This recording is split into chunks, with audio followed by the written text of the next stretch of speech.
Chapter 18. I wake up groggy. I cried myself to sleep, and now my eyes are swollen and red, my head pounding. The whole previous night feels like a feverish, terrible nightmare. It doesn't seem possible that I snuck into Balakin's house and stole one of his servants.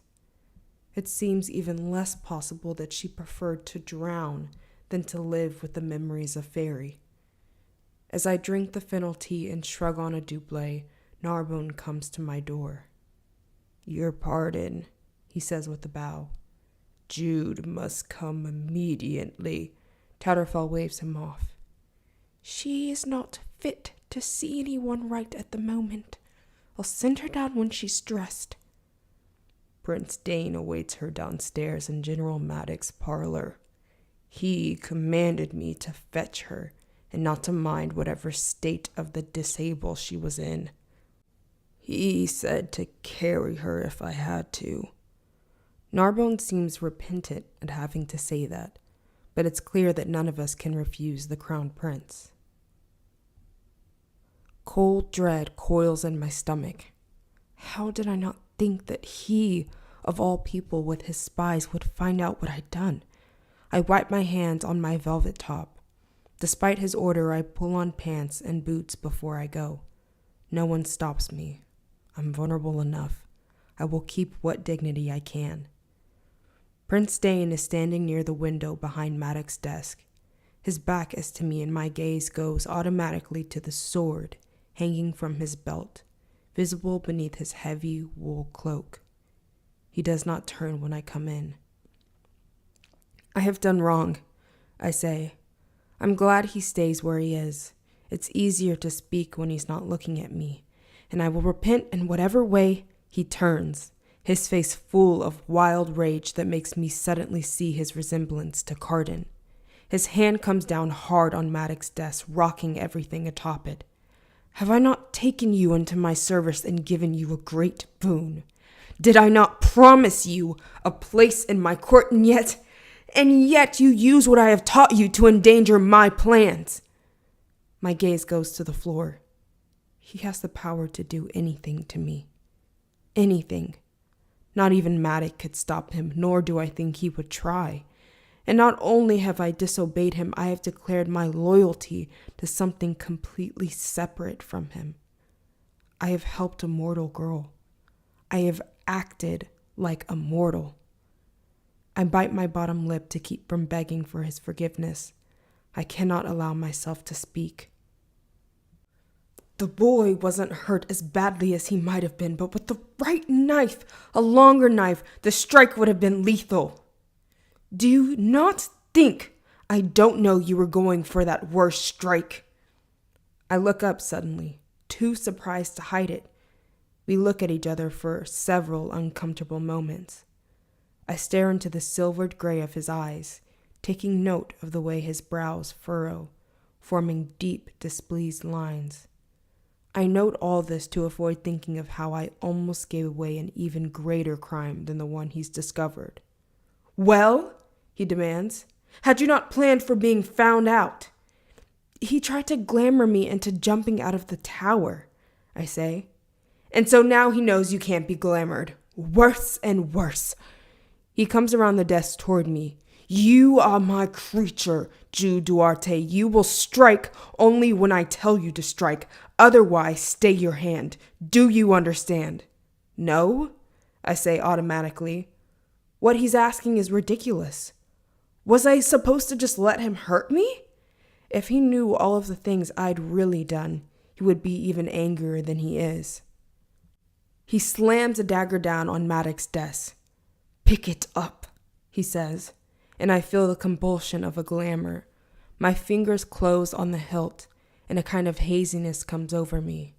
I both know and don't know what I am doing. In this moment, I'm going to ask you to put the blade through your hand. When I ask you to do that, I want you to remember where your bones are, where your veins are. I want you to stab through your hand, doing the least damage possible. His voice is lulling. Hypnotic, but my heart speeds anyway. Against my will, I aim the sharp point of the knife. I press it lightly against my skin. I am ready. I hate him, but I am ready. I hate him, and I hate myself. Now, he says, and the glamour releases me. I take a half step back. I am in control of myself again, still holding the knife. He was about to make, "Do not disappoint me," Prince Dane says. I realize all at once that I have not gotten a reprieve. He hasn't released me because he wants to spare me. He could glamour me again, but he won't, because he wants me to stab myself willingly.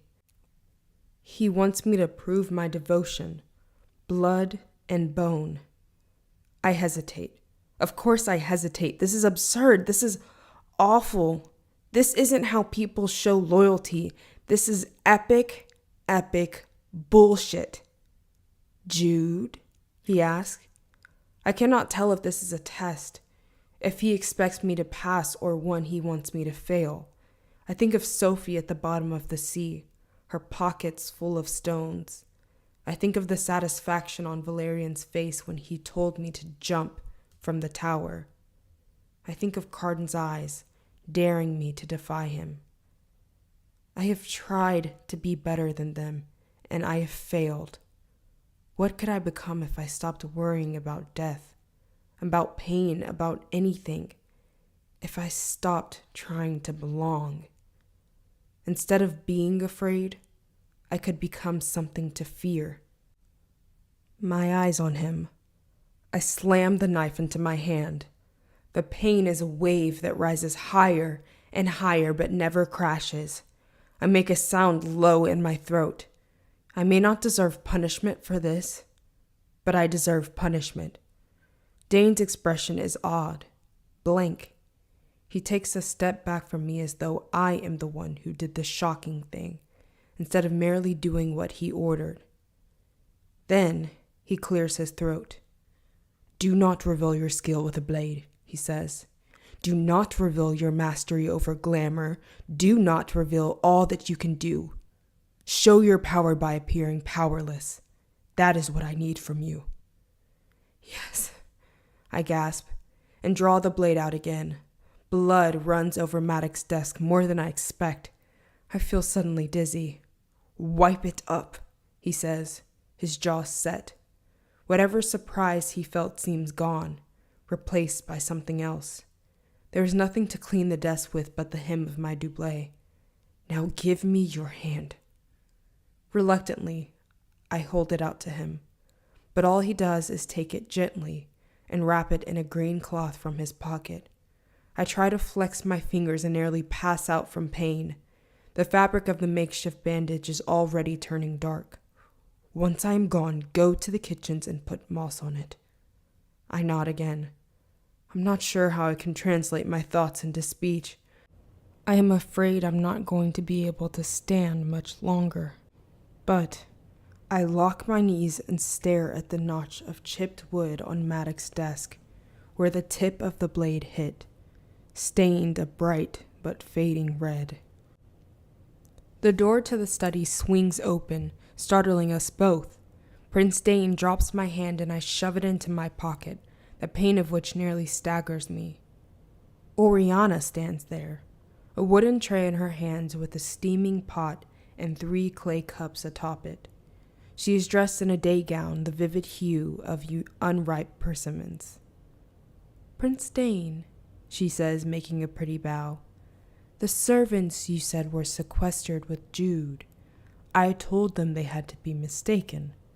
Surely, with your coronation so close, your time is too valuable for a silly girl to take up so much of it. You do her too much credit, and no doubt the weight of your regard is quite overwhelming." "No doubt," he says, giving her a tooth-gritting smile. "I have tarried too long. Take some tea before you leave us," she says, putting down the tray on Maddox's desk. "We could all have a cup and speak together. If Jude has done something to offend you..." he says not particularly kindly, but your reminder of my duty spurs me to immediate action. He brushes past Oriana, looking back at me once before stalking off. I have no idea whether I passed the test or not, but either way, he does not trust me as he once did. I have thrown that away. I don't trust him as much either. Thank you, I say to Oriana. I'm shivering all over. She doesn't scold me for once. She doesn't say anything. Her hands come down lightly on my shoulders and I lean against her. The scent of crushed verbena is in my nose. I close my eyes and drink in the familiar smell. I am desperate. I will take any comfort there is, any comfort at all. Think of lessons or lectures. Shaking all over, I go straight back to my room and climb into bed. Tatterfell strokes my hair briefly, as though I am a drowsy cat, and then returns to the task of sorting my dresses. My new gown is scheduled to arrive later today, and the coronation will begin the day after.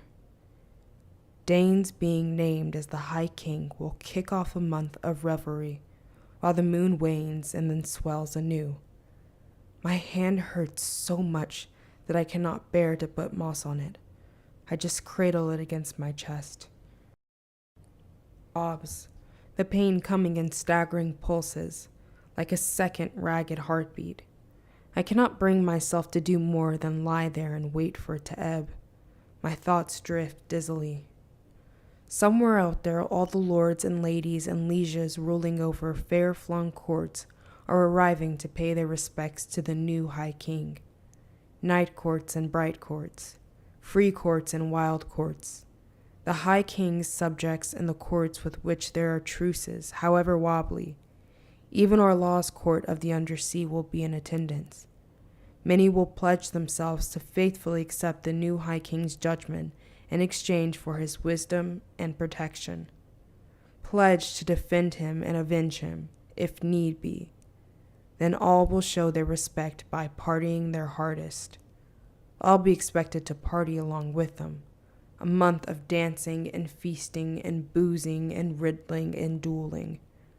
For that, each of my best dresses must be dusted off, pressed, and refreshed. Tatterfell sews on cunning cuffs made from the scales of pine cones around the edges of frayed sleeves. Small tears in skirts are stitched over with embroidery in the shape of leaves and pomegranates and, on one, a cavorting fox. She has stitched dozens of leather slippers for me.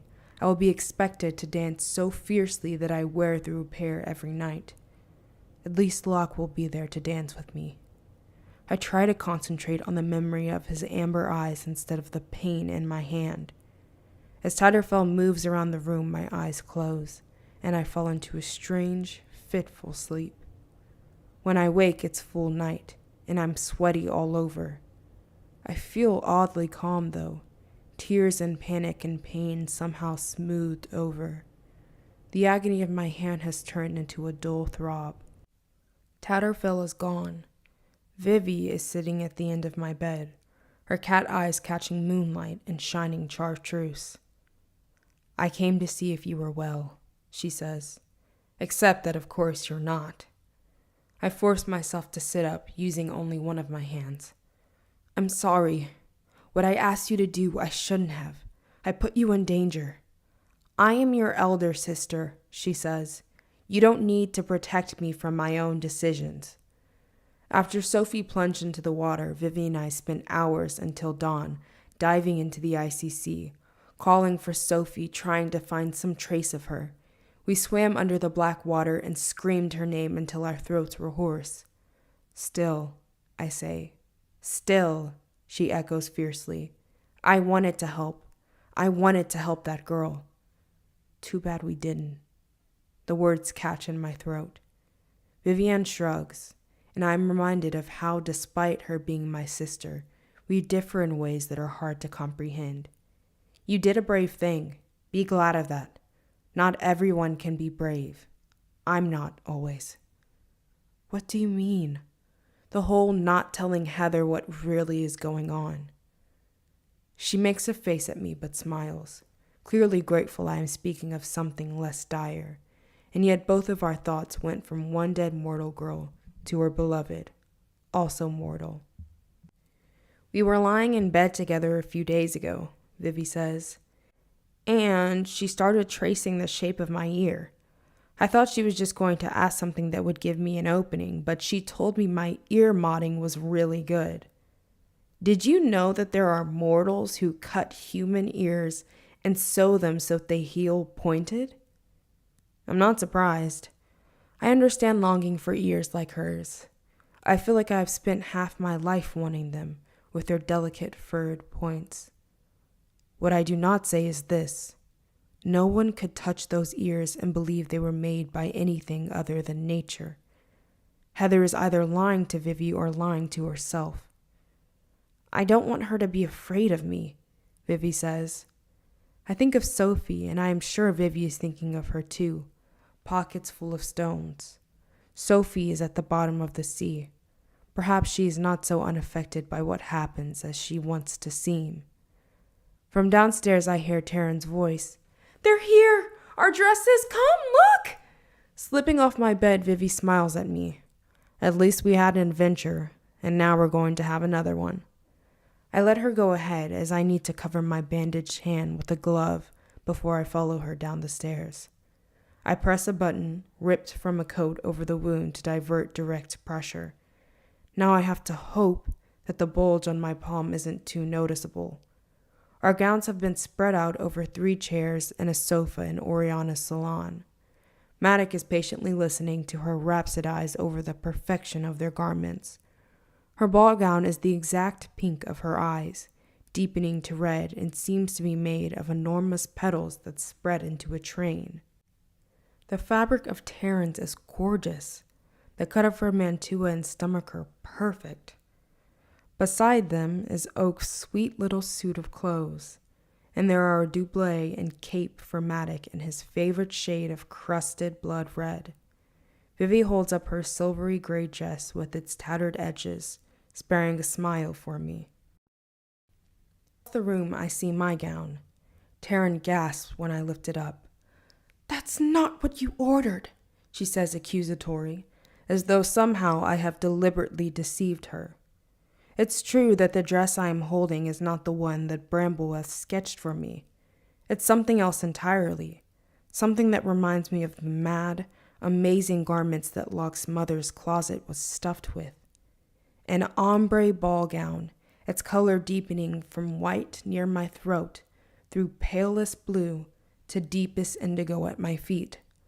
Over that is stitched the stark outlines of trees, the way I see them from my window as dusk is falling. The seamstress has even sewn on little crystal beads to represent stars. This is a dress I could have never imagined, one so perfect that for a moment, looking at it, I can think of nothing but its beauty. I don't think this is mine, I say. Taryn's right, it doesn't look anything like the sketches. It is still lovely, Oriana says consolingly, as though I am displeased. And it had your name pinned to it. I am glad no one's making me give it back. I do not know why I was given such a dress, but if there's any way I can fit into it, I will. Maddox raises his brows. We will all look magnificent. When he walks past, departing the salon, he ruffles my hair. In moments like these, it's almost possible to think there is no river of spilled blood between us all. Oriana claps her hands together. Girls, come here for a moment. Attend me. We 3 arrange ourselves on the couch beside her, waiting, puzzled. Tomorrow you will be among the gentry from many different courts. You've been under Maddox's protection, but that protection will be unknown to most of the folk in attendance. You must not allow yourselves to be lured into making bargains or promises that can be used against you. And above all, give no insult that might excuse a trespass of hospitality. Do not be foolish, and do not put yourself in anyone's power. We are never foolish, Taryn says. A blatant lie if there ever was one. Oriana makes a pained face. I would keep you from the revels, but Matic has specifically instructed that you participate in them. So heed my advice. Be careful, and perhaps you will find ways to be pleasing. I should have expected this. More cautions, another lecture. If she does not trust us to behave at a revel, she certainly will not trust us at a coronation. We rise, dismissed, and she takes each of us in turn, pressing her chilly mouth against our cheeks. My kiss comes last. Do not aspire above your station, she says softly to me. For a moment, I don't understand why she would say that. Then, horrified, I get her meaning. After this afternoon, she thinks I am Prince Dane's lover. I'm not, I blurt out. Of course, Carden would say that everything I've got is above my station. She takes my hand, her expression pitying. I am only thinking of your future, Oriana says, voice still soft. Those close to the throne are seldom truly close to anyone else. A mortal girl would have even fewer allies. I nod, as though giving in to her wise advice. If she doesn't believe me, then the easiest thing is to go along with her. I guess it makes more sense than the truth. The Dane has selected me to be part of his nest of thieves and spies. Something about my expression causes her to catch both of my hands. I wince at the pressure on my wound. Before I was Maddox's wife, I was one of the consorts to the King of Elfame. Hear me, Jude. It is no easy thing to be the lover of the High King. It is to always be in danger. It is to always be a pawn. Gaping at her, as shocked as I am, I never wondered about her life before she came to us. Suddenly, Oriana's fears for us make a different kind of sense. She was used to playing by an entirely different set of rules. The floor seemed to have tilted beneath my feet. I do not know the woman in front of me, do not know what she suffered before coming to this house, no longer even know how she really came to be Maddox's wife. Did she love him, or was she making a clever marriage to gain his protection? I didn't know, I say stupidly. I never gave Eldred a child, she tells me, but another of his lovers nearly did.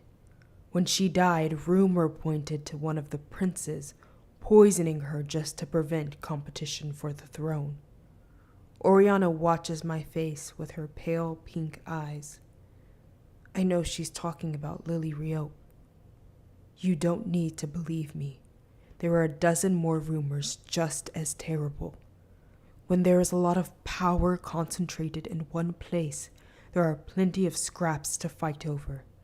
If the court isn't busy drinking poison, then it's drinking bile. You wouldn't be well suited to it. What's that? I ask her, her words annoyingly close to Maddox when he dismissed my chances at knighthood. Maybe it would suit me just fine. Her fingers brush my face again, stroking back my hair. It should be a tender gesture, but it's an evaluating one instead. He must have loved your mother very much, she says. He's besotted with you girls. If I were him, I would have sent you away a long time ago. I don't. If you go to Prince Dane despite my warning, if he gets his heir on you, tell no one before you tell me. Swear it on your mother's grave. I feel her nails as her hand comes to rest against the back of my neck and wince. No one. Do you understand? I promise. This is one vow I should have no trouble keeping. I try to give the words weight so she'll believe it when I mean it. Seriously, I promise. She releases me. You may go. Rest well, Jude. When you rise, the coronation will be upon us, and there will be little time left for resting. I curtsy and take my leave. In the hall, Taryn is waiting for me. She sits on a bench carved with coiled serpents and swings her feet. As the door closes, she looks up. What was going on with her? I shake my head, trying to rid myself of a jumble of feelings. Did you know she used to be in the High King's consort? Taryn's eyebrows go up and she snorts, delighted. No, is that what she told you? Pretty much. I think of Locke's mother and the singing bird and the acorn, of Eldred on his throne, head bowed by his own crown. It is hard for me to picture him taking lovers, no less the quantity he must have taken to have so many children, an unnatural number for a fairy, and yet perhaps that's just a failure of my imagination. Huh. Taryn looks as though she's having the same failure of imagination. She frowns, puzzling for a moment, then seems to remember what she'd waited to ask me. Do you know why Prince Balakin was here? He was here? I am not sure I can weather more surprises. Here in the house? She nods. He arrived with Maddock, and they were shut up in his office for hours. I wonder how long they arrived after Prince Dane's departure.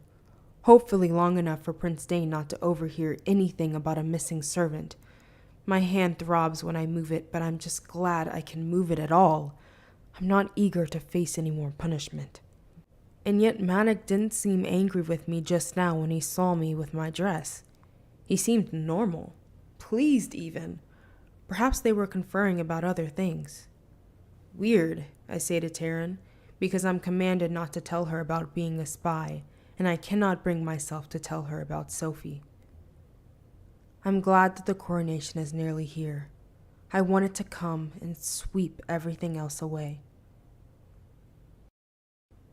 I drowse in my bed, fully dressed, waiting for the ghost. I have bagged out on lessons for 2 nights straight, the night of Locke's party and last night, searching the water for Sophie. He's bound to be annoyed when he comes. I put that as far out of my head as I can and concentrate on resting. Breathing in and out. When I first came to Fairy, I had trouble sleeping. You'd think I'd have had nightmares, but I don't remember many. My dreams struggled to rival the horror of my actual life. Instead, I couldn't calm down enough to rest.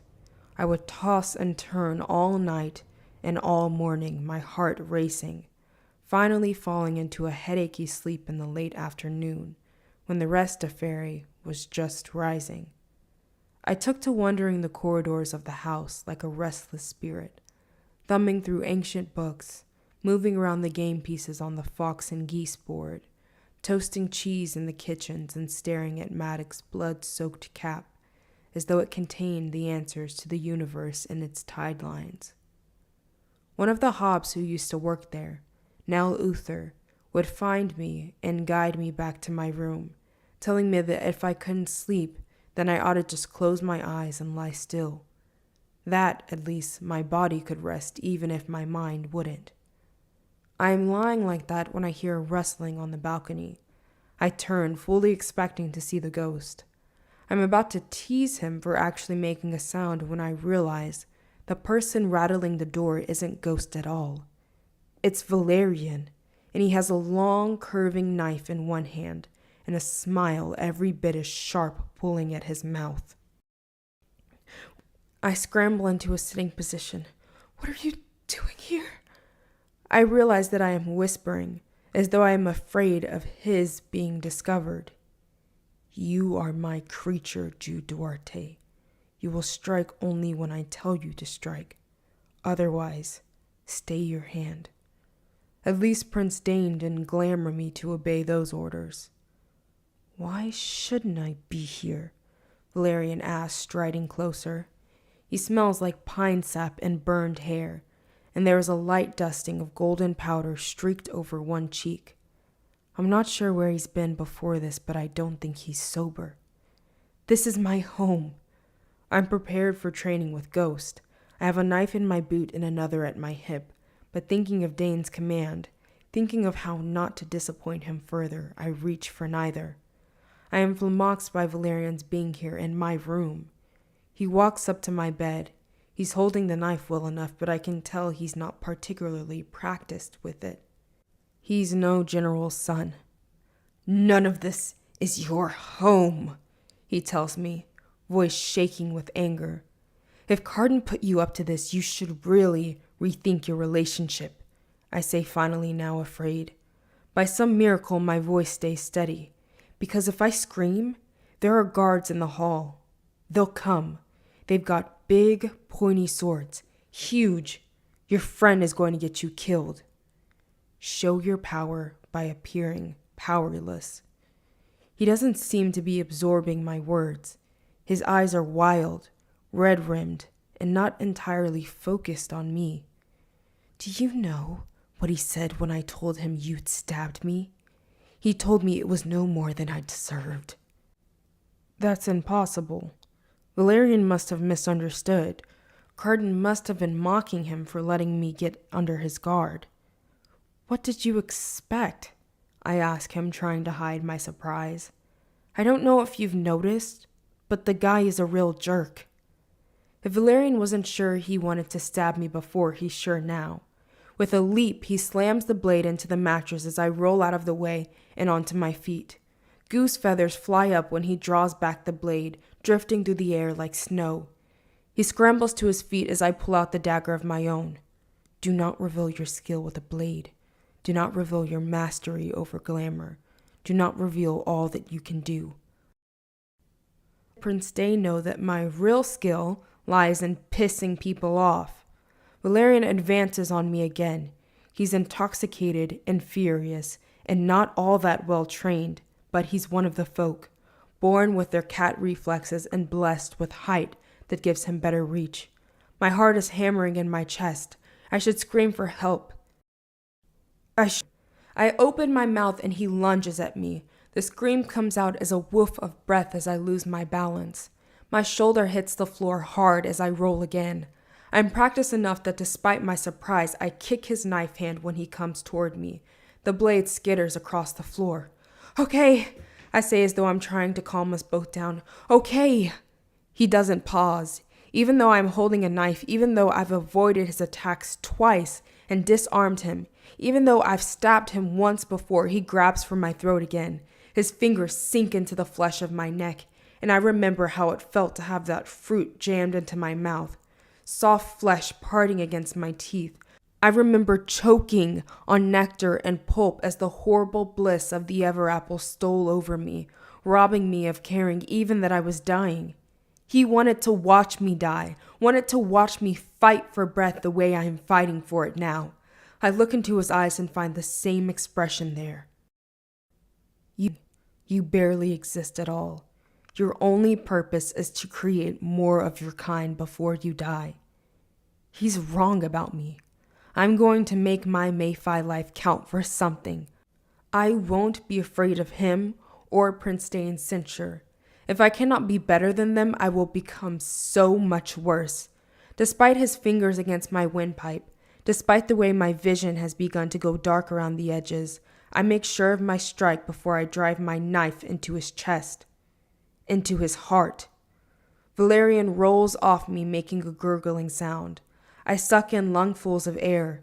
He tries to stand, sways, and falls back to his knees. Looking over at him dizzily, I see the hilt of my knife is sticking out of his chest. The red velvet of his doublet is turning a deeper, wetter red. He reaches for the blade as though to draw it out. Don't, I say automatically, because that would only make the wound worse. I grab for anything nearby. There is a discarded petticoat on the floor that I can use to stanch the blood. He slides down onto his side away from me and sneers, although he can barely open his eyes. You've got to let me, I start. I curse you, Valerian whispers. I curse you 3 times, I curse you. As you've murdered me, may your hands always be stained with blood. May death be your only companion. May you... He breaks off abruptly, coughing. When he stops, he doesn't stir. His eyes stay as they were, half-lidded, but the gleam has gone out of them. My wounded hand flies to cover my mouth in horror at the curse, as though to stop a scream, but I don't scream. I haven't screamed this whole time, and I'm not going to start now when there's nothing more to scream about. As the minutes slip by, I just sit there beside Valerian, watching the skin of his face grow paler as the blood no longer pumps to it, watching his lips go a kind of greenish blue. He doesn't die very differently than mortals, although I am sure it would gall him to know that. He might have lived for 1,000 years if it wasn't for me. My hand hurts worse than ever. I must have banged it in the fight. I look around and catch my own reflection in the mirror across the room. A human girl, hair tousled, eyes feverish, a pool of blood forming at her feet. The ghost is coming. He'd know what to do with a dead body. He has certainly killed people before, but Prince Dane is already angry with me just for stabbing the child of a well-favored member of his court. Killing that same child the night before Dane's coronation won't go over well. The last people I need to know about this are the Court of Shadows. No, I need to hide the body myself. I scan the room hoping for inspiration, but the only place I can think of that will even conceal him temporarily is beneath my bed. I spread the petticoat next to Valerian's body and then roll him into it. I feel a little queasy. His body is still warm. Ignoring that, I drag him over to the bed and push him and the skirts under, first with my hands and then with my feet. Only a smear of blood remains. I get the pitcher of water near the bedpan and splash some on the wooden planks of the floor, and then some on my face. My good hand is shaking as I finish wiping up, and I sink to the floor, both hands in my hair. I'm not okay. I'm not okay. I'm not okay. But when the ghost arrives on my balcony, he can't tell. And that's the important thing. Chapter 19. The ghost shows me how to climb far higher than the landing where Taryn and I tarried the last time. We climb all the way up to the rafters above the great hall and perch on the heavy wooden beams. They are coiled around with a lattice of roots, which sometimes form the shapes of cages, sometimes balconies, and sometimes would appear more like tight ropes. Beneath us, the preparations for the coronation go on. Blue velvet and hammered silver and braided gold tablecloths are rolled out, each one decorated with the House of Greenbrier standard, a tree of flowers, thorns, and roots. Do you think that things will be better after Prince Dane becomes the High King? I ask him. The ghost gives me a vague smile and shakes his head sadly. Things will be as they always are, he tells me, only more so. I don't know what that means, but it's a fey enough answer that I figure I am unlikely to get more out of him. I think of Valerian's body under my bed. The folk do not rot the way mortals do. Sometimes their bodies grow over with lichen or bloom with mushrooms. I've heard stories about battlefields turning into green hills. I wish I could go back and find that he turned into mulch, but I doubt I will be that lucky. I shouldn't be thinking about his body, I should be thinking about him. I should be worrying over more than getting caught. We walk across roots and beams, unnoticed, jumping silently high above the swarms of liveried servants. I turn to Ghost, watching his calm face and the expert way he places each foot. I try to do the same. I try not to use my sore hand for anything more than balance. He seems to notice, but he doesn't ask. Maybe he already knows what happened. Now wait, he says as we settle into a heavy beam. Anything in particular? I ask. I have a word that messenger is coming from Balakin's estate, disguised in the High King's livery, he says. We're to kill it before it enters the royal quarters. The ghost says this without particular emotion. I wonder how long he's worked for Dane. I wonder if Dane ever asked him to drive a knife through his palm, if he tested them all that way, or if that was a special test, just for mortals. Is the messenger going to assassinate Prince Dane? I ask. Let's not find out, he says. Below me, spun sugar creations are being finished off with high crystalline spires. Apples painted with nevermore are piled on the banquet tables in such quantity as to send half the court dreaming. Arden's mouth flaked with gold. Are you sure they're coming this way? I am, he says, and no more than that. So we wait. I try not to fidget as minutes slide into hours, moving just enough to keep my muscles from stiffening. This is part of my training, probably the aspect the ghost thinks is most essential after sly-footing. He's told me again and again that most of being a killer and a thief is waiting. The hardest thing, according to him, is not letting your mind drift to other things. He seems to be right. Up here, watching the ebb and flow of the servants, my thoughts turn to the coronation, to the drowned girl, to Carden riding up on his horse as I fled Hollow Hall, to Valerian's frozen, dying smile. I wrench my thoughts back to the present. Beneath me, a creature with a long, hairless tail that drags in the dirt scuttles across the ground. For a moment, I think it is part of the kitchen staff, but the bag it carries is too filthy, and there's something subtly wrong with its livery. It isn't dressed like one of Balakin's servants, and neither is its uniform the same as the other palace staff. I glance over at the ghost. Good, he says. Now shoot. My hands feel sweaty as I draw out the miniature crossbow, seeking to steady it against my arm. I have grown up in a house of butchery. I have trained for this. My principal childhood memory is of bloodshed. I have killed already tonight, and yet, for a moment, I'm not sure I can do it. You're no killer. I take a breath and loose the bolt. My arm spasms from the recoil. The creature topples over, a flailing arm sending a pyramid of golden apples spilling to the dirt. I press myself down against the thick cluster of roots, camouflaging myself as I've been taught. Servants scream, looking around for the shooter. Next to me, the ghost has a smile on the corner of his mouth. Was that you first? He asks me. And then when I look at him blankly, he clarifies. Have you ever killed anyone before? May death be your only companion. I shake my head, not trusting myself to speak the lie out loud convincingly. Some throw up or cry, he says, clearly pleased I am doing neither of those things. It shouldn't shame you. I feel fine, I say, taking a deep breath and fitting a new bolt into the bow. What I feel is a kind of nervous, adrenaline-soaked readiness. I seem to have passed some kind of threshold. Before I never knew how far I would go. Now I believe I have that answer. I will go as far as there is to go. I will go way too far. He raises both brows. You're good at this. Nice marksmanship and a stomach for violence. I am surprised. The ghost is not given to compliments. I have vowed to become worse than my rivals. 2 murders completed in a single night marks a descent I should be proud of. Mauda cannot have been more wrong about me.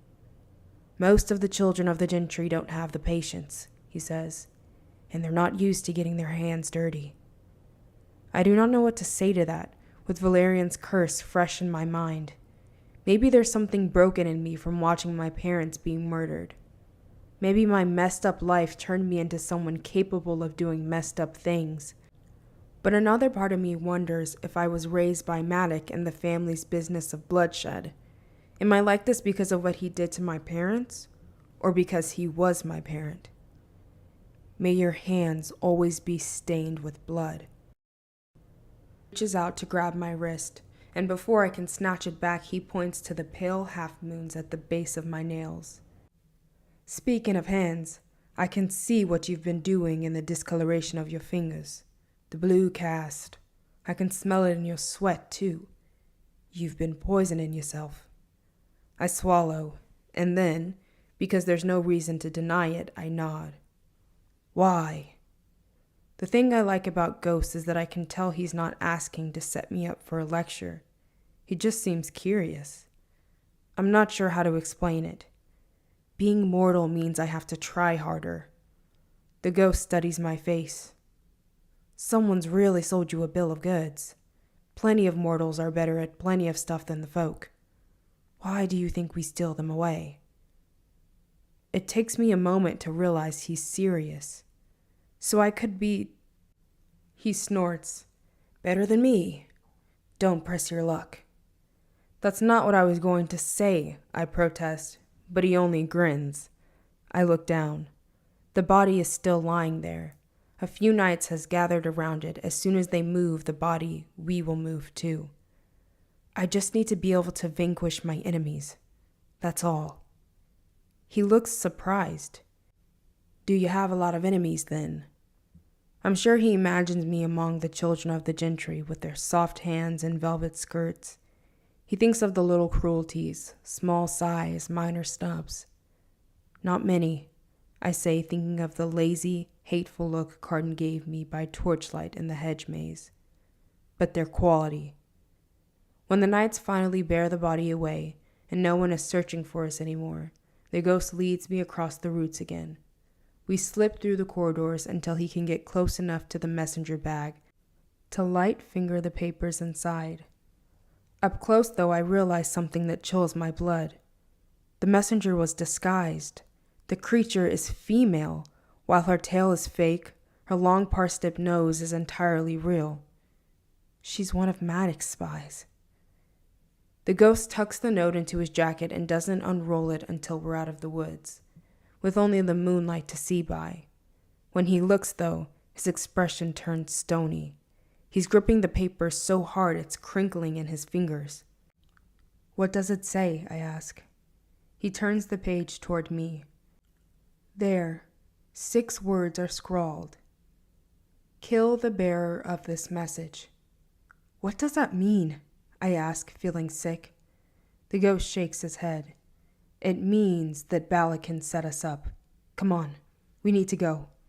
He pulls me along into the shadows and together we slink away. I do not tell Ghost that I thought she worked for Maddox. Instead, I try to puzzle through things myself, but I have too few pieces. What order of Liriope have to do with the coronation? What does Maddox have to do with any of this? Could a spy have been a double agent, working for Malakin as well as Maddox?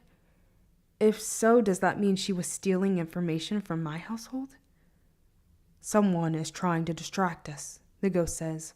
While they set up their trap, be alert tomorrow. The ghost doesn't give me any more specific orders, doesn't even tell me to stop taking my tiny doses of poison. He doesn't direct me to do anything differently. He leads me home to catch scraps of sleep just after dawn. As we're about to part, I want to stop and throw myself on his mercy. I've done a terrible thing, I want to say. Help me. With the body, help me. But we all want stupid things. That doesn't mean we should have them. I bury Valerian near the stables, but outside the paddock so that even the most carnivorous of Maddox's sharp-toothed horses are unlikely to dig him up and gnaw on his bones. It's not easy to bury a body. It's especially not easy to bury a body without your whole household finding out. I must roll Valerian onto my balcony and hurl him in the brush below. Then, one-handed, I must drag him away from the house. I am straining and sweating by the time I get to a likely pot of dew-covered grass. Newly woken birds call to one another beneath the brightening sky. For a moment, all I want to do is lie down myself. But I still have to dig. The next afternoon is a sleep-deprived blur of being painted and braided, corseted and cinched. 3 fat gold earrings run up the side of one of Maddox's green ears, and he wears long gold claws over his fingers. Oriana looks like a rose in bloom beside him, wearing a massive necklace of rough-cut green emeralds at her throat, large enough to nearly count as armor. In my room, I unwrap my hand. It looks worse than I had hoped. Wet and sticking instead of scabbed over, swollen. I finally take Dane's advice and get some moth from the kitchens, wash the wound, and rewrap it with my makeshift button brace. I wasn't planning to wear gloves to the coronation, but I don't have much of a choice. Hunting around in my drawers, I find a set in dark blue silk and draw them on. I imagine Locke taking my hands tonight. Imagine him sweeping me around the hill. I hope I can avoid flinching if he presses on my palm. I can never let him guess what happened to Valerian. No matter how much he likes me, he wouldn't like kissing the person who put his friend in the ground. My sisters and I pass one another in the hall as we dart around, grabbing stray things we need. Vivian goes through my jewelry cabinet, finding nothing adequately matching her ghostly dress and her own. "You're actually coming with us," I say. "Matic will be stunned." I am wearing a choker to cover the bruises blooming on my throat where Valerian's fingers sank into my skin. When Vivi gets down on her knees to sort through the tangle of earrings, I have a terror that she will glance beneath my bed and see some smear of blood I have missed cleaning. I'm so worried that I barely register her smile. "I'd like to keep everyone on their toes," she says. "Besides, I want to gossip with Prince Rhea and see the spectacle of so many rulers of fairy courts in one place. But most of all, I want to meet Taryn's mysterious suitor and see what Matic makes of his proposal." "Do you have any idea who he is?" I ask. With everything that's happened, I had nearly forgotten about him. "Not even a guess." "Do you?" She's looking for iridescent gray labradorite drops given to me by Taryn for my 16th birthday, forged by a goblin tinker with whom she had traded 3 kisses. In idle moments, I have turned over and over who might ask her for her hand. I think of the way Carden pulled her aside and made her cry. I think of Valerian's leer, of the way she shoved me too hard when I teased her about Balakin, although I am almost certain it isn't him. My head swims and I want to lie back down on the bed and close my eyes. Please, please let it be none of them. Let it be someone nice we don't know. I remind myself what she said. I think you would like him. Turning to Vivi, I'm about to start making a list of safer possibilities when Matic comes into the room. He's holding a slim silver-sheathed blade in one hand. "Vivian," he says with a little dip of his head, "could you give me a moment with Jude here?"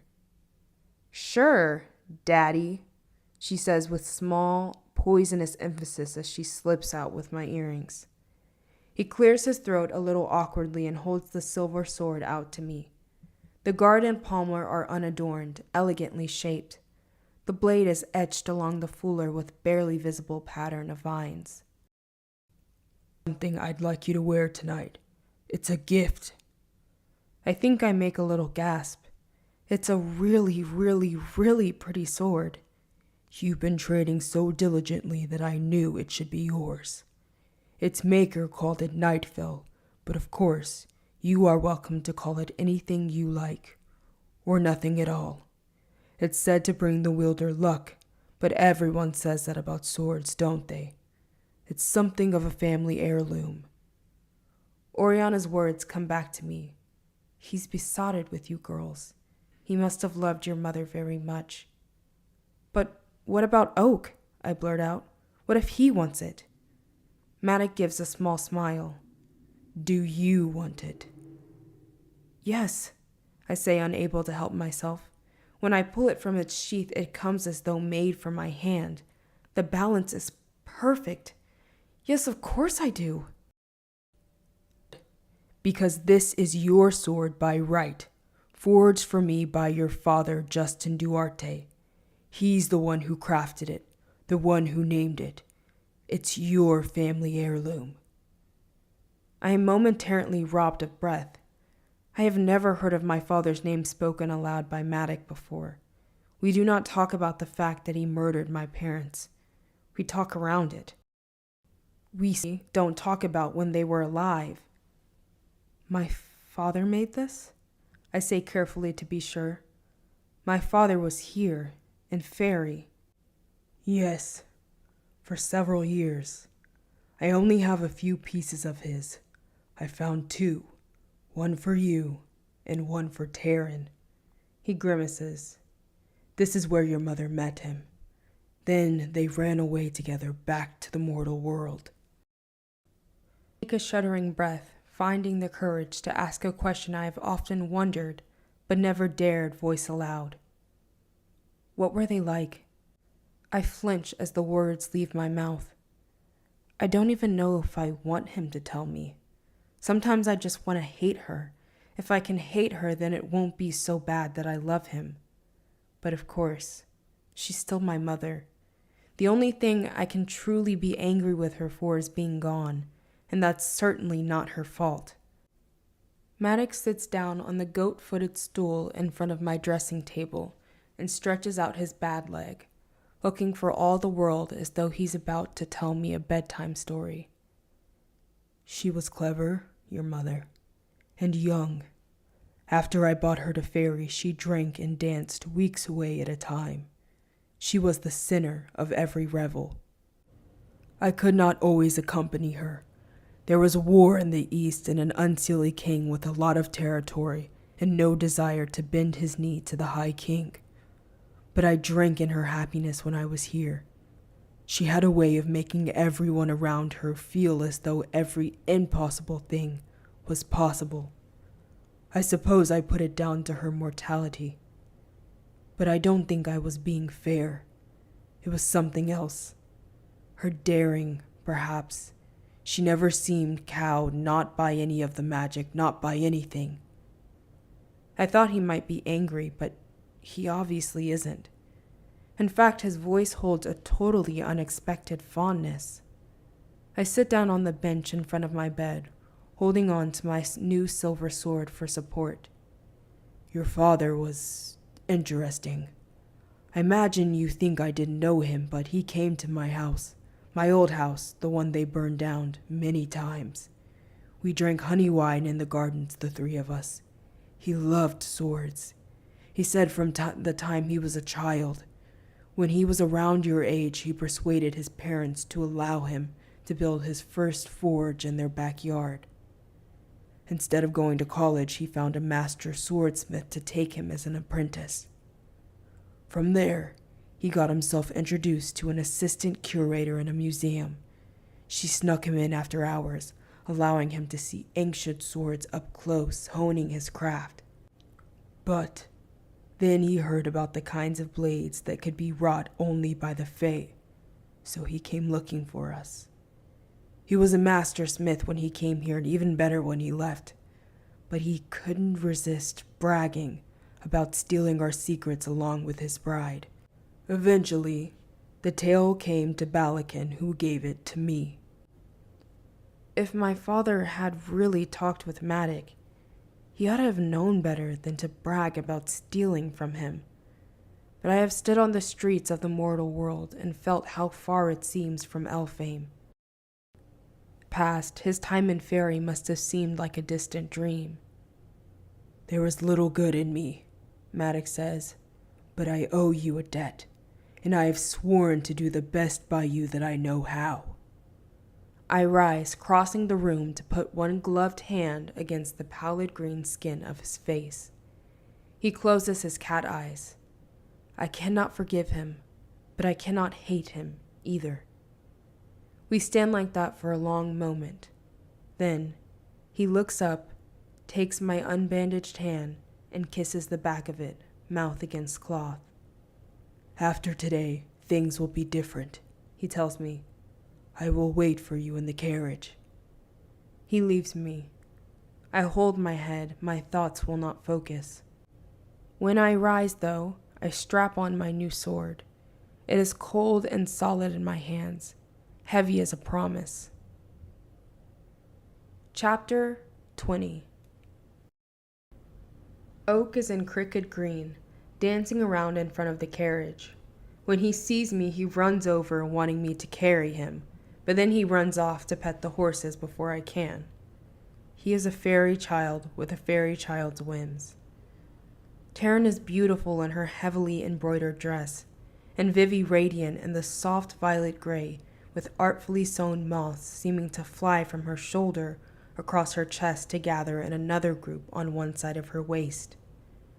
I realize how rarely I've seen her in truly splendid clothes. Her hair is up and my earrings glitter in her lightly furred ears. Her cat eyes gleam in the half-light, twin to Maddox. For once, that makes me smile. I take Taryn's hand with my undamaged one, and she squeezes it hard. We grin at each other. Conspirators for once. In the carriage, there is a hamper of things to eat. which was smart of someone because none of us has remembered to eat enough all day. I remove a glove and eat 2 small rolls of bread so light and filled with air that they seem to dissolve on my tongue. At the center of each is a mass of honeyed raisins and nuts, their sweetness enough to bring tears to my eyes. Maddox passes me a slab of pale yellow cheese and a still bloody slice of juniper and pepper-crusted venison. We make quick work of the food. I spot Maddox's red cap, half in and half out of his front pocket, his version of a medal, I suppose, to be worn on state occasions. None of us really speaks. I do not know what others dwell on, but abruptly, I realize I'm going to have to dance. I am terrible at dancing since I've had no practice in it other than humiliating lessons at school partnered with Taryn. I think of the ghost and the roach and the bomb trying to safeguard Dane against whatever Balakin has planned. I wish I knew what to do, how to help them. Kill the bearer of this message. I look over at Maddox drinking spiced wine. He seems entirely comfortable, totally unaware of or unconcerned with the loss of one of his spies. My heartbeat drums faster. I keep remembering not to wipe my hand on my skirts for the fear of smearing them with food. Eventually, Oriana pulls some handkerchiefs soaked in rose and mint water for us to wipe ourselves down with. This sets off a chase, with Oak trying to avoid being washed. There isn't far for him to run in the carriage, but he keeps it going longer than you'd think, stepping on all of us in the process. I'm so distracted I don't even automatically brace when we go straight through the rock and into the palace. We're lurching to a stop before I even notice we've arrived. A footman opens the door, and I see the whole courtyard filled with music and voices and merriment. And candles, forests of them, the wax melting to create an effect like a termite-eaten wood. Candles rest atop tree branches, flames flickering with the whoosh of dresses sweeping below. They line the walls like sentries and clump into tight arrangements on the stones, lighting up the hill. "Ready?" Taryn whispers to me. "Yes," I say a little breathlessly. We pile out of the carriage.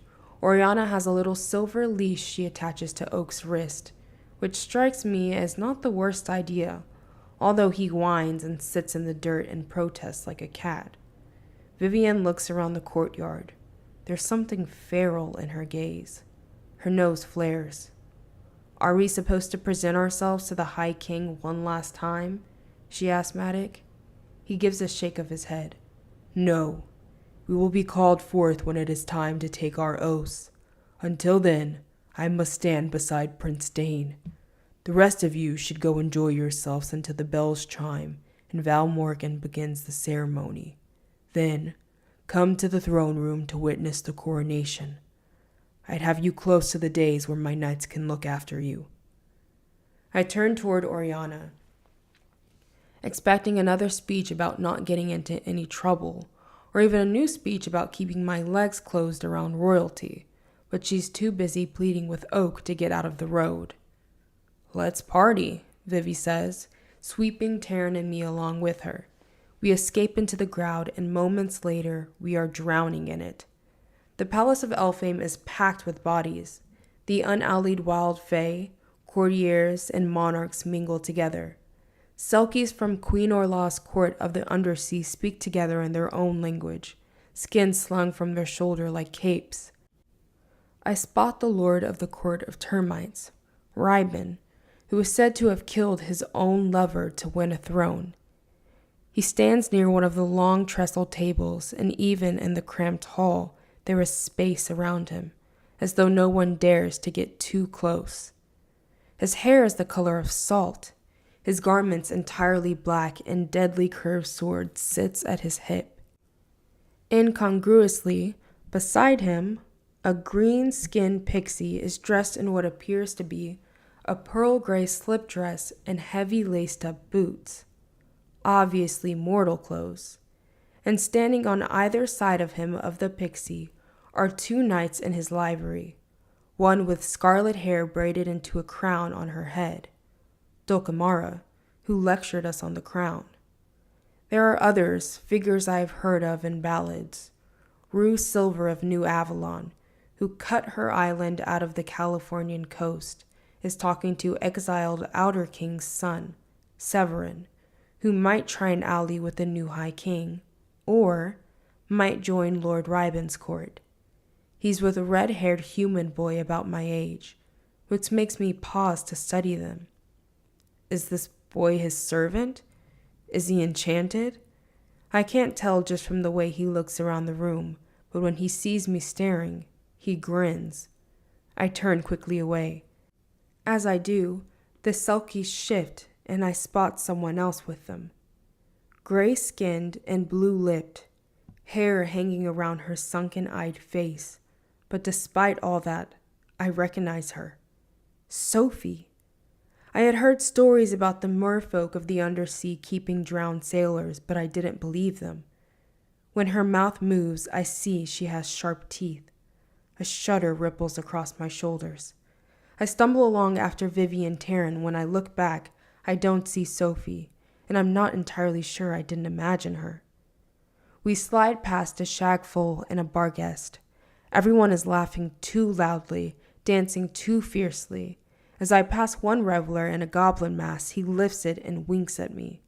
It's the roach. Heard about the other night. Good work, he says. Now keep your eyes out for anything that seems amiss.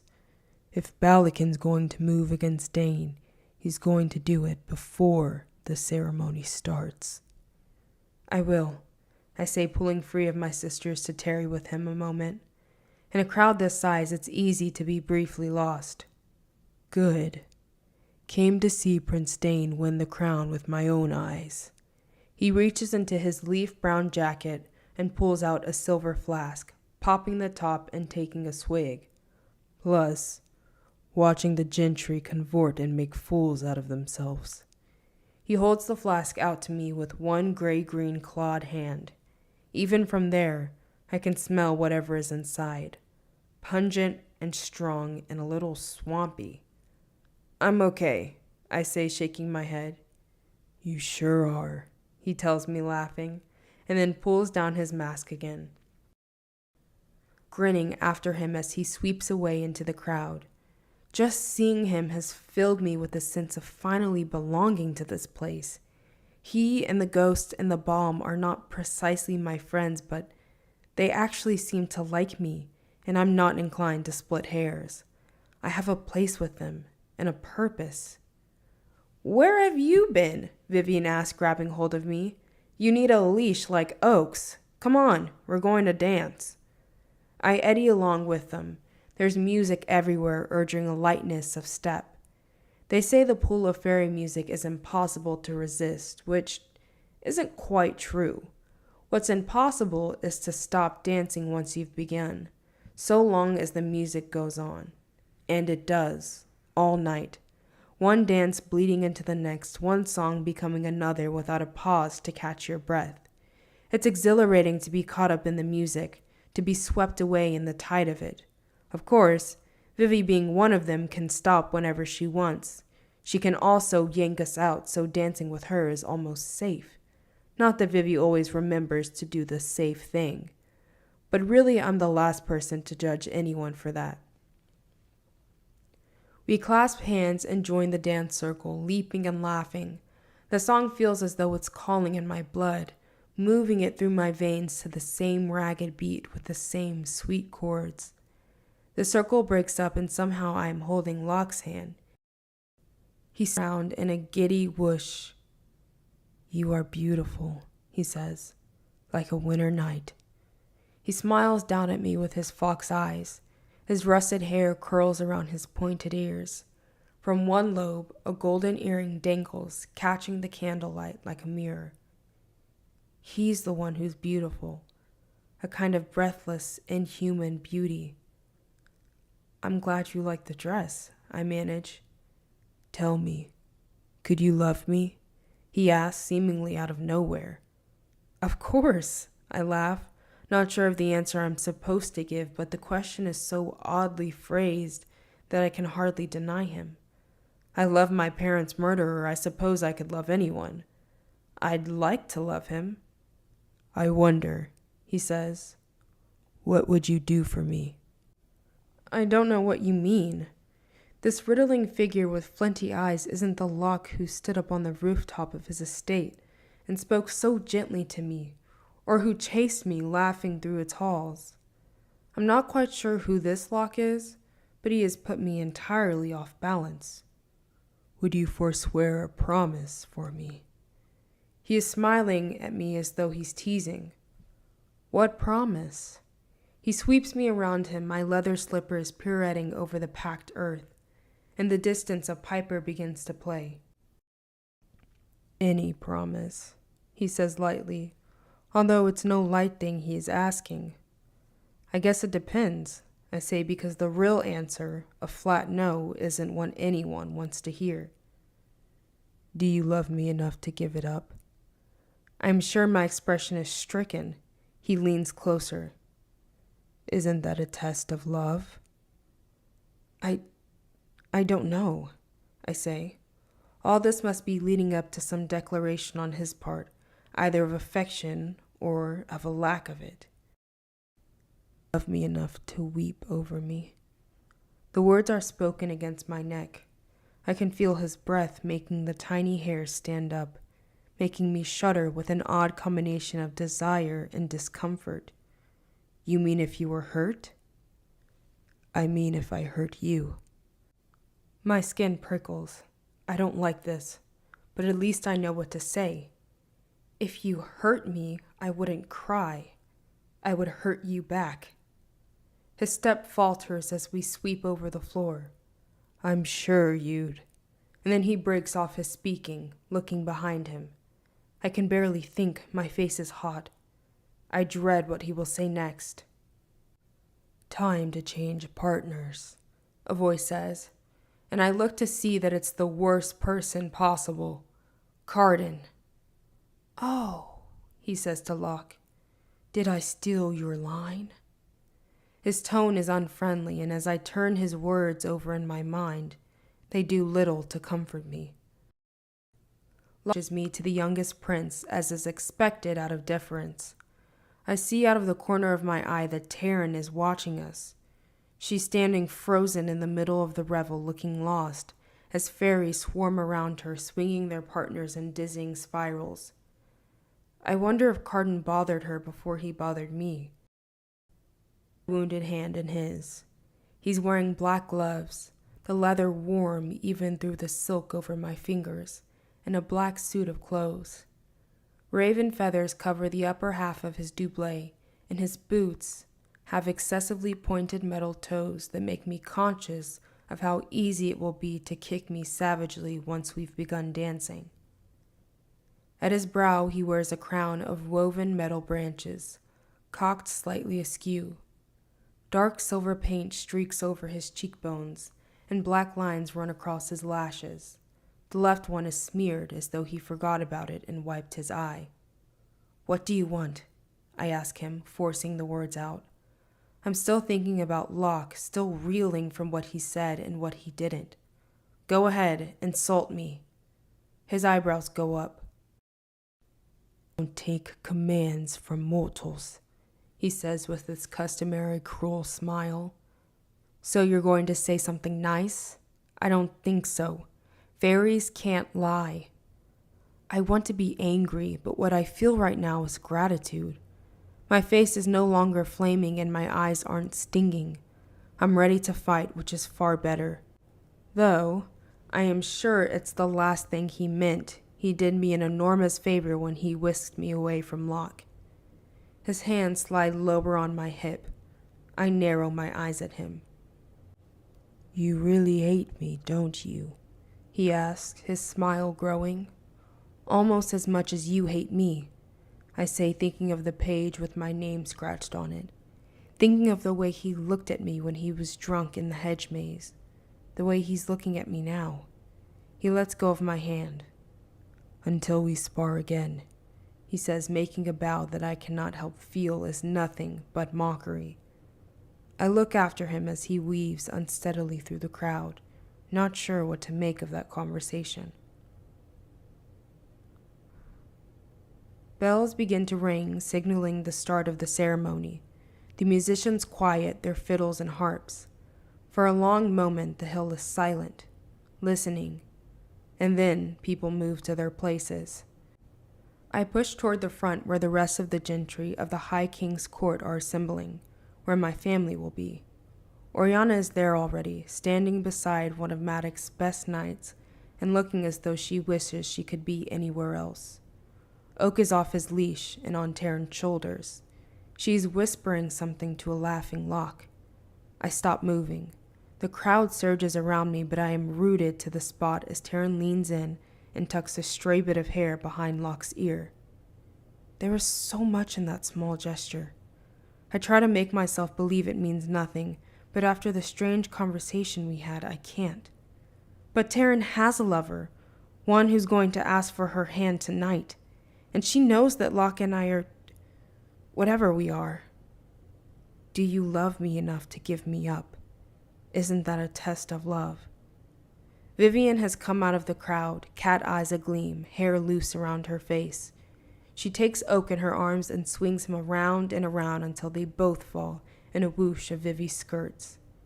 I should go over, but I don't.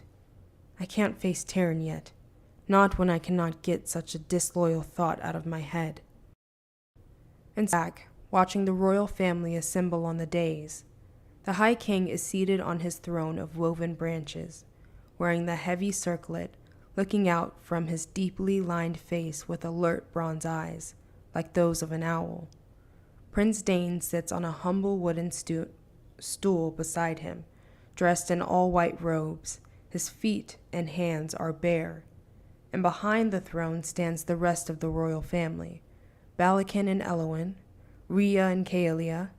Even Taniot, Prince Dane's mother, is present, in a garment of shining gold. The only family member missing is Carden. The High King's Eldred stands and the entire hill goes quiet. Long has been my rule, but today I take my leave of you. His voice echoes through the hill. Rarely has he ever spoken this way to a great assemblage of us. I am struck both by the power of his voice and the frailness of his person. When first I felt the call to search out the land of promise, I believed it would pass. But I can resist it no longer. Today, I will be king no more, but wanderer. Although everyone here must know this is what we've gathered for, still there are cries from all around me. A sprite begins to weep into the hair of a goat-headed Fuka. The court poet, Seneschal Valmorin, steps from one side of the dais. He is stooped, spindly, his long hair full of sticks, with a scald crow perched on one shoulder. He leans heavily on the staff of smooth wood that has begun to bud at the very top as though it were still alive. He's rumored to have been lured away from the mortal land to Eldred's bed in his youth. I wonder what he will do now without his king. We are loath to let you go, my lord, he says, and his words seem to take on a special, bittersweet resonance coming from his mouth.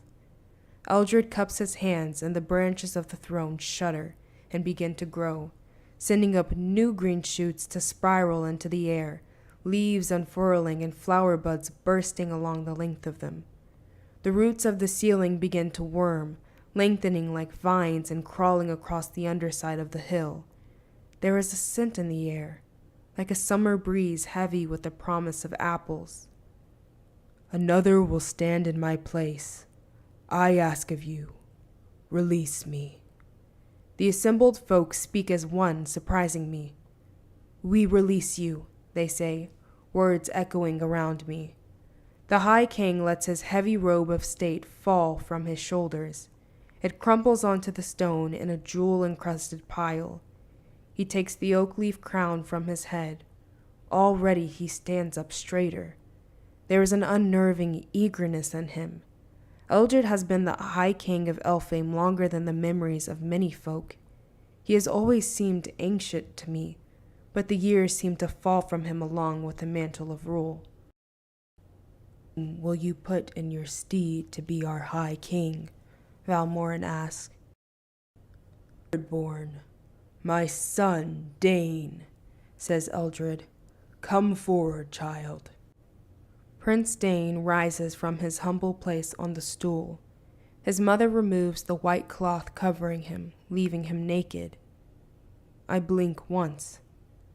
I'm used to a certain amount of nakedness in Fairy, but not among the royal family. Standing next to the rest of them in their heavy brocade and embroidered magnificence, he looks exquisitely vulnerable. If he's cold, I think of my hurt hand and hope so. Will you accept? Valmorin asks. The scald crow on his shoulder lifts black-tipped wings and beats the air. I'm not sure if that's supposed to be part of the ceremony. I'll assume the burden in honor of the crown, Dane says gravely, and in that moment his nakedness becomes something else, some sign of power. I will have it. Unseelie court, night host, come forward and anoint your prince, Valmorin says. A boggin makes her hulking way to the raised dais. Her body is covered in thick golden hair, her arms long enough to drag on the ground if she didn't bend them.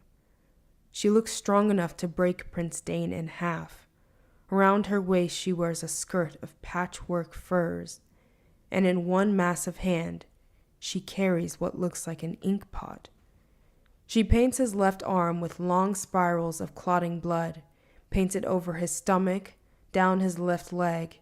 He does not flinch. When she is done, she steps back to admire her grisly handiwork and then gives a shallow bow to Eldred. Seelie court, twilight folk, come forward and anoint your prince, Valmorin says. Boy in wrapper of what looks like birch bark, his wild hair sticking up at odd angles, walks to the dais. Small, pale green wings sit on his back. When he anoints Dane's other side, he paints it in thick swaths of pollen, yellow as butter. Wild fae, shy folk, come forward and anoint your prince, says Valmorin. It is a hob who comes forward this time, in a dapper little suit carefully sewn. He carries with him a handful of mud, which he smears over the center of Prince Dane's chest, just above his heart. I finally spot Carden in the crowd, unsteady on his feet, with a wineskin in one hand. He appears to have gotten himself riotously drunk. When I think of the smear of silver paint on his face and the way his hand had slid on my hip, I guess he was well on his way there when I saw him. I feel an immense, mean satisfaction that he is not standing with the royal family at the most important moment for the court in centuries. He's going to be in so much trouble. Who will clothe him? Valmorin asked, and in turn each of his sisters and then his mother bring him a white tunic and pants made from hide, a collar of gold, and a high kid-skin boots. He looks like a storybook king, one who will have wise and just rule. I imagine the ghost in the rafters and the roach in his mask watching proudly. I feel some of that same pride being sworn to him, but I cannot forget his words to me. You are my creature, Jude Duarte. I touch my wounded hand to the hilt of my silver sword, the sword my father forged. After tonight, I will be the High King's spy and a true member of his court. I will lie to his enemies, and if that doesn't work, I will find a way to do something worse. And if he crosses me, well, then I'll find a way around that too. Valmorin brings the end of his staff down hard against the ground, and I feel the reverberation to my teeth. And who will crown him? Eldred wears an expression of pride. The crown gleams in his gnarled hands, glowing as if sunlight emanated from the metal itself. I will. The guards are changing configuration subtly, perhaps preparing to escort Eldred out of the palace. There are more knights at the edges of the crowd than there were when the coronation ceremony began. The High King speaks. Come, Dane, kneel before me.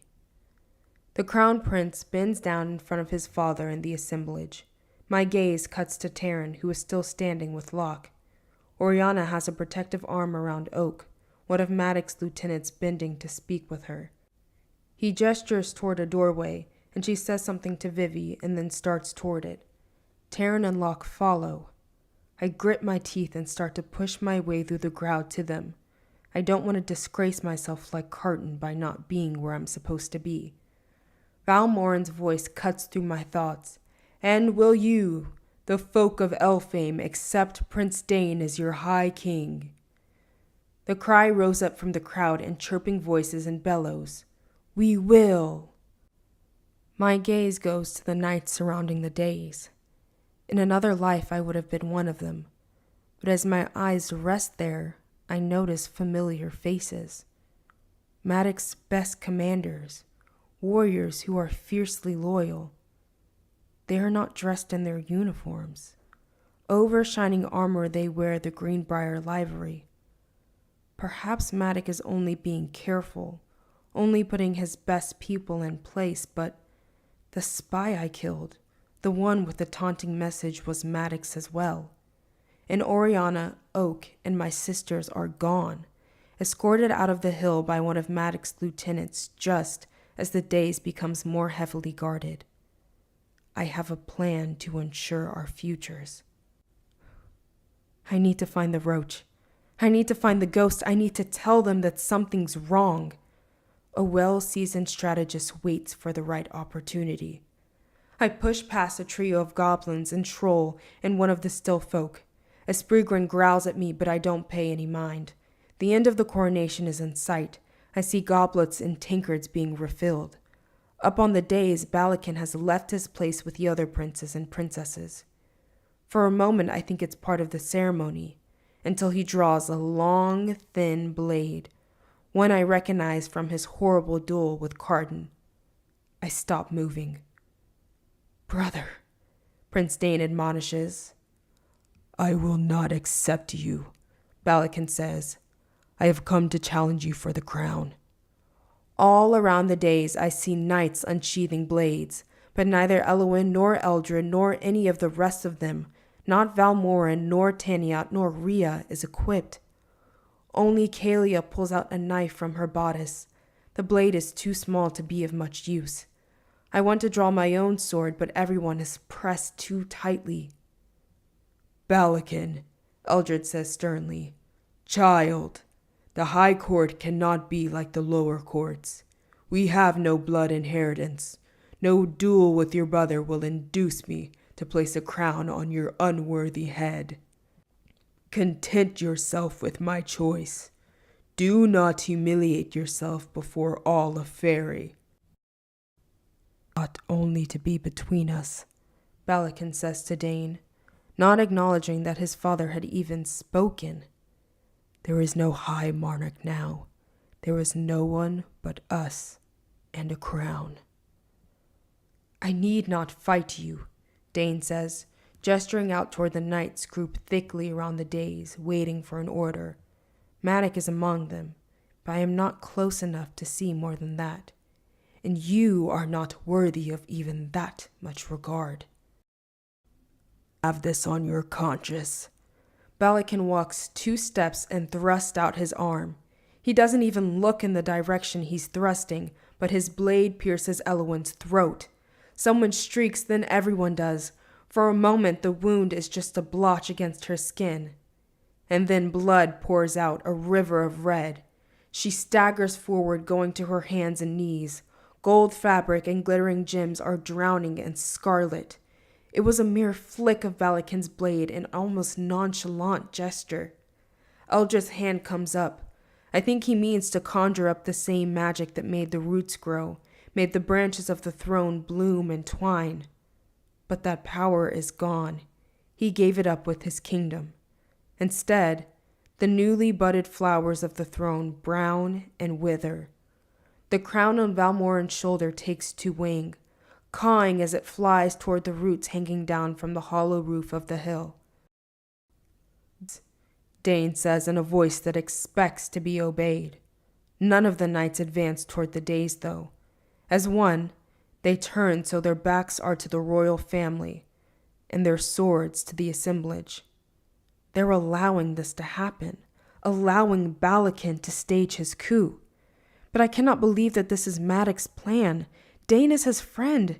Dane campaigned with him. Dane is going to reward him once he's the High King.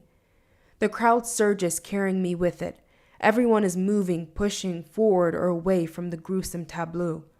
I see the salt-haired king of the court of termites try to wade toward the light, but his own knights get in front of him, holding him back.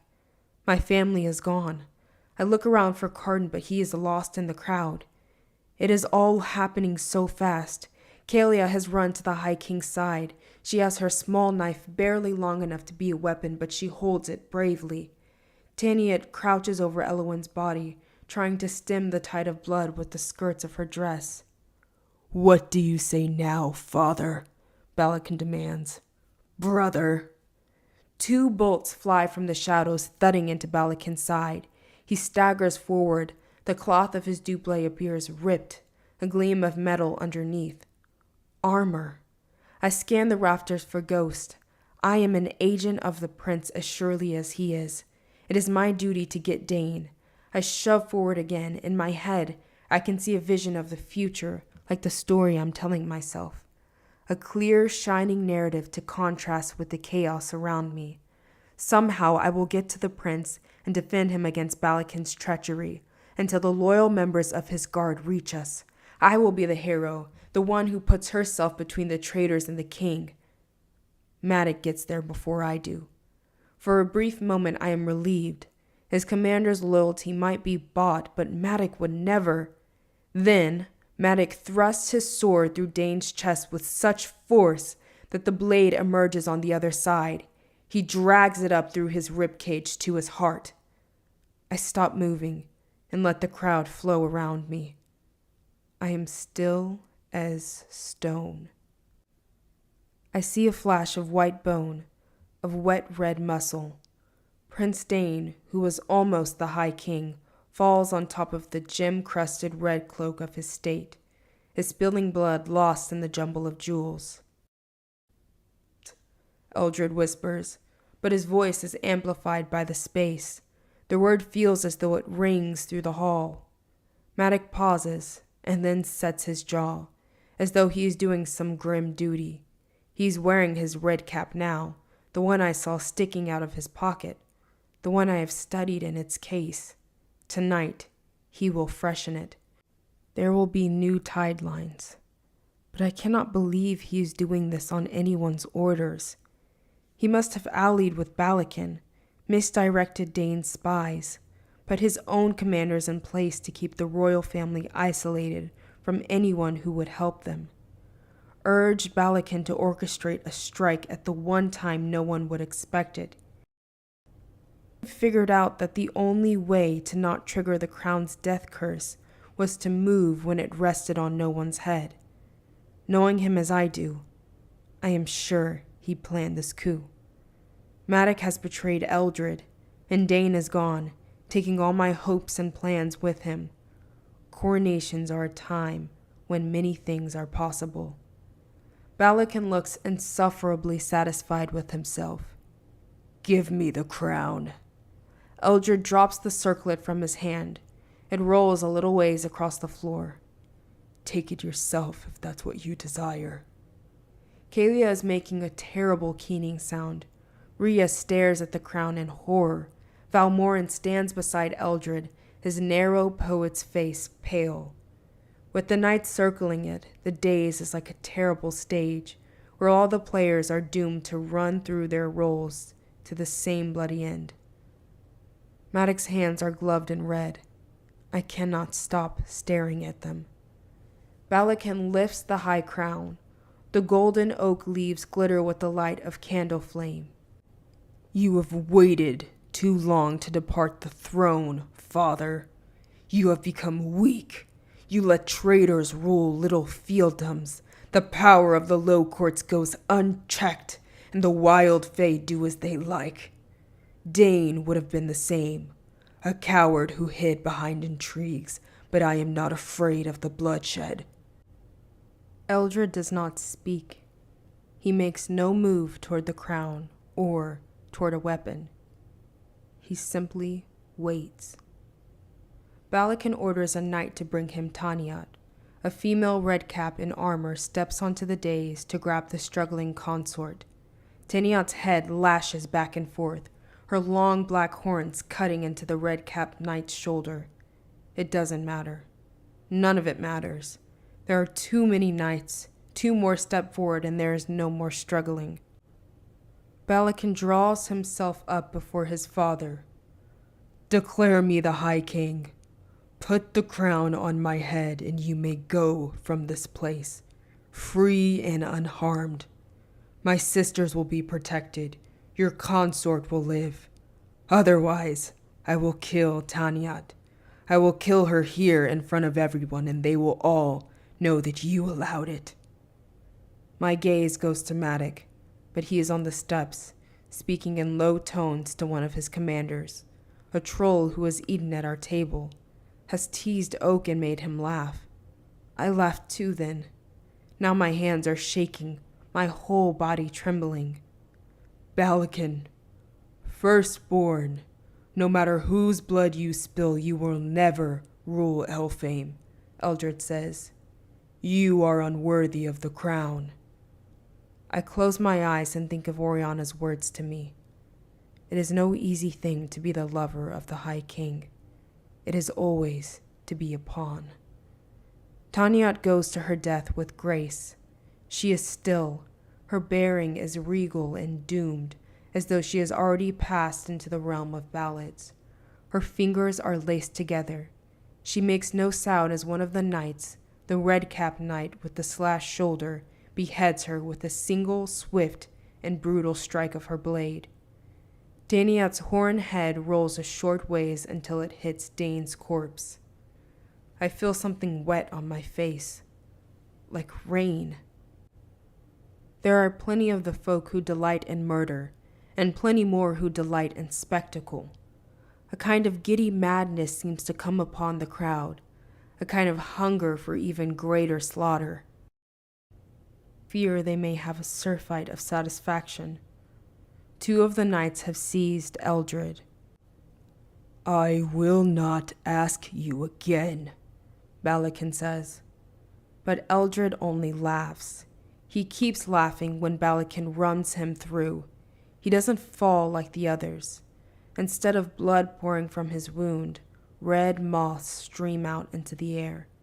They rush out of him so quickly that in a moment the High King's body is gone, and there are just those red moths, swirling up into the air in a vast cloud, or tornado of soft wings. But whatever magic made them does not last. They begin to fall until they are scattered across the days like blown leaves. The High King Eldred is, and possibly, dead. The days is strewn with bodies and blood. Valmorin is on his knees. Sisters, Balakin says, striding toward them. Some of the arrogance is gone from his voice, replaced with a horrible softness. He sounds like a man in the midst of a terrible dream from which he refuses to wake. Which of you will crown me? Crown me and live. I think of Matic telling my mother not to run. Kalia steps forward, dropping her knife. She is dressed in a stomacher of gold and a skirt of blue, a circlet of berries in her loose hair. I will do it, she says. It is enough. I will make you the High King, although the stain of what you have done will forever taint your rule. Never is like forever, I think, and then am angry to be reminded of anything Carden has ever said, especially now. There's a part of me that is glad she's given in, despite the awfulness of Balakin, the inevitable horror of his rule. At least this is over. A bolt comes from the shadows of the rafters in a completely different trajectory than the last. It strikes her in the chest. Her eyes go wide, her hands flutter over her heart, as though the wound is immodest and she needs to cover it. Then her eyes roll back, and she goes down without a sigh. It is Balakin who cries out with frustration. Manik gives order to his men, pointing toward the ceiling. A phalanx breaks off from the others and rushes up the stairs. A few guards fly up into the air on pale green wings, blades drawn. He killed her. The ghost killed her. I push my way blindly toward the dais, past a slough howling for more blood. I don't know what I think I'm going to do when I get there. Rhea picks up her sister's knife, holds it in one hand, shaking, her blue dress making her look like a bird caught before she could take flight. She's Vivi's only real friend and fairy. "Are you really going to fight me, sister?" Balakin says. "You have neither sword nor armor. Come, it is too late for that." "It is too late," she says, and brings the knife to her own throat, pressing the point just below her ear. "No!" I shout, although my voice is drowned out by the crowd, drowned out by Balakin shouting too. And then, because I can't stand to see any more death, I close my eyes. I keep them closed, though being jostled by something heavy and furred. Balakin starts calling for someone to fight Carden, to bring him Carden, and my eyes automatically fly open. But there's no Carden in sight, only Rhea's crumpled body and more horror. Winged archers take aim at the cluster of roots where the ghost was hiding. A moment later, he drops down into the crowd. I hold my breath, afraid he has been hit, but he rolls, stands, and takes off up the stairs with guard hot on his heels. He has no chance. There are too many of them, and the brew is too packed, leaving nowhere to run. I want to help him, want to go to him, but I am hemmed in. I can do nothing. I can save no one. Balakin turns on the court poet, pointing at him. "You will crown me. Speak the words of the ceremony." "I cannot," Valmorin says. "I am no kin to you, no kin to the crown." "You will," Balakin says. "Yes, my liege," the court poet answers in a quavering voice. He stumbles through a quick version of the coronation as the hill goes silent. But when the crowd is asked to accept Balakin as the new High King, no one speaks. The golden oak leaf crown is in Balakin's hand, but not yet on his head. Balakin's gaze sweeps over the audience, and though I know it will not settle on me, I still flinch. His voice booms. "Pledge yourselves to me." We do not. The monarchs do not bend their knees. The gentry are silent. The wild fairies watch and measure. I see Queen Annette of the southmost unseelie court, the court of moss, signal to her courtiers to leave the hall. She turns away with a sneer. "You are sworn to the High King," Balakin booms. "And I am king now." Balakin lifts the crown and sets it on his own head. But a moment later he howls, knocking it off. A burn is on his brow, the red shadow of a circlet. "We do not swear to the king, but to the crown," someone cries. It is the Lord of Ribon, the court of termites. He has made his way to stand in front of the knights, and although there are more than a dozen directly between him and Balakin, Ribon does not seem particularly concerned. "You have 3 days to get it on your head, Kinslayer. 3 days. I will depart here unsworn, unchecked in power, and unimpressed. And I'm certain not to be the only one." There is a smattering of laughter and whispers as his words spread. A motley group still fills the hall, glittering seelie and terrifying unseelie, the wild fae that seldom leave their hills, rivers, or grave mounds. Goblins and hags, pixies and fukas. They have watched nearly all the royal family be slaughtered in a single night. I wonder how much more violence will spring up if there was no new monarch to caution them. I wonder who would welcome it. Sprites glitter in the air that stinks of freshly spilled blood. The revel will go on, I realize. Everything will go on. But I'm not sure that I can. Book 2. Empty your heart of its mortal dream. The winds awaken, the leaves whirl round. Our cheeks are pale, and hair is unbound. Our breasts are beaving, and our eyes are agleam. Our arms are waving, our lips are apart. And if any gaze on our rushing band, we come between him and the deed of his hand. We come between him and the hope of his heart. William Butler Yeats. The Hosting of the She. Chapter 21. I am a child again, hiding under the table, the revel spinning around above me. Pressing my hand to my heart, I feel the speeding thud of it. I cannot think. There is blood on my dress, little dots of it sinking into the blue sky. I thought I could not be shocked by death, but there was just so much of it. An embarrassing, ridiculous excess. My mind keeps going back over Prince Dane's white ribs, the spray of blood from Elowin's throat, and the High Kings denying Balakin over and over as he died. Over poor Taniat and Kalia and Rhea, who were forced to discover each in turn how the crown of Fairy mattered more than their lives. Who had been Dane's right hand all of these years. Fairies might not be able to lie outright, but Maddox had lied with every laugh, every clap on the back, every shared cup of wine. Maddox, who'd let us all get dressed up and given me a beautiful sword to wear tonight as though we were really going to some fun party. I knew what he was, I try and tell myself. I saw the blood crusted on his red cap. If I let myself forget, then more fool me. At least knights had led my family away before the killing started. At least none of the others had to watch, although unless they were very far away, they could have not failed to hear the screams. At least Oak would not grow up as I have, with death as my birthright. I sit there until my heart slows again. I need to get out of the hill.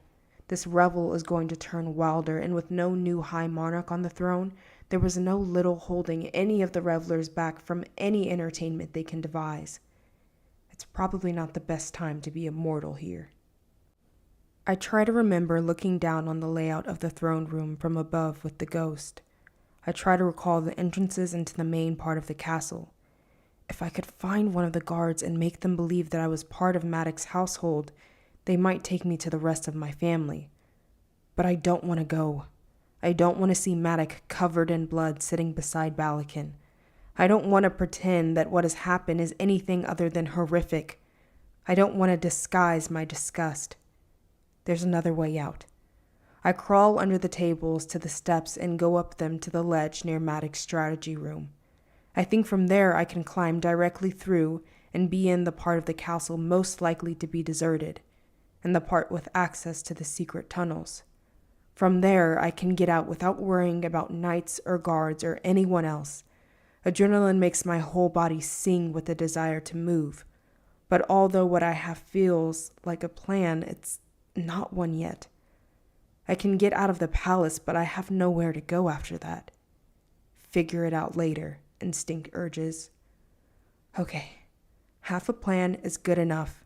On my hands and knees, heedless of my dress, heedless of the way the sheath of my sword drags against the packed earth floor, heedless of the pain in my hand, I crawl. Above me I hear music. I hear other things too. The snap of what might be bones, a whimper, a howl. I ignore all of it. Then the tablecloth lifts, and my eyes adjust to the brightness of the candlelight. A masked figure grabs for my arms. There's no easy way to draw my sword crouched as I am under the table, so I grab for the knife inside my bodice. I'm about to strike when I realize those ridiculous spike-tipped shoes. Carden, the only one who can legitimately crown Balakin, the only other descendant of the Greenbrier line left. Everyone in Fairy must be looking for him. And here he is, wandering around in a flimsy silver fox half-mask, blinking at me with drunken confusion and swaying a bit on his feet. I almost laugh outright. Imagine my luck to be the one to find him. "You're mortal," he informs me. In his other hand, he's carrying an empty goblet tipped over absently, as though he's forgotten he still carries it. "It is not safe for you here, especially if you go around stabbing everyone." Not safe for me? Absurdity of the statement aside, I have no idea why he's acting as though he ever thought about my safety for a moment, except to endanger it. I try to remind myself he must be in shock and grieving, and that might make him behave strangely, but it's hard to think of him as a person who could care about anyone enough to mourn. Right now, he doesn't even care about himself. Get down here before you're recognized. Playing hide and seek under the table, crouching in the dirt. Typical of your kind, but far beneath my dignity. He laughs unsteadily, like he expects I'm going to laugh too. I don't. I ball up my fists and punch him in the stomach right where I know it will hurt. He staggers to his knees. The goblet drops to the dirt, making a hollow, clanking sound.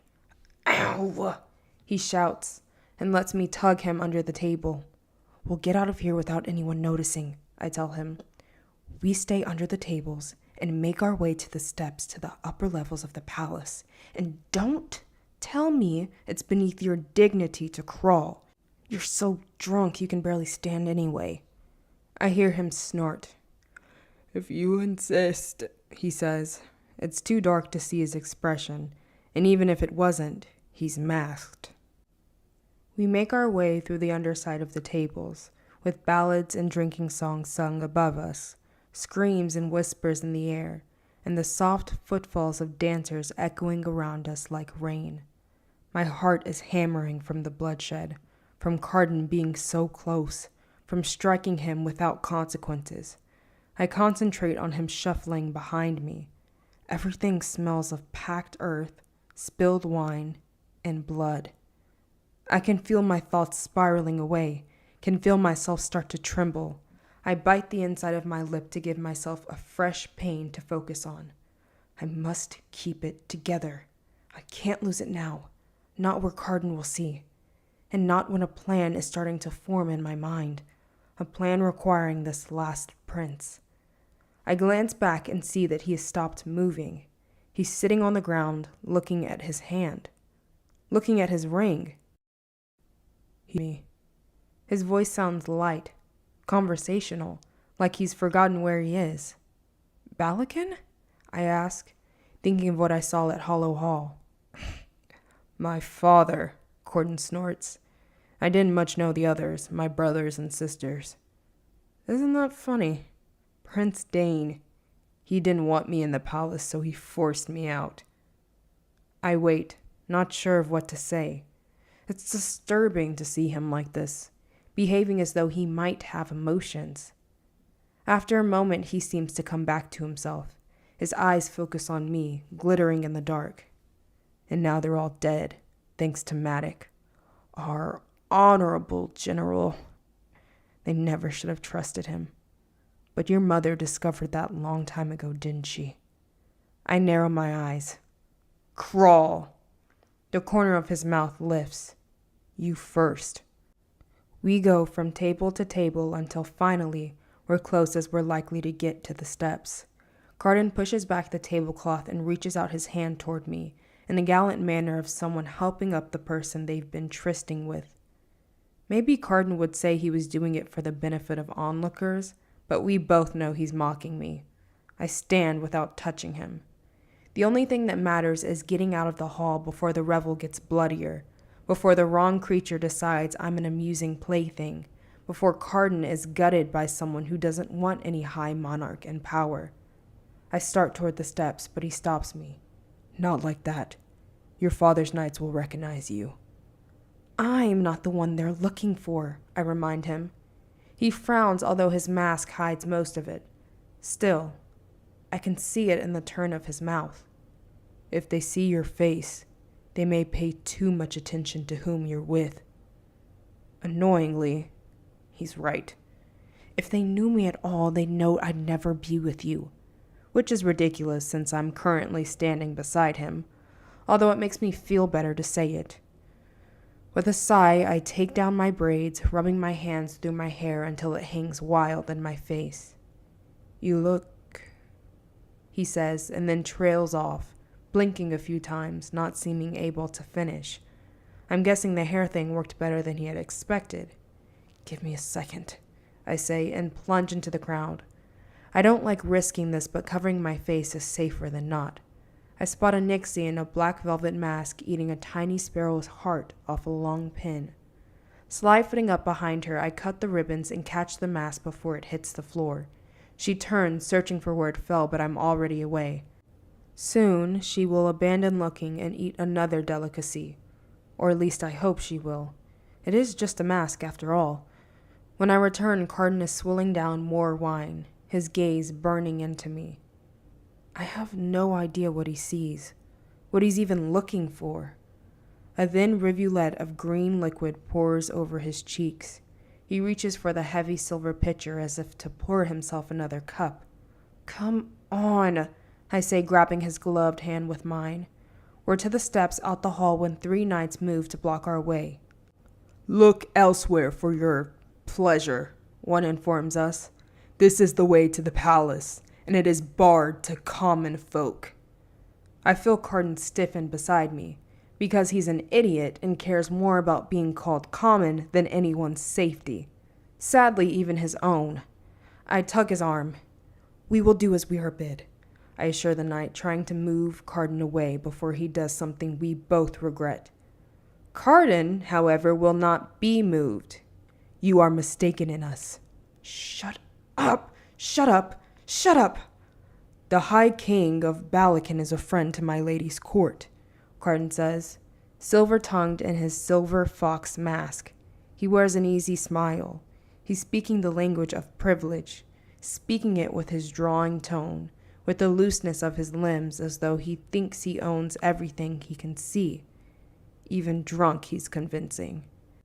"You may have heard of Queen Glitton in the northwest. Balakin sent a message about the missing prince. He is waiting for an answer." "I don't suppose you have any proof of that?" one of the knights asks. "Of course."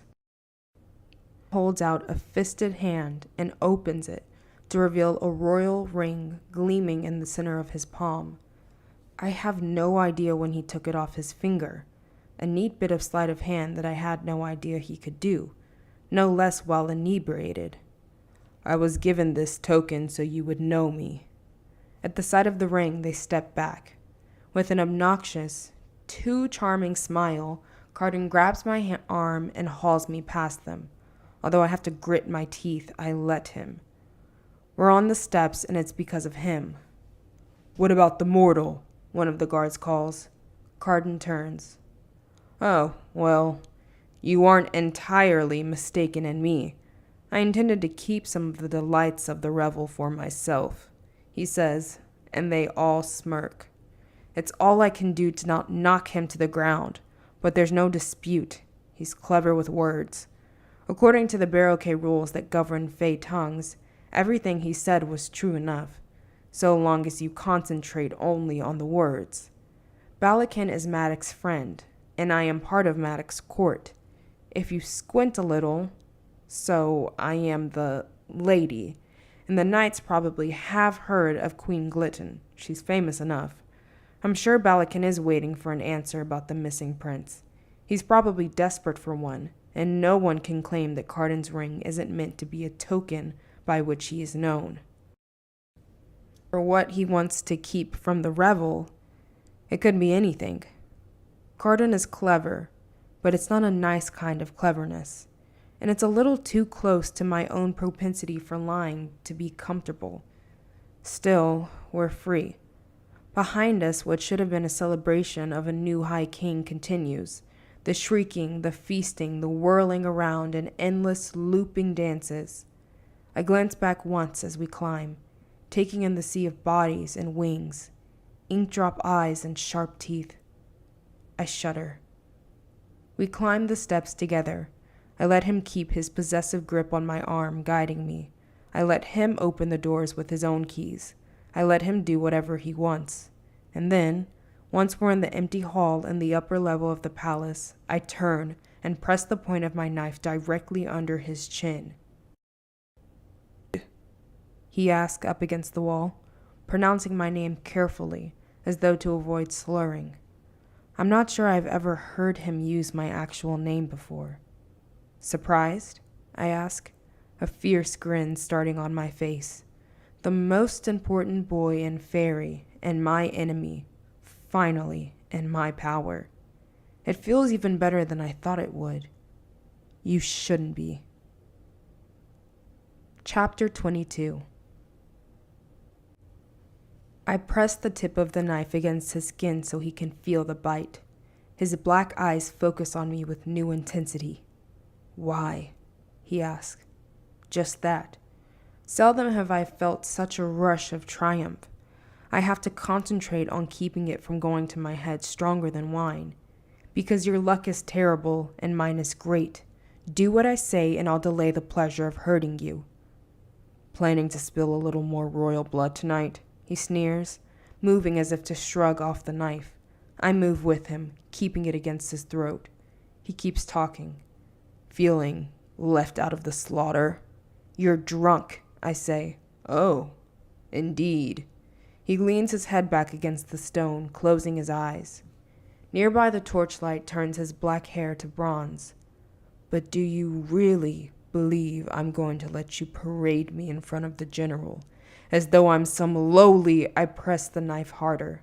He sucks in a breath and bites off the end of that sentence. Of course, he says a moment later, with a laugh full of self-mockery. I was passed out cold while my family was murdered. It's hard to fall more lowly than that. Stop talking, I tell him, pushing aside any twinge of sympathy. He never had any for me. Move. Or what? He asks, still not opening his eyes. You're not really going to stab me. When was the last time you saw your dear friend Valerian? I whisper. Not today. Despite the insult implied by his absence, did you wonder at that? His eyes open. He looks as though I slapped him awake. I did. Where is he? Rotting near Maddox stables. I killed him, and then I buried him. So believe me when I threaten you. No matter how unlikely it seems, you are the most important person in all of Fairy. Whosoever has you has power. And I want power. I suppose you are right after all. He studies my face, giving nothing away on his own. I suppose I didn't know the least of what you could do. I try not to let him know how much his calmness rattles me. It makes me feel as though the knife in my hand, which should lend me authority, isn't enough. It makes me want to hurt him just to convince myself he can be frightened. He's just lost his whole family. I shouldn't be thinking like this. But I can't help thinking that he will exploit any pity on my part, any weakness. Time to move, I say harshly. Go to the first door and open it. When we're inside, we're going to the closet. There's a passageway through there. Yes, fine, he says, annoyed, trying to push away my blade. I hold it steady so that the knife cuts into his skin. He swears and puts a bleeding finger in his mouth. For fun, I say, and then ease the blade from his throat, slowly and deliberately. My lip curls, but otherwise I keep my expression as mask-like as I know how, as cruel and cold as the face that reoccurs in my nightmares. It is only as I do that I realize who I am aping, whose face frightens me into wanting it for my own. His. My heart is hammering so I feel sick. Will you at least tell me where we're going? He asked as I shove him ahead of me with my free hand. No. Now move. The growl in my voice is all mine. Unbelievedly, he does, swaying as he makes his way down the hall and then into the study I indicate. When we get to the hidden passageway, he crawls with only a single inscrutable glance back at me.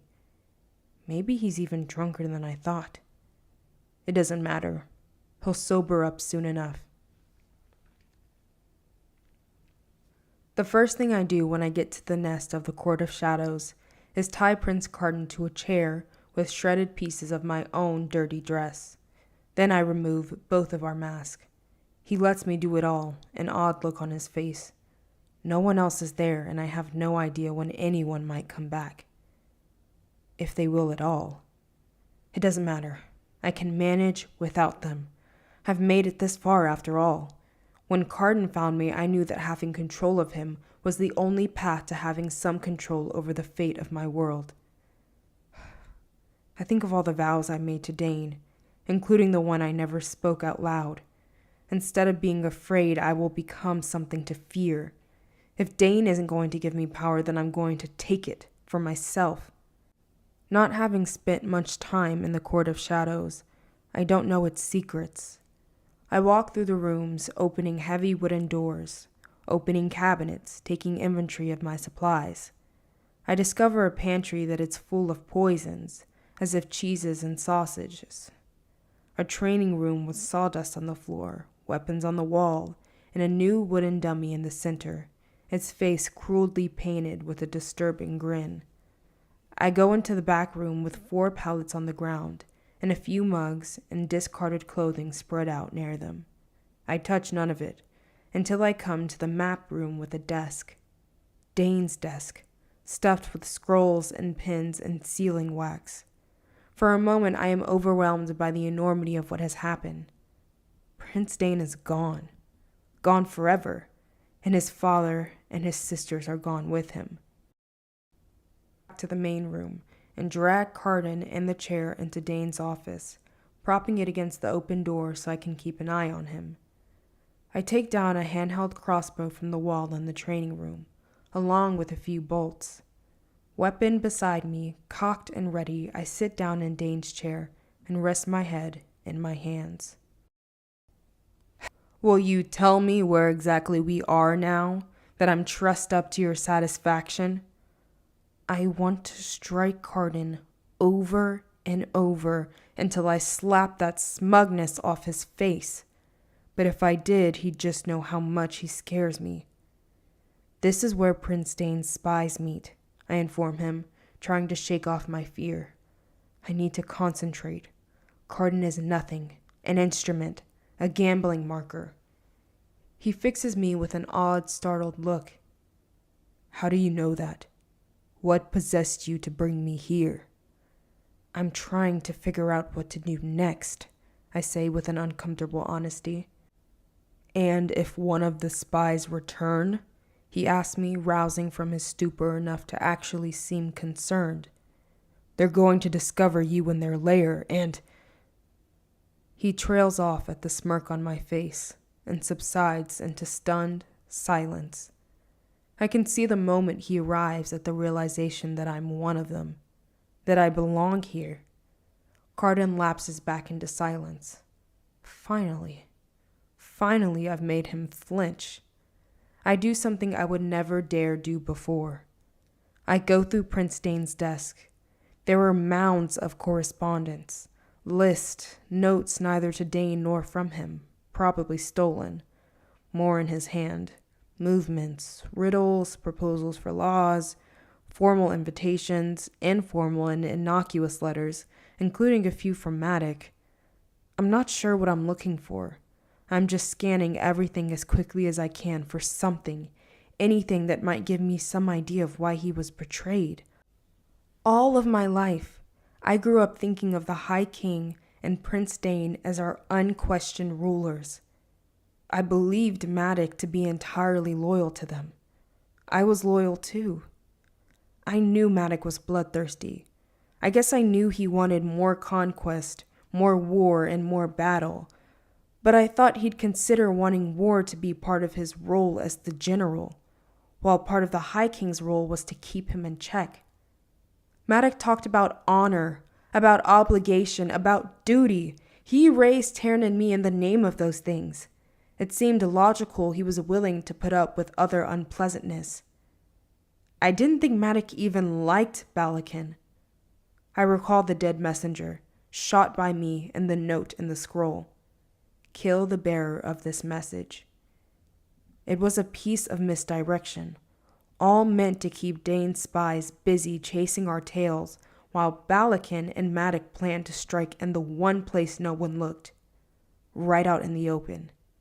Did you know? I asked Carden. Did you know what Balakin was going to do? Is this why you weren't with the rest of your family? He barks out a laugh. If you think that, why do you suppose I didn't run straight into Balakin's loving arms?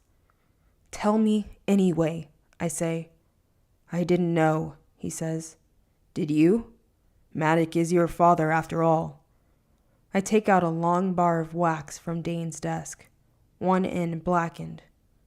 What does it matter what I say? I could lie. Tell me anyway, he says, and yawns. I really want to slap him. No, either, I admit, not looking at him. Instead, I'm staring at the pile of notes, at the soft wax impressions, and intaglio in reverse. And I should have. My gaze cuts toward Carden. I walk over to him, squat down, and begin to prise off his royal ring. He tries to pull his hand out of my grasp, but he's tied in such a way that he can't. I yank it off his finger. I hate how I feel around him, the irrational panic when I touch his skin. I'm just borrowing your stupid ring, I say. The signet fits perfectly into the impression of the letter. All the rings of the princes and princesses must be identical. That means the seal from one looks much like the seal of another. I pull out a fresh piece of paper and begin to write. I don't suppose you have anything to drink around here, Carden asks. I don't imagine that whatever happens next is going to be particularly comfortable for me, and I would like to stay drunk in order to face it. Do you really think I care if you're comfortable? I demand. I hear a footfall and stand up from the desk. From the common room comes the sound of smashing glass. I've shoved Carden's ring into my bodice where it rests heavily against my skin and head into the hall. The roach has knocked a line of jars off the bookshelf and cracked the wood of the cabinet. Jagged glass and spilled infusions carpet the stone floor. Mandrake, snake root, larkspur. The ghost is grabbing the roach's arm, hauling him back from smashing more things. Despite the line of blood streaking down his leg, the stiffness of his movements, the ghost has been in a fight. Hey, I say. Both look surprised to see me. They are even more surprised when they notice Prince Carden tied into a chair in the doorway of the map room. Shouldn't you be with your father, celebrating? The ghost spits. I take a step back. Before, he's always been this model of perfect, unnatural calm. Neither of them seems calm now. The bomb is still out there, and both of them nearly gave their lives to free me from Balakin's dungeon, only to find you here, gloating. No, I say, holding my ground. Think about it. If I knew what was going to happen, if I was on Maddox's side, the only way I would be here is with a retainer of knights. You'd have been shot coming in the door. I would hardly have come alone, dragging a prisoner that my father would dearly love to have. Peace, both of you. We're all of us reeling, the coach says, looking at the damage he has done. He shakes his head. Then his attention goes to Carden. He walks toward him, studying the prince's face. The roach's black lips pull back from his teeth in a considering grimace. When he turns back to me, he's obviously impressed, although it seems that one of us kept her head. Hello, Carden says, raising his brows and regarding the roach as though they were sitting down to tea together. Carden's clothes are disarranged, from crawling under the tables or being captured and tied, and his infamous tail is showing under the white lawn of his shirt. It is slim, nearly hairless, with a tuft of black fur at the tip.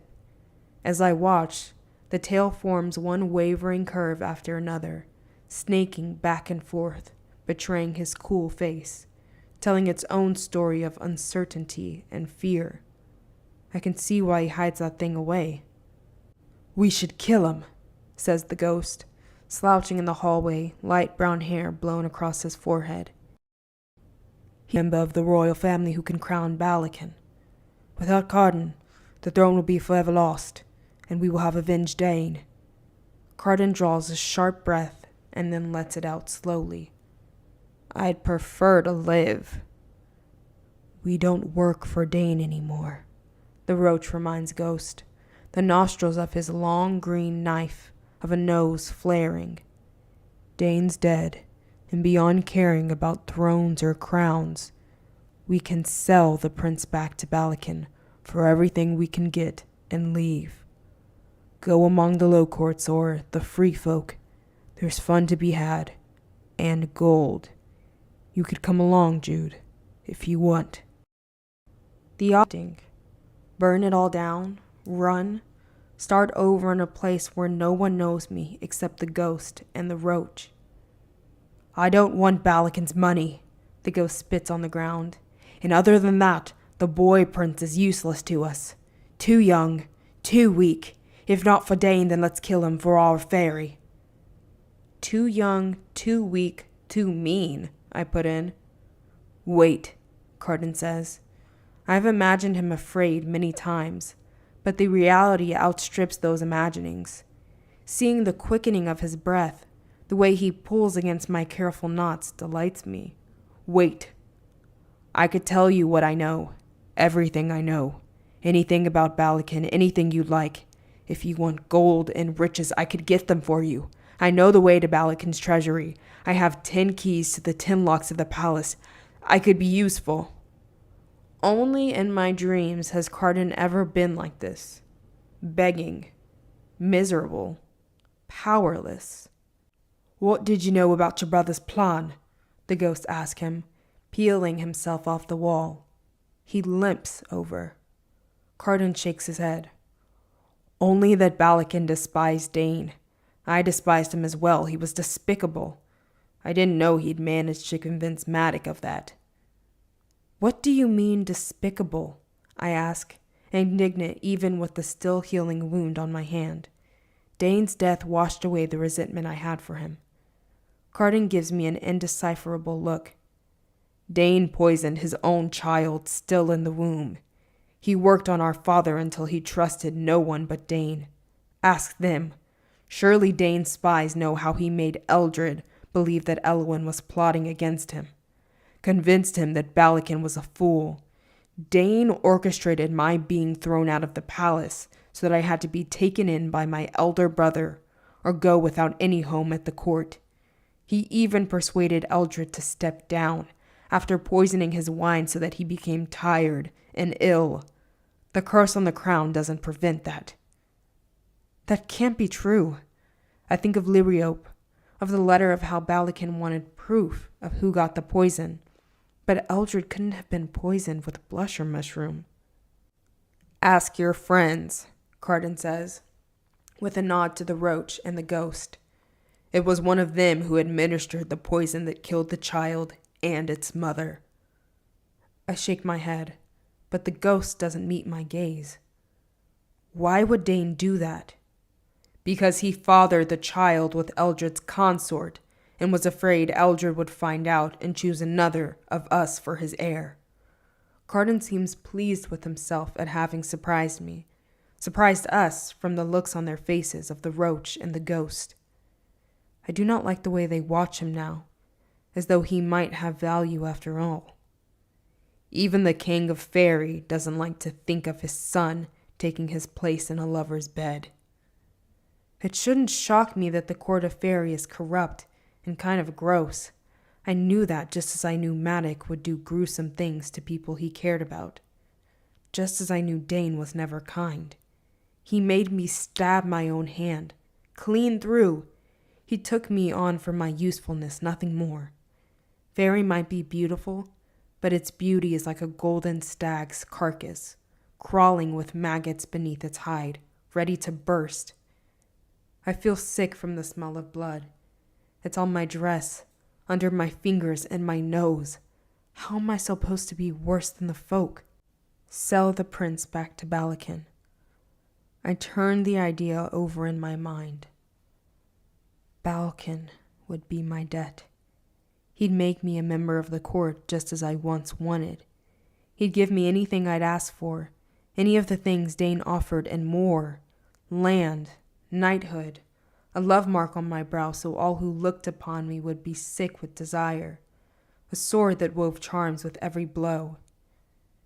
And yet, none of those things seem all that valuable anymore. None of those are true power. True power isn't granted. True power can't be taken away. I think of what it will be like to have Balakin for a high king, for the circle of grackles to devour all the other circles of influence. I think of his starveling servants, of his urging Carden to kill one of them for training, of the way he ordered Carden beaten while professing his love for their family. No, I cannot see myself serving Balakin. Prince Carden is my prisoner, I remind them, pacing back and forth. I'm not good at much, and I've been good at being a spy for only a very short time. I'm not ready to give that up. I get to decide what happens to him. The roach and the ghost exchange glances. Unless we're going to fight, I say, because they're not my friends, and I need to remember that. But I have access to Matic. I have access to Balakin. I'm our best shot at brokering a deal. Jude, Carden cautions me from the chair, but I'm beyond caution, especially from him. There's a tense moment, but the roach cracks a grin. No, girl, we're not fighting.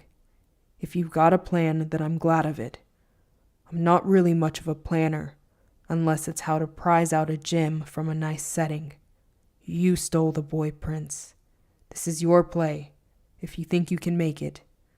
The ghost frowns but doesn't contradict him. What I must do is put the puzzle pieces together. Here's what doesn't make sense. Why is Matic backing Balakin?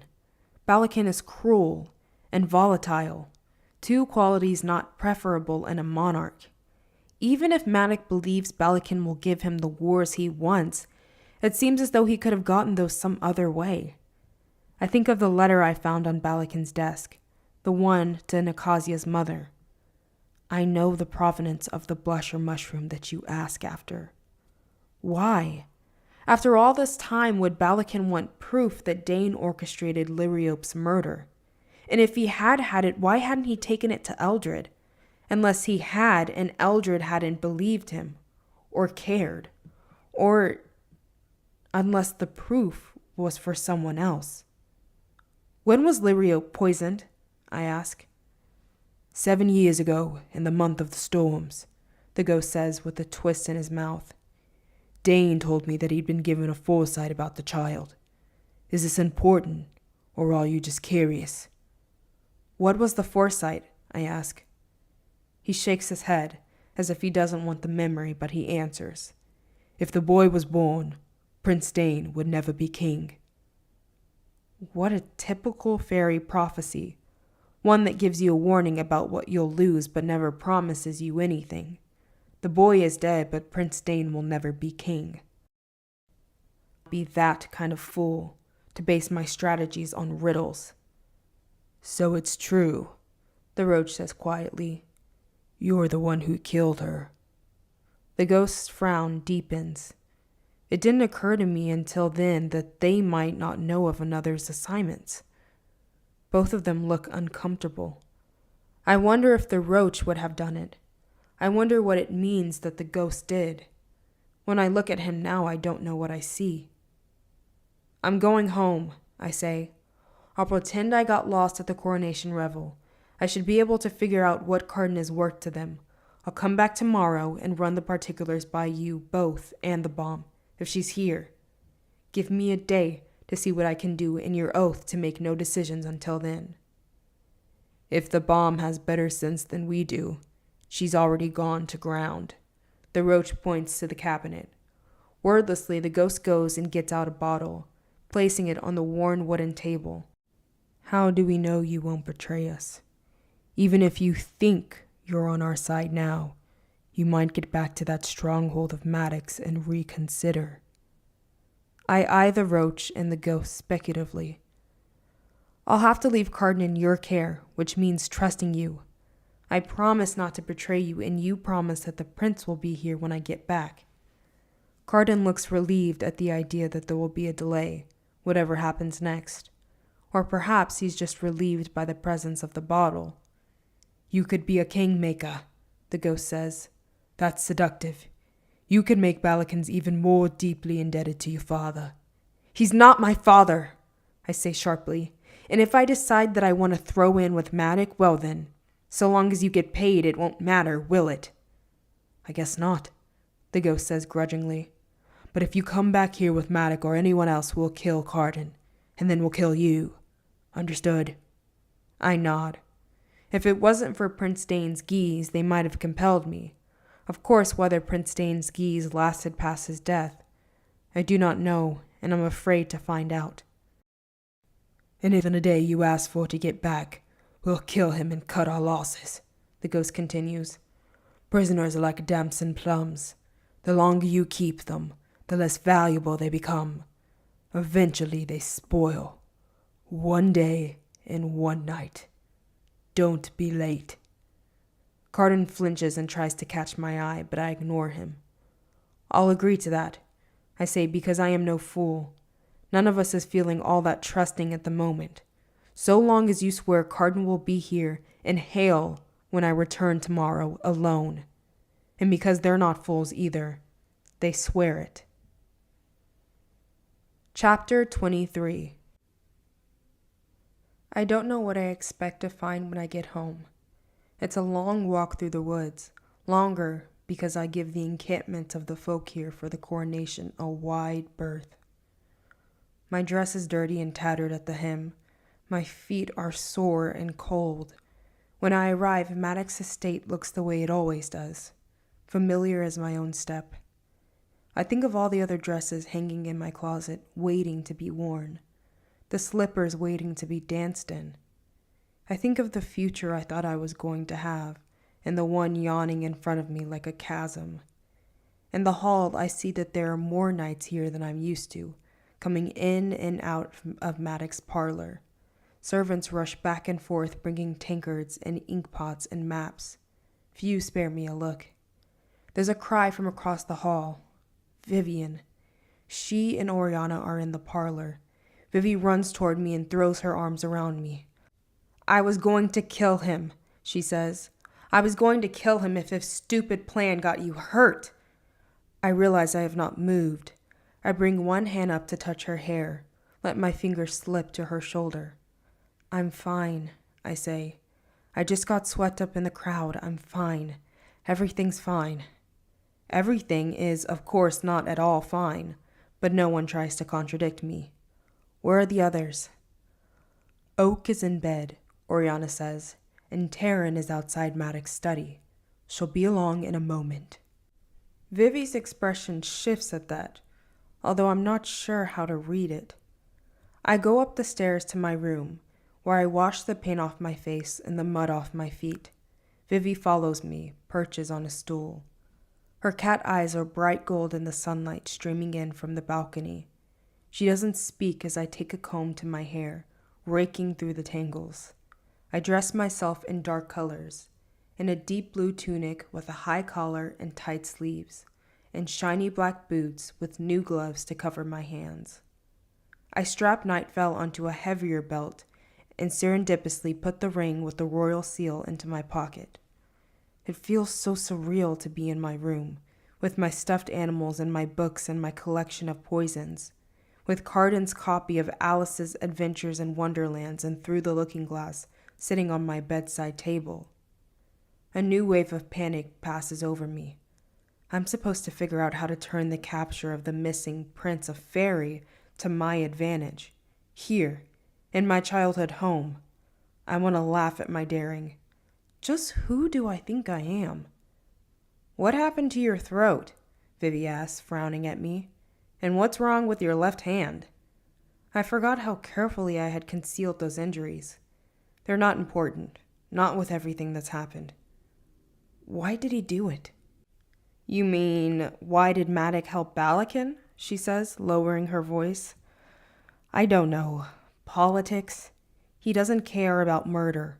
He doesn't care that it's his fault Princess Rhea is dead. He doesn't care, Jude. He's never cared. That's what makes him a monster. Maddox can't really want Balakin to rule Elfame, I say.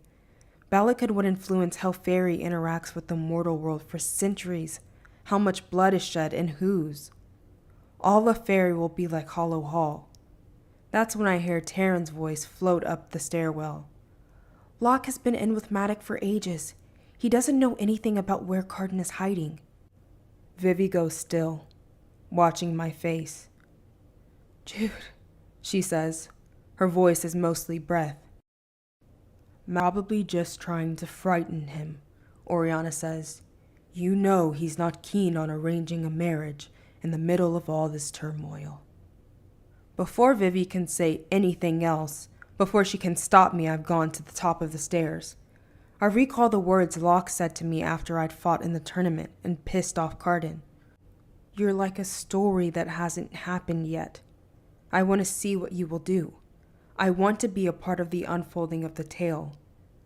When he said that he wanted to see what I would do, did he mean to find out what would happen if he broke my heart? If I can't find a good enough story, I'll make one.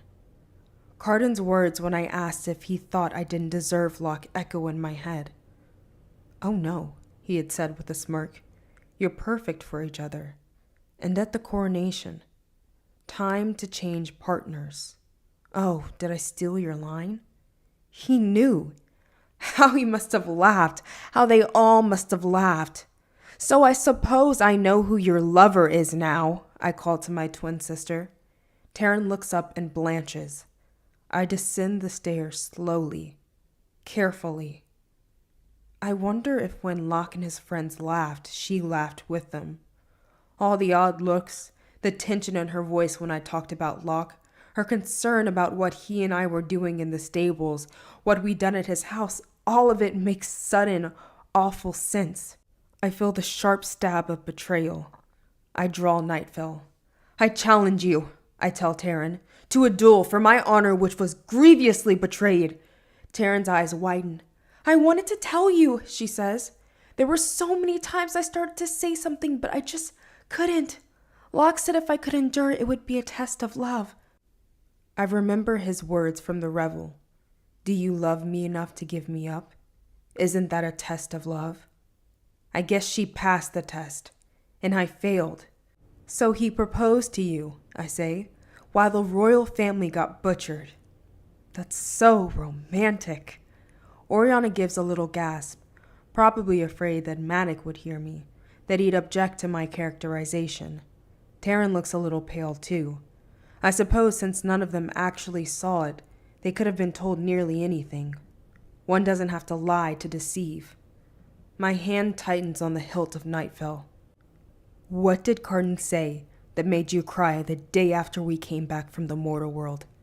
I remember my hands buried in his velvet doublet, his back hitting the tree when I shoved him, and then later how she denied it had anything to do with me, how she wouldn't tell me what it did have to do with. For a long moment she doesn't answer. By her expression I know she doesn't want to tell me the truth. It was about this, wasn't it? He knew. They all knew. I think of Nicasia sitting at Locke's dining table, seeming for a moment to take me into her confidence. He ruins things.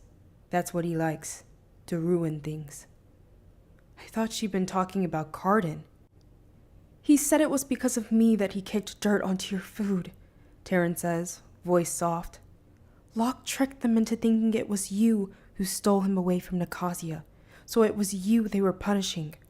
Cardin said you were suffering in my place and that if you knew why, you'd back down. But I couldn't tell you. For a long moment, I do nothing but take in her words. Then, I throw my sword down between us. It clings on the floor. Pick it up, I tell her. Taryn shakes her head. I don't want to fight you. You sure about that? I stand in front of her, and her face annoyingly close. I can feel how much she itches to take my shoulders and shove. It must have galled her that I kissed Locke, that I slept in his bed.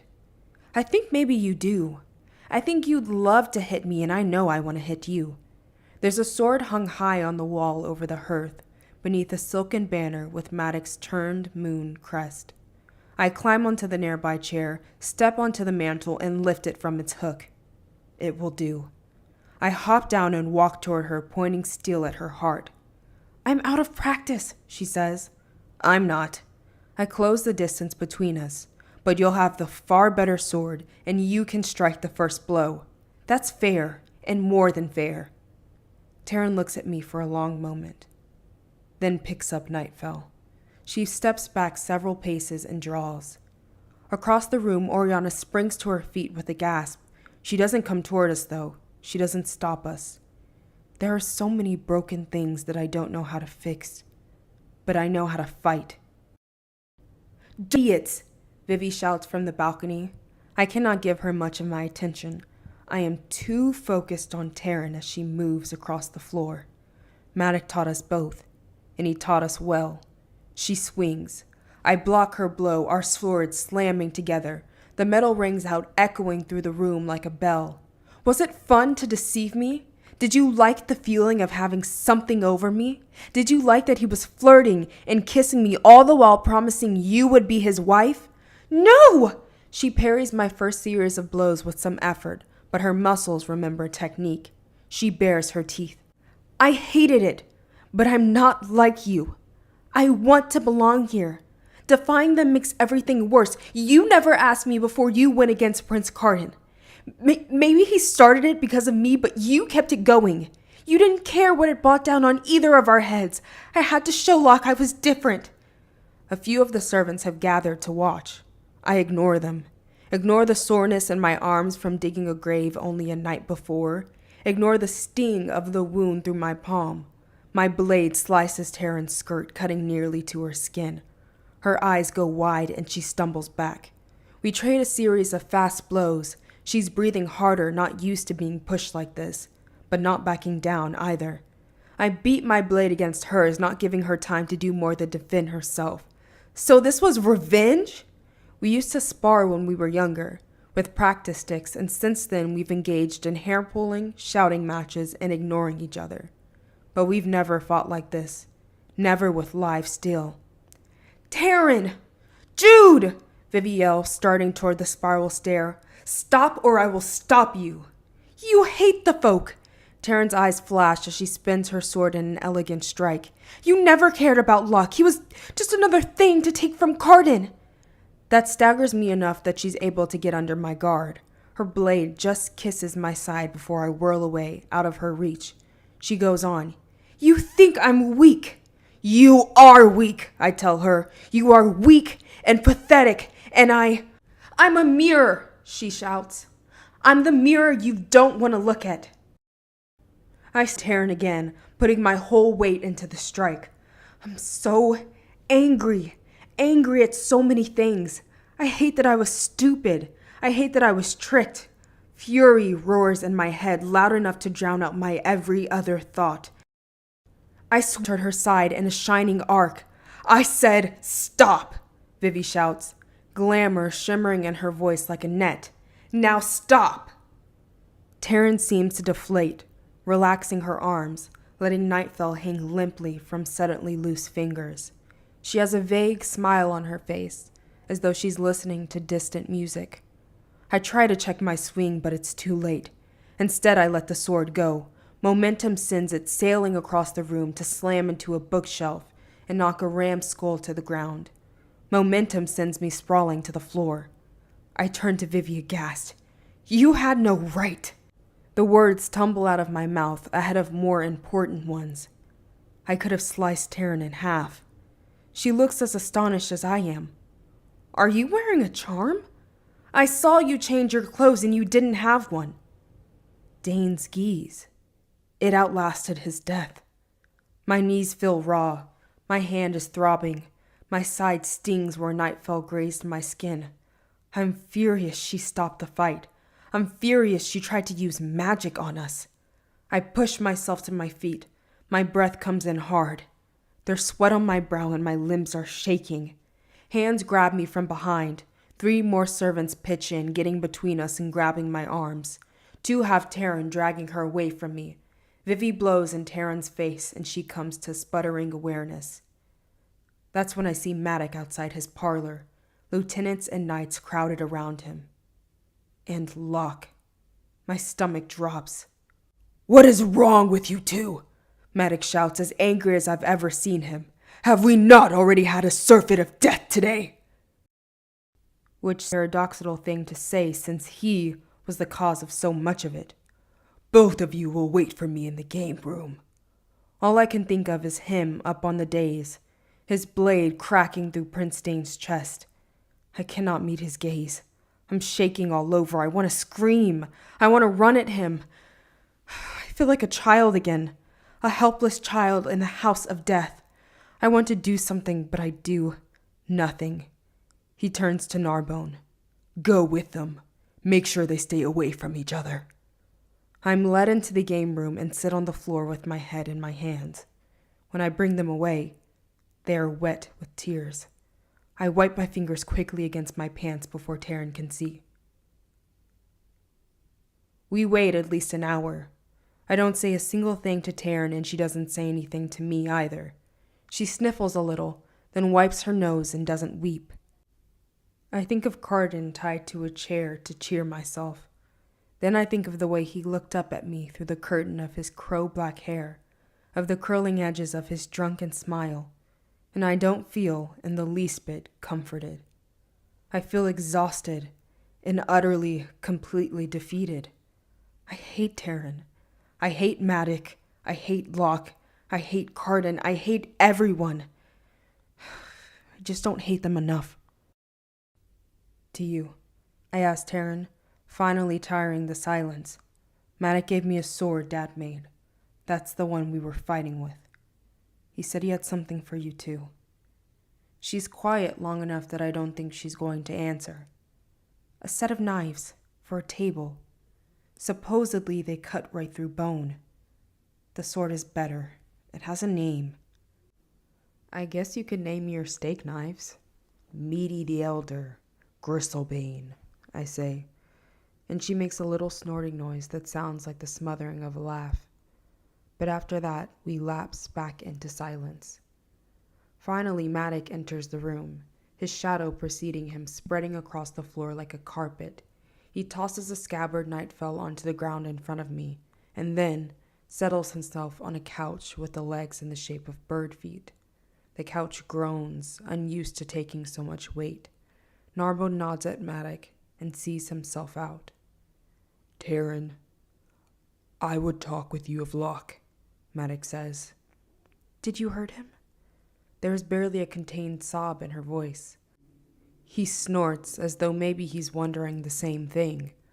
When he asked for your hand, he told me that although, as I knew, the folk are changeable people, he'd still like to take you to wife, which is to mean, I suppose, that you will not find him particularly constant.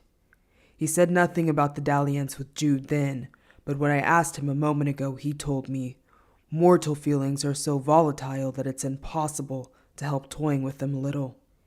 He told me that you, Taryn, had showed him that you could be like us. No doubt, whatever you did to show him, that was the source of conflict between you and your sister. Taryn's dress is pillowed around her. She looks composed, although she has a shallow slash on her side and a cut skirt. She looks like a lady of the gentry, if one does not stare overmuch at the rounded curve of her ears, When I allow myself to truly think on it, I cannot fault Locke for choosing her. I am violent. I've been poisoning myself for weeks. I am a killer and a liar and a spy. I get why he chose her. I just wish she had chosen me. What did you say to him? Taryn asked. That I never found myself particularly changeable, Maddox says, and that I found him to be unworthy of both of you. Taryn's hands curl into fists at her side, but there is no other sign that she's angry. She has mastered a kind of courtly composure that I have not. While I have studied under Maddox, her tutor has been Oriana. Do you forbid me from accepting him? It will not end well, Maddox says. But I will not stand in front of your happiness. I will not even stand in front of misery that you choose for yourself. Taryn says nothing, but the way she lets out her breath shows relief. Go, he tells her, and no more fighting with your kin. Whatever pleasure you find with Locke, your loyalty is to your family. I wonder what he means by that, by loyalty. I thought he was loyal to Dane. I thought he was sworn to him. But Taryn begins, and Maddox holds up a hand with the menace of his curved black fingernails. Was the challenger? Did she thrust a sword into your hand and make you swing it? Do you really think that your sister has no honor, that she would chop you into pieces while you stood by unarmed? Taryn glowers, putting her chin up. I didn't want to fight. Then you ought not to do so in the future, Maddox says. There's no point in fighting if you're not intending to win. You may go. Leave me to talk with your sister.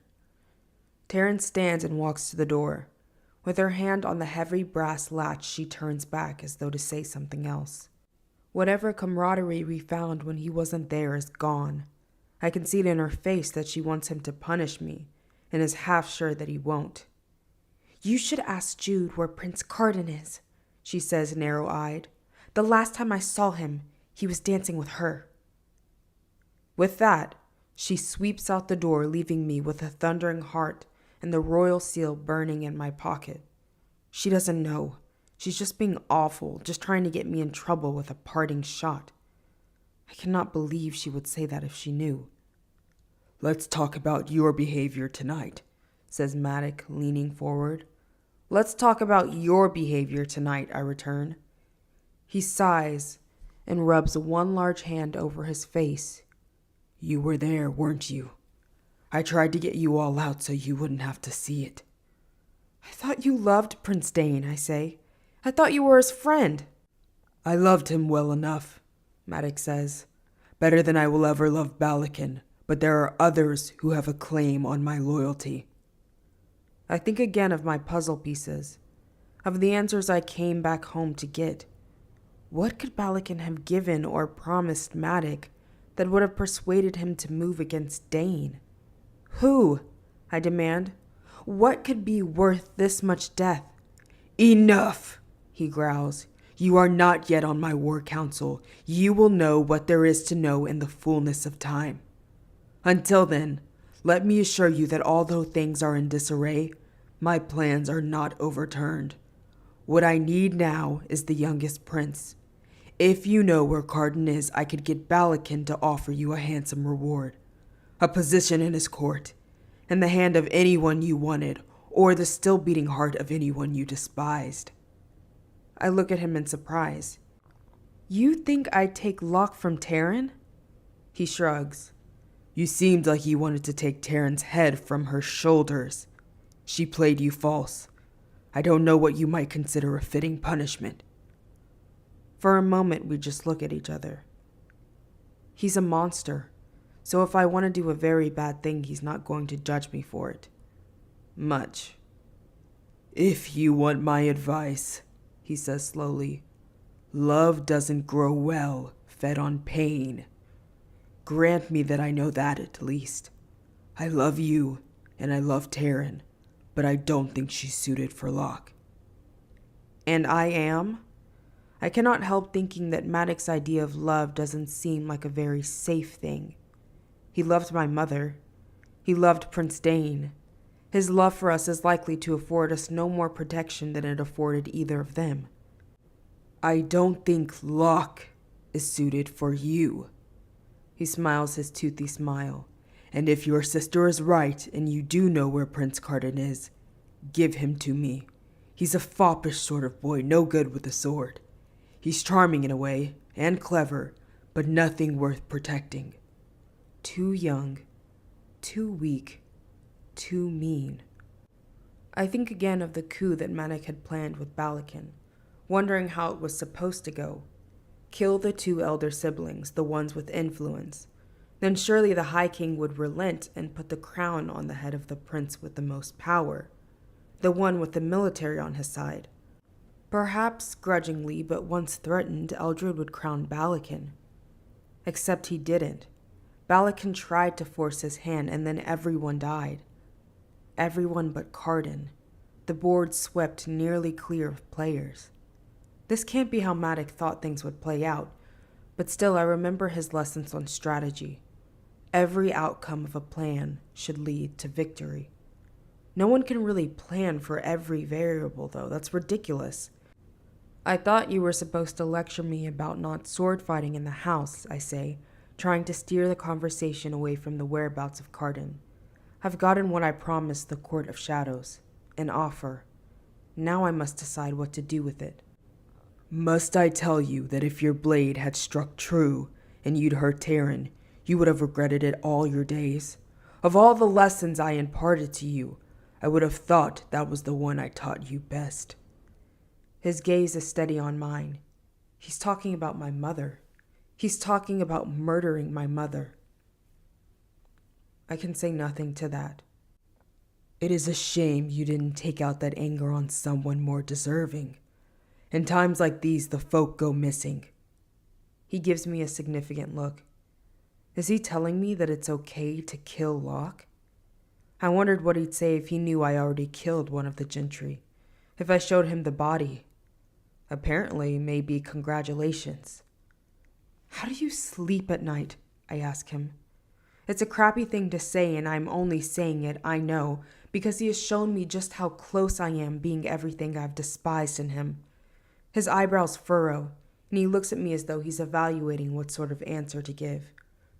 I imagine myself as he must see me, a sullen girl sitting in judgment of him.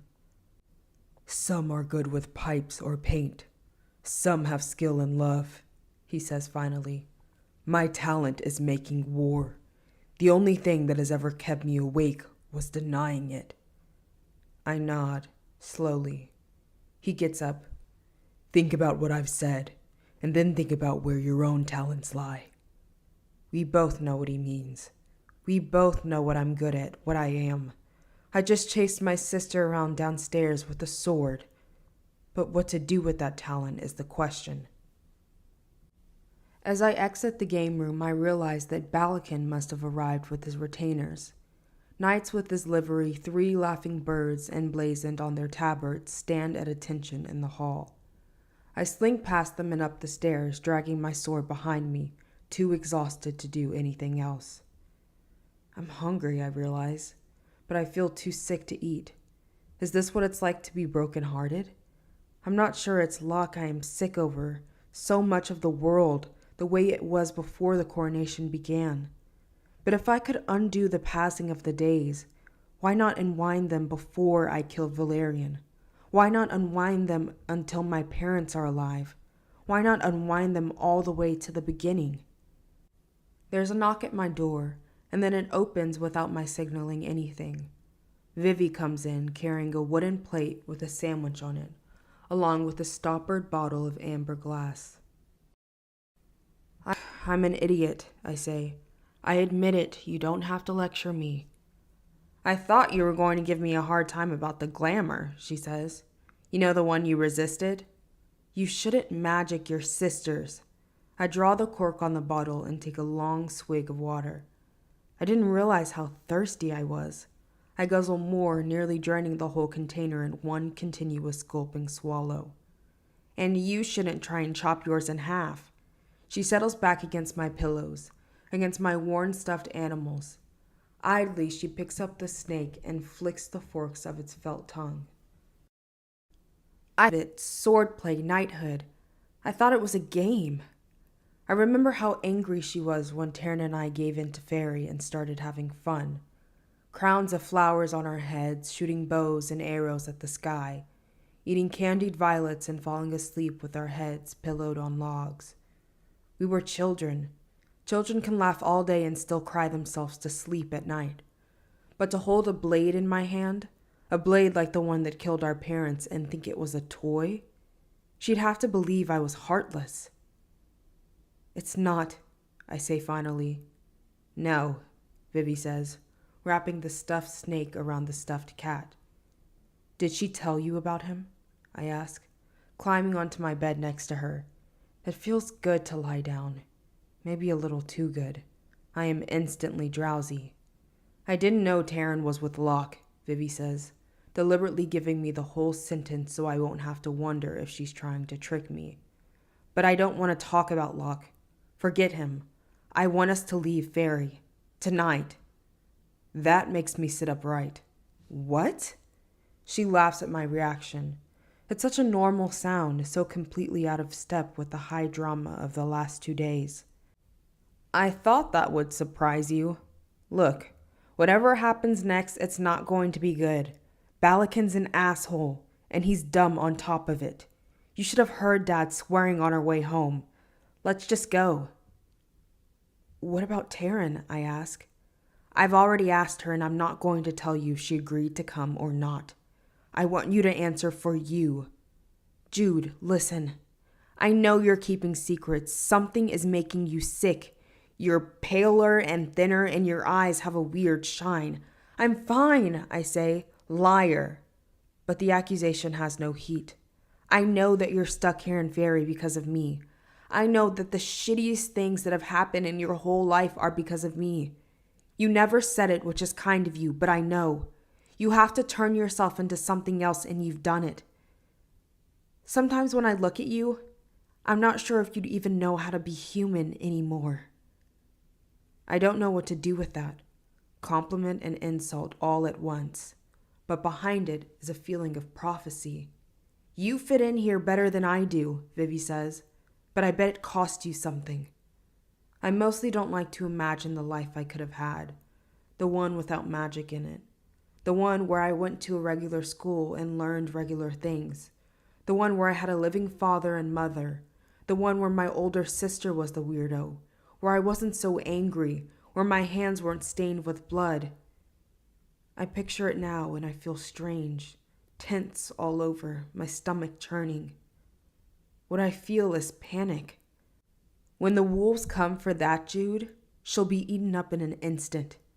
And wolves always come. It frightens me to think of myself so vulnerable. But as I am now, I am well on my way to becoming one of the wolves. Whatever essential thing the other Jude has, whatever part that's unbroken in her and broken in me, that thing might be unrecoverable. Vivi is right. It cost me something to be the way I am. But I do not know what, and I don't know if I can get it back. I don't even know if I want it. But maybe I could try. What would we do in the mortal world? I ask her. Vivi smiles and pushes the plate with the sandwich toward me. Go to the movies. Visit cities. Learn to drive a car. There are lots of folk who don't live in the courts, don't play at politics. We could live any way we like, in a loft, in a tree, whatever you want. With Heather? I pick up the food and take a huge bite. Sliced mutton and pickled dandelion greens. My stomach growls. Hopefully, she says, you can help me explain things to her. It occurs to me for the first time that whether she knows it or not, she isn't suggesting running away to be human. She's suggesting we live like the wild fae among mortals, but not of them. We'd steal the cream from their cups and the coins from their pockets, but we wouldn't settle down and get boring jobs. Or at least she wouldn't. What Heather is going to think of that. Once Prince Carden is dealt with in some way, then what? Even if I figure out the mystery of Balakin's letters, there's still no good place for me. The Court of Shadows will be disbanded, Taryn will be wed, Vivi will be gone. I could go with her. I could try to figure out what's broken in me, try starting over. I think of Roach's offer to go with them to another court, to start over in Ferry. Both feel like giving up, but what else is there to do? I thought that once I was home I'd come up with a plan, but so far I haven't. I couldn't leave tonight, I say hesitatingly. She gasps, hand to heart. You're seriously thinking about it? There are some things I need to finish. Give me a day. I keep bargaining for the same thing over and over, time. But in a day I will have to square things off with the Court of Shadows. Arrangements will be made for Cardin, one way or another. Everything will be settled. I will wring whatever payment I can from Very, and if I don't have a plan, it will be too late to make one. What's a single day in your eternal, everlasting, interminable life? One day to decide, or one day to pack your bags. I take another bite of sandwich. Both. Vivi rolls her eyes. Just remember, in the mortal world, it won't be the way it is here. She goes to the door. You wouldn't have to be the way you are here. I hear Vivi's steps in the hall. I take another bite of my sandwich. I chew and swallow it, but I don't taste anything. What if the way I am is the way I am? What if when everything else is different, I'm not? I take Cardin's royal ring out of my pocket and hold it in the center of my palm. I shouldn't have this. Mortal hands shouldn't hold it. Even looking closely seems wrong, yet I do anyway. The gold is full of a deep, rich redness, and the edges are smoothed by constant wear. There's a little bit of wax stuck in the impression, and I try not to root it out with the edge of my nail. I wonder how much the ring would be worth out in the world. Before I can persuade myself not to, I slip it onto my unworthy finger. Chapter 24. I wake up the next afternoon with a taste of poison in my mouth. I had gone to sleep in my clothes curled around Nightfell's scabbard. Although I don't really want to, I pad down to Taryn's door and knock on it. I have to say something to her before the world turns upside down again. I have to make things right between us. But no one answers, and when I turn the knob and enter, I find her chambers empty. I head down to Oriana's rooms, hoping she might know where I can find Taryn. I peek through the open door and find her out on her balcony, looking at the trees and the lake beyond. The wind whips her hair behind her like a pale banner. It balloons her filmy dress. "What are you doing?" I ask, coming in. She turns surprised, and, well, she might be. I'm not sure that I've ever sought her out before. "My people had wings once," she says, the longing clear in her voice. "And although I've never had a pair of my own, sometimes I feel the lack of them." I wonder if when she imagines having wings, she pictures herself flying up into the sky and away from all of this. "Have you seen Taryn?" Vines curl around the post of Oriana's bed, their stems a vivid green. Blue flowers hang down in clumps over where she sleeps, making for a richly perfumed bower. There is nowhere to sit that doesn't seem crawling with plants. It's hard for me to picture Matic comfortable here.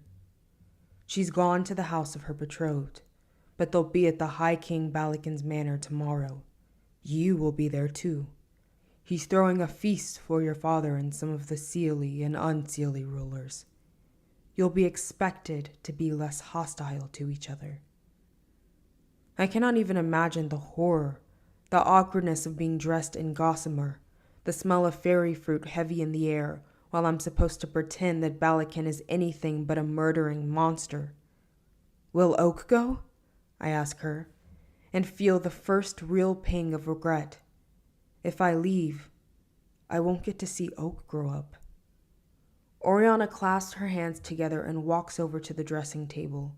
Her jewelry hangs there, slices of agate on long chains of raw crystal beads, collar set with moonstones, deep green bloodstones strung together in an opal pendant, bright as fire in the sunlight. And on a silver tray, beside a pair of ruby earrings in the shape of stars, is a golden acorn. a golden acorn twin to the one I found in the pocket of the gown that Locke gave me, the dress that had belonged to his mother, Liriope, Locke's mother. I think of her madcap, joyful dresses or her dust-covered bedroom, of how the acorn in her pocket opened to show a bird inside. I tried to convince Maddox that Oak was too young and that this dinner will be too dull, but Maddox insisted that he come. Perhaps you can sit beside him and keep him amused.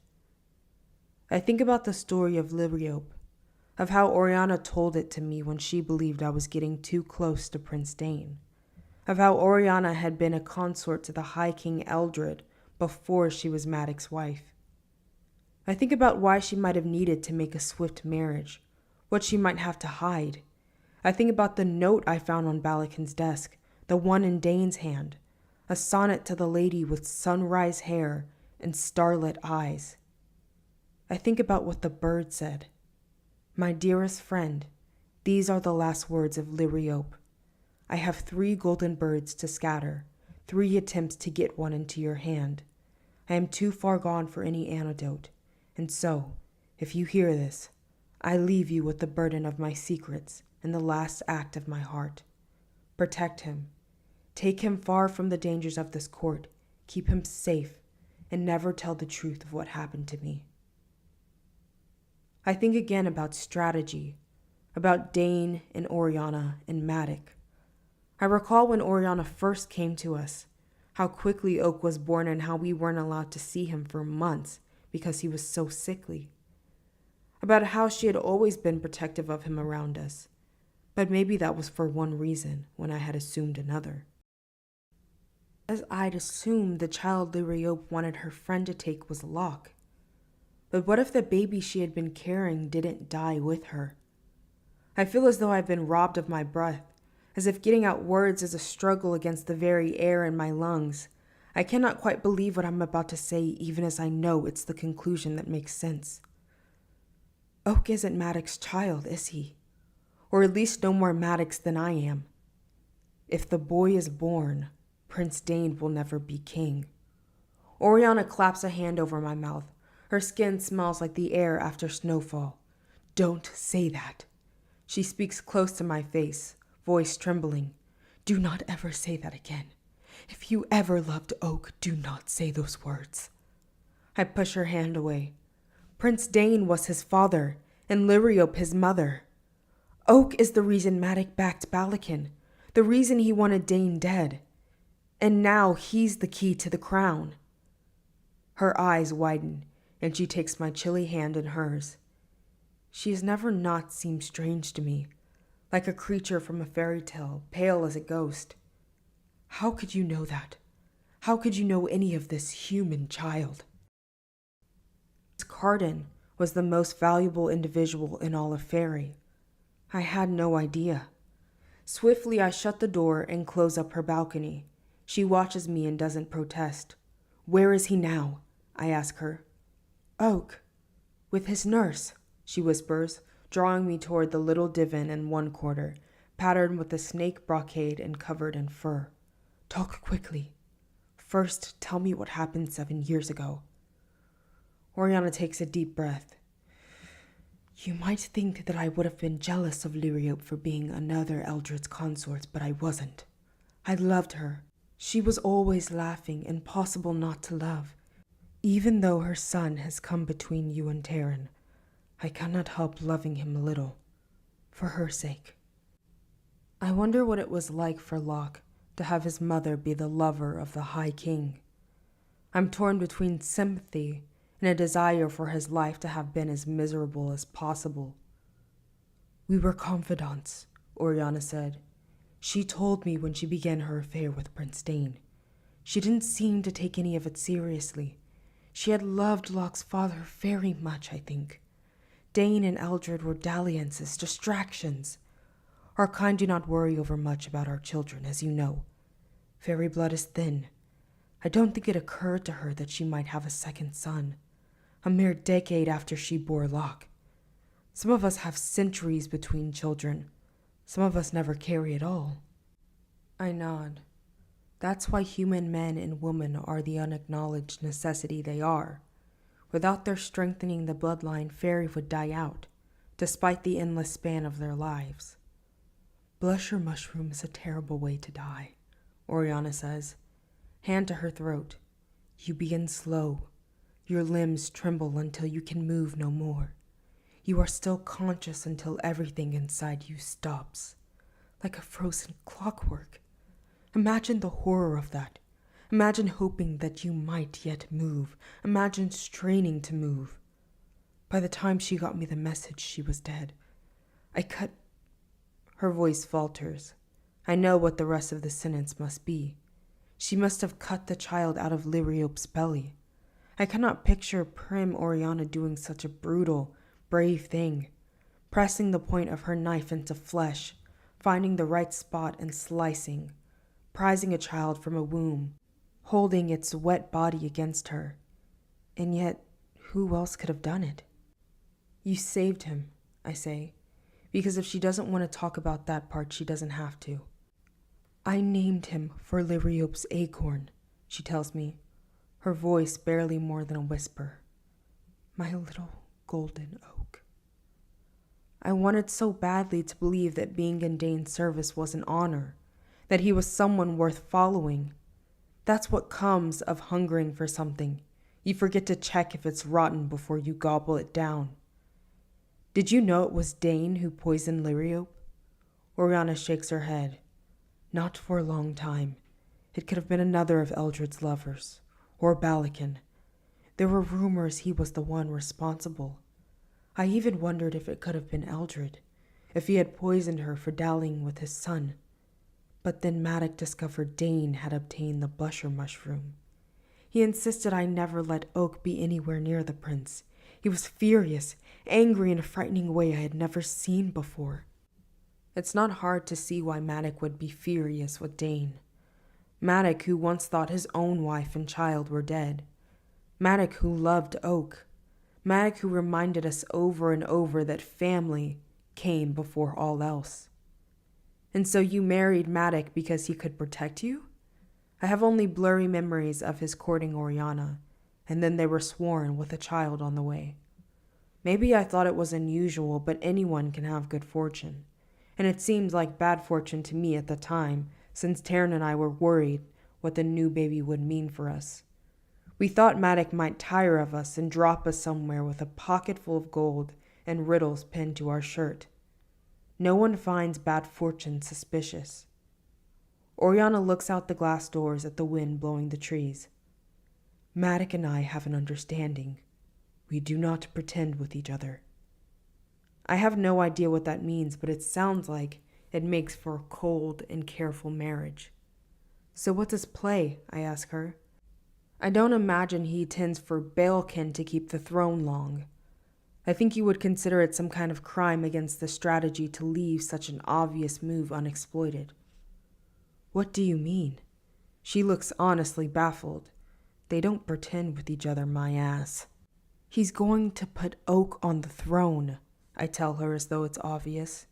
Because it is obvious. I don't know how he intends to do it, or when, but I'm sure he does. Of course he does. Oak, she says. No, Jude, no. He's just a child. Take him far from the dangers of the court. That's what Liriope's note had said. Maybe Oriana should have listened. I remember what Maddox told us at the dinner table ages ago, about how the throne was vulnerable during a change in power. Whatever he intended to happen with Balakin, and now I'm wondering if what he imagined was for Dane to die and Balakin to die too, for the High King to suspend the coronation, for Maddox to make a different play. He had to see the opportunity in front of him with only 3 royals left. If Oak was the High King, then Maddox could be regent. He would rule over Fairy until Oak came of age. And then, who knew what might happen? If he could keep Oak in check, he might rule over Fairy forever. I was just a child once too, I tell her. I don't think Maddox was enormously concerned about what I could handle then, and I don't think he will be too worried about Oak now. It's not like I don't think he loves Oak. Of course he loves him. He loves me too. He loved my mother. But he is what he is.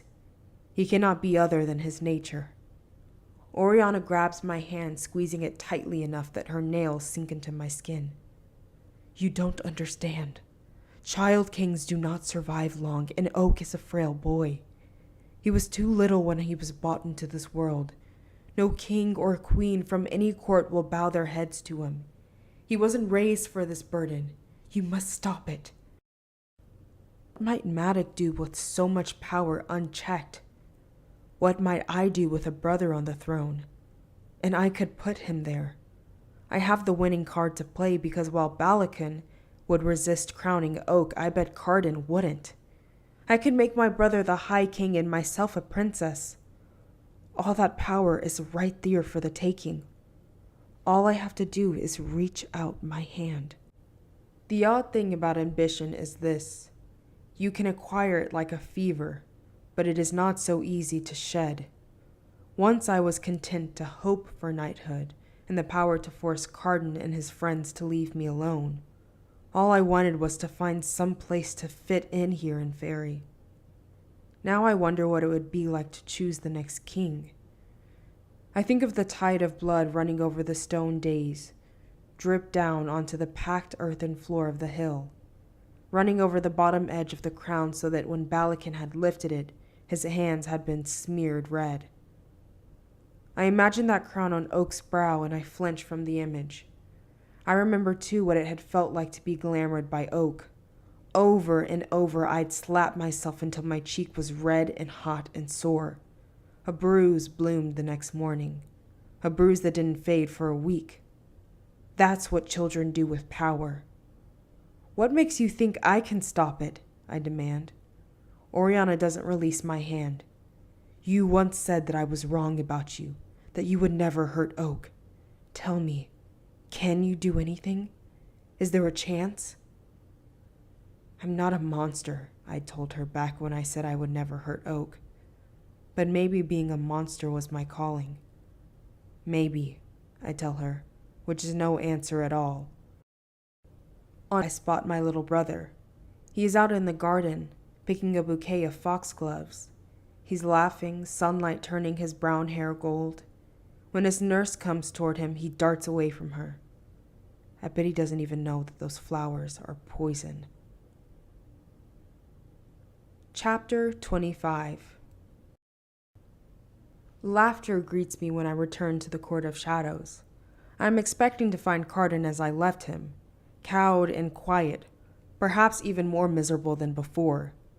Instead, his hands have been untied and he is at the table, playing cards with the roach, the ghost, and the bomb. At the center are a pile of jewels and a jug of wine. 2 empty bottles rest beneath the table, green glass catching the candlelight. Jude! The bomb calls happily. Sit down, we'll deal you in. I'm relieved to see her here, unscathed, but nothing else about this tableau is any good. Carden grins at me as though we've been great friends all of our lives. I forgot how charming he can be, and how dangerous that is. What are you doing? I burst out. He's supposed to be tied up. He's our prisoner. Worry not. Where's he going to go? The roach asked. You really think he can get past all 3 of us? I don't mind being one-handed, Carden interjects. But if you're going to restrain both of my hands, then you'll have to pour the wine directly in my mouth. He told us where the old king kept the really good bottles, says the bomb, pushing back her white hair. Not to mention a stash of jewelry that belonged to Elowin. He figured that in the confusion no one would notice if it got lifted, and so far, no one has. Easiest job the roach has ever done. I want to scream. They weren't supposed to like him, but why wouldn't they? He's a prince who's treating them with respect. He's Dane's brother. He's folk, like them. Everything is spiraling into chaos anyway, says Carden. Might as well have some fun. Don't you think, Jude? I take a deep breath. If he undermines my position here, If he manages to make me an outsider, then I am never going to get the Court of Shadows to go along with a plan that is still jumbled up in my head. I can't seem to figure out how to help anyone. The last thing I need is him making everything worse. What did he offer you? I ask, like we're all in on the same joke. Yes, it's a gamble. Maybe Cardin didn't offer them anything at all. I try not to seem like I'm holding my breath. I try not to show how small Cardin makes me feel. The ghost gives me one of his rare smiles. Mostly gold, but also power, position. A lot of things he hasn't got, said the bomb. I thought we were friends, Cardin says half-heartedly. I'm going to take him in the back, I say, putting my hand on top of the chair in a proprietary fashion. I need to get him out of the room before he gets the better of me in front of them. I need to get him away now. And do what? Asked the roach. He's my prisoner, I remind them, squatting down and slicing through the strips of my dress, still tying his legs to the chair. I must have slept this way, sitting upright, if he slept at all, but he doesn't look tired.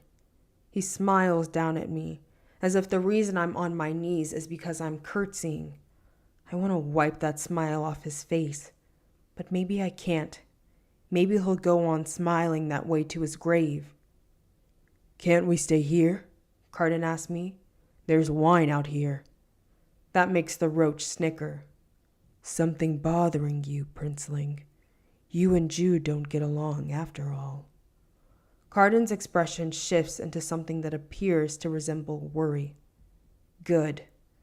I lead him into Dane's office, which I guess I've just commandeered for my own. He walks unsteadily, his legs stiff from being bound. Also, possibly because he has helped my crew down several bottles of wine. No one stops me from taking him, though. I close the door and turn the lock. Sit down, I tell him, pointing to a chair. He does. I walk around, settling myself on the other side of the desk. It occurs to me that if I kill him, I can finally stop thinking about him. If I kill him, I won't have to feel like this anymore. Without them, there's no clear path to putting Oak on the throne. I'd have to trust that Maddox had some way of forcing Balakin into crowning him. Without him, I have no cards to play. No plan, no helping my brother, no nothing. Maybe it would be worth it. The crossbow is where I left it, in the drawer of Dane's desk. I draw it out, cock it back, and point it at Cardin. He draws a ragged breath. You're going to shoot me? He blinks. Right now? My finger caresses the trigger. I feel calm, gloriously calm. This is weakness, to put fear above ambition, above family, above love. But it feels good. It feels like being powerful. I can see why you'd want to, he says as though reading my face and coming to some decision. But I'd really prefer it if you didn't. Then you shouldn't have smirked at me constantly. You think I'm going to stand being mocked? Here? Now? You still so sure you're better than me? My voice shakes a little, and I hate him even more for it. I have trained every day to be dangerous, and he is entirely in my power, yet I'm the one who's afraid. Fearing him is a habit I could break with a bolt to his heart. He holds up his hands in protest. Long, bare fingers splayed. I am the one with the royal ring. I'm nervous, he says. I smile a lot when I'm nervous. I can't help it. That's not what I expected him to say. I lower the crossbow momentarily. He's talking, as though he doesn't want to leave me too much time to think. You are terrifying. Nearly my whole family is dead, and while they never had much love for me, I don't want to join them. I've spent all night worrying what you're going to do, and I know exactly what I deserve. I have reason to be nervous. He's talking to me as though we're friends instead of enemies. It works, too. I relax a little. When I realize that, I'm nearly freaked out enough to shoot him outright. I'll tell you whatever you want, he says. Anything. No word games? The temptation is enormous. Everything Taryn told me is still rattling around in my head, reminding me how little I know. He puts a hand over where his heart should be. I swear it. And if I shoot you anyway? You might well, he says wry. But I'd want your word that you won't. My word isn't worth much, I remind him. So you keep saying, he raises his brows. It's not comforting. I've got to tell you. I give a surprised laugh. The crossbow wavers in my hand. Carden's gaze is locked on it. With deliberate slowness, I set it down on the wood of the desk. You tell me whatever I want to know, all of it, and I won't shoot you. And what can I do to persuade you not to turn me over to Balakin and Maddock? He lifts a single eyebrow. I'm not used to the force of his attention being on me like this. My heart speeds. All I can do is glower in return. How about you concentrate on staying alive? He shrugs. What do you want to know? I found a piece of paper with my name on it, I say. Over and over, just my name. He flinches a little but doesn't say anything. Well? I prompt. That's not a question, he groans as though exasperated. Ask me a proper question, and I'll give you the answer. You're terrible at this whole telling me whatever I want to know thing. My hand goes to the crossbow, but I don't pick it up. He sighs. Just ask me something. Ask about my tail, don't you want to see it? He raises his brows. I have seen his tail, but I'm not going to give him the satisfaction of telling him that. You want me to ask you something? Fine. When did Taryn start whatever it is she has with Locke? He laughs with delight. This appears to be a discussion he isn't interested in avoiding. Typical. Oh, I wonder when you'd ask me about that. It was some months ago. He told us all about it, throwing stones at her window, leaving notes to meet him in the woods, wooing her by moonlight. He swore us to silence, made it all seem like a lark. I think the beginning he did it to make Nicasia jealous, but later... How did he know it was her room? I ask, frowning. This makes his smile grow. Maybe he didn't. Maybe either of you would have done as his first mortal conquest. I believe his goal is to have both of you in the end. I don't like any of this. What about you? He gives me a quick, odd look. Locke hasn't gotten around to seducing me yet, if that's what you're asking. I suppose I should be insulted. That's not what I mean. You and Nicasia were... I don't know what to call them. Together isn't quite the word for an evil and beautiful team ruining people and enjoying it. Yes, Locke stole her from me, Carden says with a tightness in his jaw. He doesn't smile, doesn't smirk. Clearly it cost him something to tell me this. And I don't know if Locke wanted her to make some other lover jealous, or to make me angry, or just because of Nicasia's magnificence. Nor do I know what fault in me made her choose him. Now do you believe I'm giving you the answers you were always promised? The thought of Carden being broken-hearted is almost beyond my imagining. I nod. Did you love her? What kind of question is that? He demands. I shrug. I want to know. Yes, he says, his gaze on the desk, on my hand resting there. I am suddenly conscious of my fingernails bitten to the quick.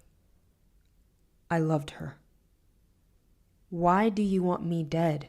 I ask, because I don't want to remind us both that answering embarrassing questions is the least of what he deserves. We're enemies, no matter how many jokes he tells or how friendly he seems. Charmers are charming, but that's all they are. He lets out a long breath and puts his head down on his hands, not paying nearly enough attention to the crossbow. You mean with the Nixies? You are the one who was thrashing around and throwing things at them. They're extremely lazy creatures, but I thought you might actually annoy them into taking a bite out of you. I may be rotten, but my one virtue is that I'm not a killer. I wanted to frighten you, but I never wanted you dead. I never wanted anyone dead. I think of the river, and how when one of the Nixies detached from the others, Cardin waited until it paused and then left so we could get out of the water. I stare at him, at the traces of silver on his face from the party, at the inky black of his eyes. I suddenly remember how he pulled Valerian off me when I was choking on fairy fruit.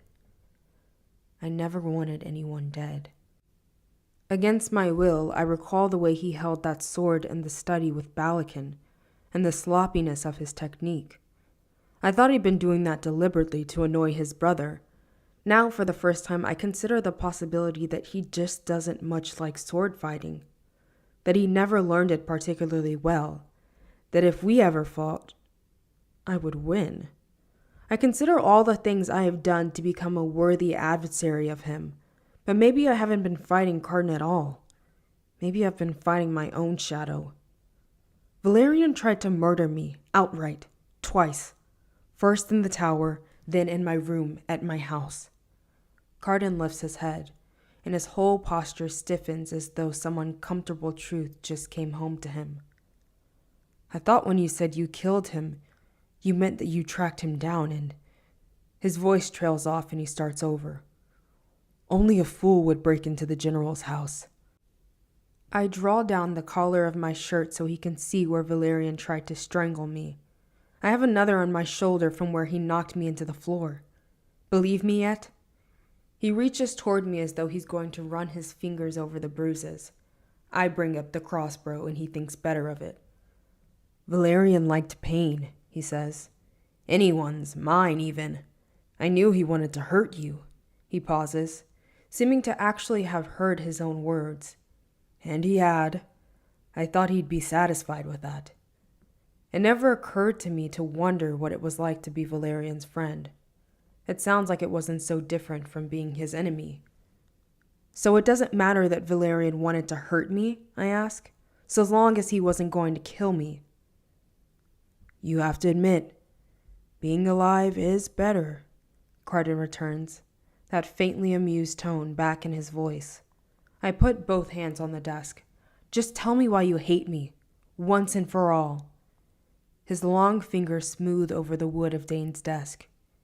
You really want honesty? I am the one with the crossbow, not shooting you because you promised me answers. What do you think? Very well. He fixes me with a spiteful look. I hate you because your father loves you, even though you're a human brat born to his unfaithful wife, while mine never cared for me, though I'm a prince of fairy.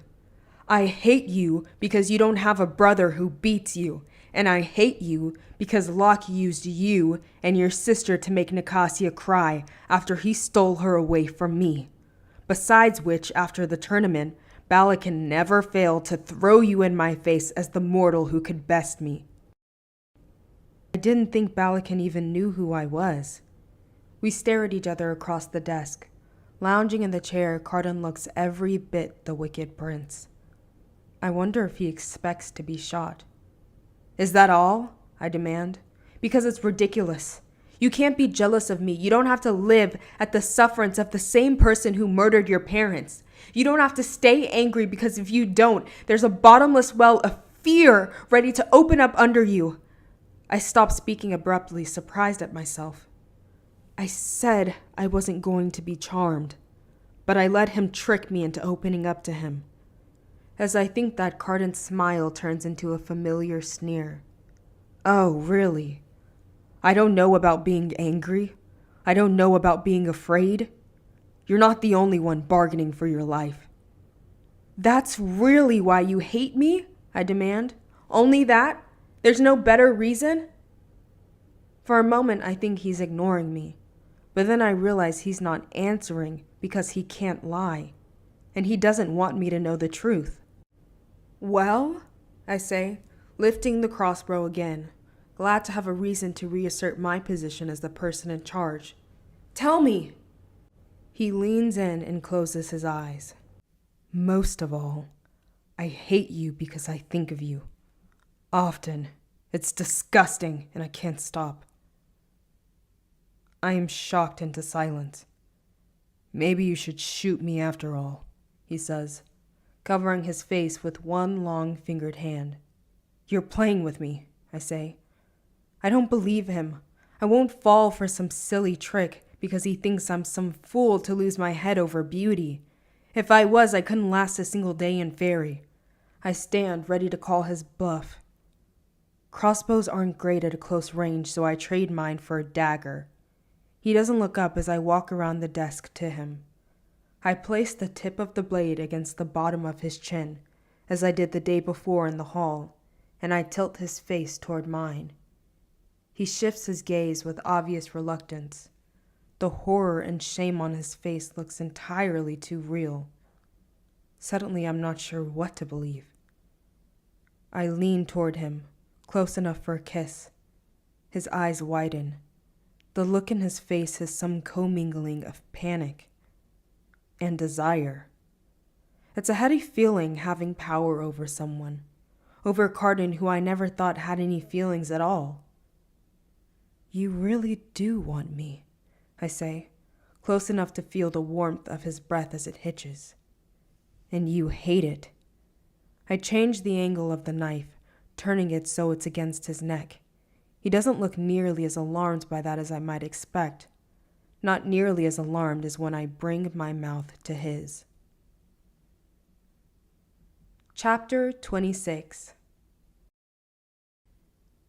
I don't have a lot of experience with kisses. There was Locke, and before him, no one. But kissing Locke never felt the way that kissing Cardin does.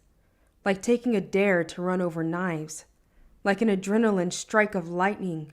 Like the moment when you've swum too far out in the sea and there's no going back. Only cold, black water closing over your head. Cardin's cruel mouth is surprisingly soft. And for a moment after our lips touch, he still is a statue. His eyes close, lashes brushing my cheek. I shudder, as you're supposed to when someone walks over your grave. Then his hands come up, gentle as they glide over my arms. If I didn't know better, I'd say his touch was reverent. But I do know better. His hands are moving slowly because he's trying to stop himself. He doesn't want this. He doesn't want to want this. He tastes like sour wine. I can feel the moment he gives in and gives up, pulling me to him despite the threat of the knife. He kisses me hard with a kind of devouring desperation. Fingers digging in my hair, our mouths slide together, teeth over lips over tongues. Desire hits me like a kick to the stomach. It's like fighting, except what we're fighting for is to crawl inside each other's skin. That's the moment when terror seizes me. What kind of insane revenge is there exulting in his revulsion? And worse, far worse, I like this. I like everything about kissing him. The familiar buzz of fear, the knowledge I am punishing him, the proof he wants me. The knife in my hand is useless. I throw it at the desk, barely registering as the point sinks into the wood. He pulls back from me at the sound, startled. His mouth is pink, his eyes dark. He sees the knife and barks out a startled laugh, which make me stagger back. I want to mock him, to show up his weakness without revealing mine, but I don't trust my face not to show too much. "Is that what you imagined?"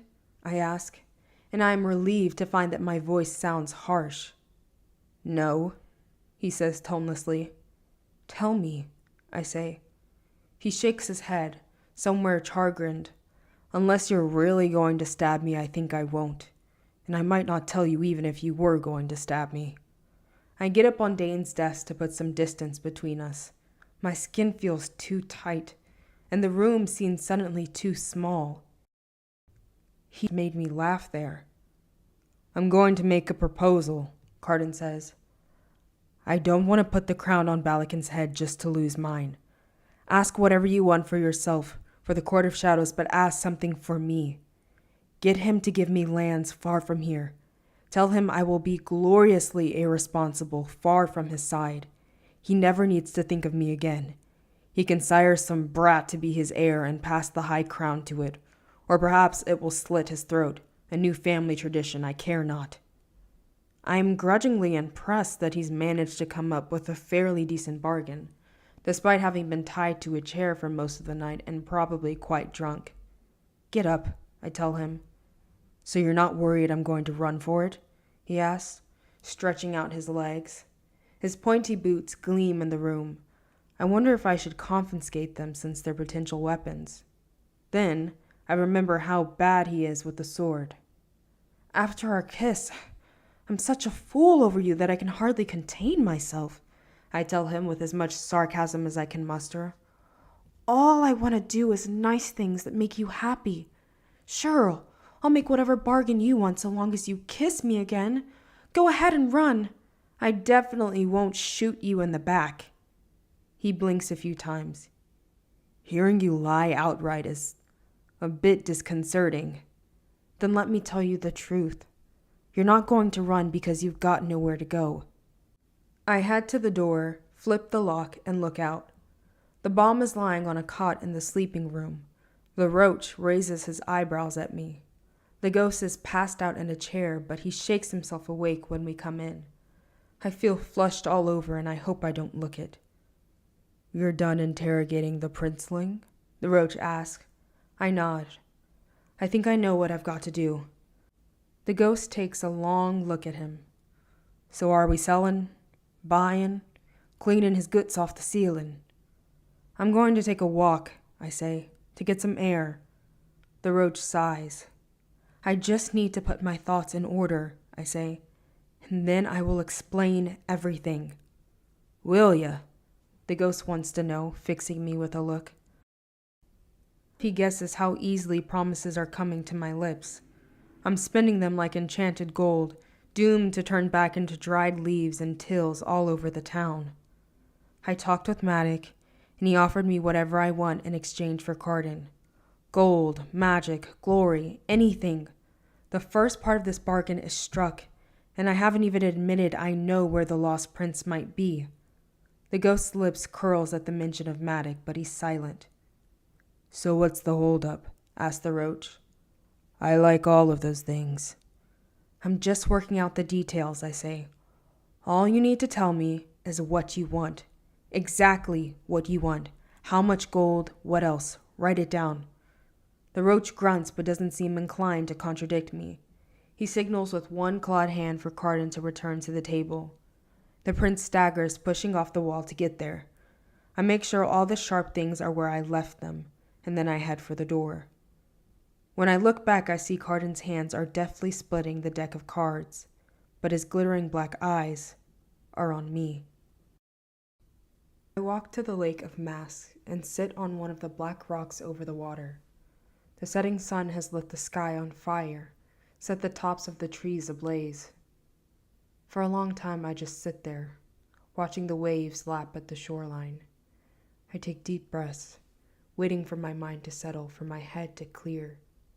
Overhead I hear the trilling of birds calling to one another as they roost for the night, and see glowing lights kindle in the hollow knotholes as spirits come awake.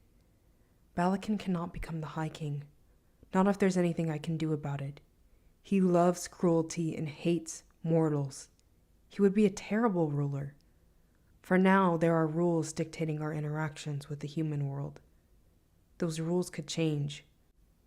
What if bargains were no longer needed to steal mortals away? What if anyone could be taken at any time? It used to be like that. It is still in some places. The High King could make both worlds far worse than they are, could favor the unseelie courts, could sow discord and terror for 1,000 years. So instead, what if I turned Cardin over to Matic? He would put Oak on the throne and then rule as a tyrannical and brutal regent. He would make war on the courts that resisted swearing to the throne. He would raise Oak in enough bloodshed that he would turn into someone like Matic, or perhaps more secretly cruel like Dane.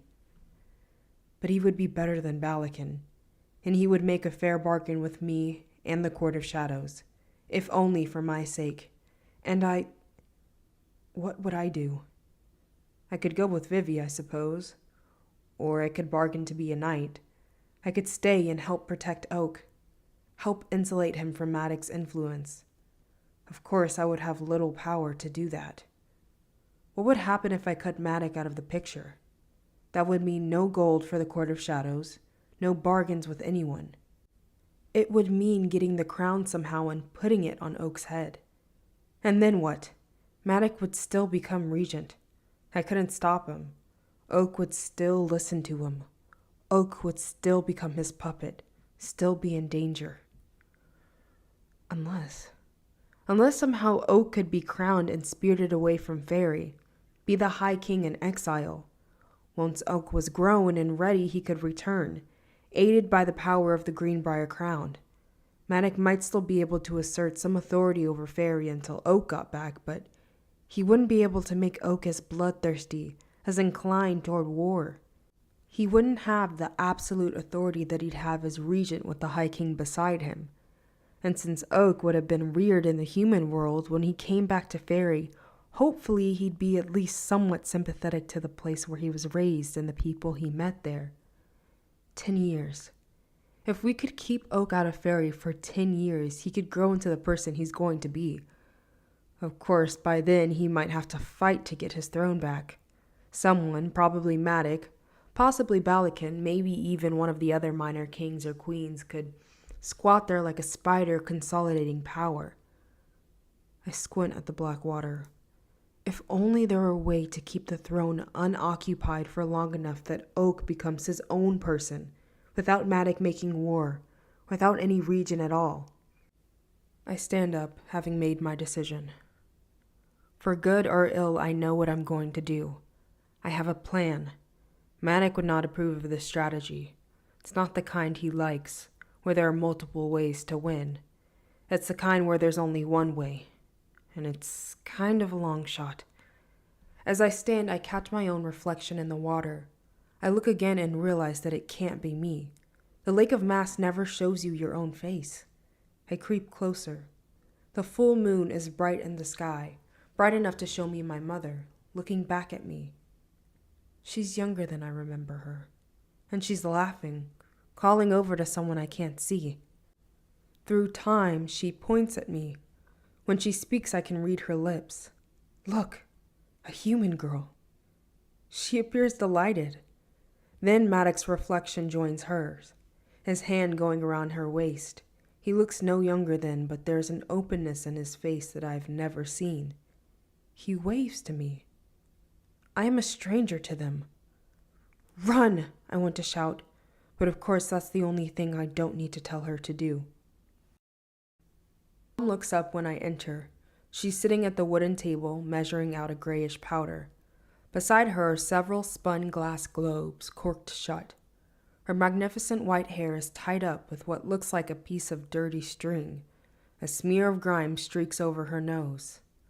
The rest of them are in the back, she says, with the princeling, getting some sleep. I sit down at the table with a sigh. I stood up to explain myself, and now all of that energy has nowhere to go. Is there anything around to eat?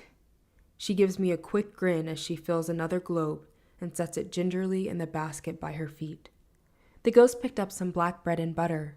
We ate the sausages, and the wine's gone, but there might still be some cheese.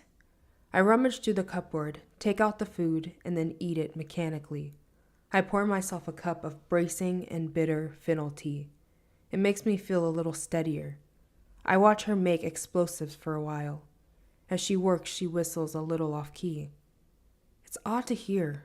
Most of the folk are musically gifted, but I like her tune better for being imperfect.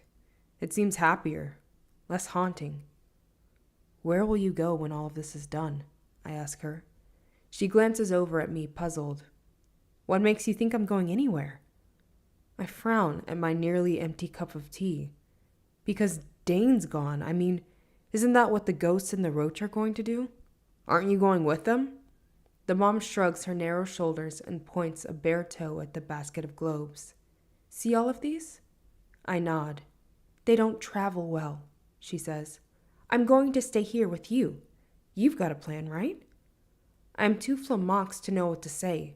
I open my mouth and begin to stammer. She laughs. Carden said that you did. That if you were just making a trade, you would have done it already. And if you're going to betray us, you would have done that by now, too. But, I say, and then lose my train of thought.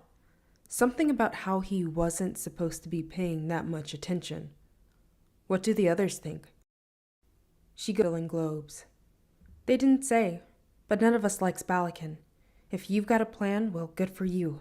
But if you want us on your side, maybe you could be a little less cagey about it.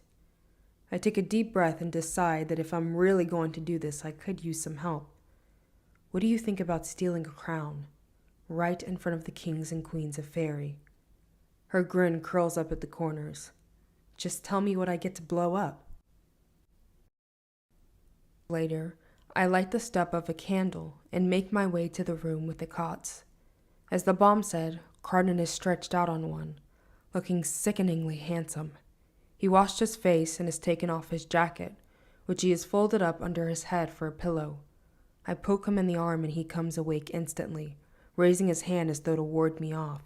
Shh, I whisper. Don't wake the others. I need to talk to you. Go away. You told me you wouldn't kill me if I answer your questions, and I did.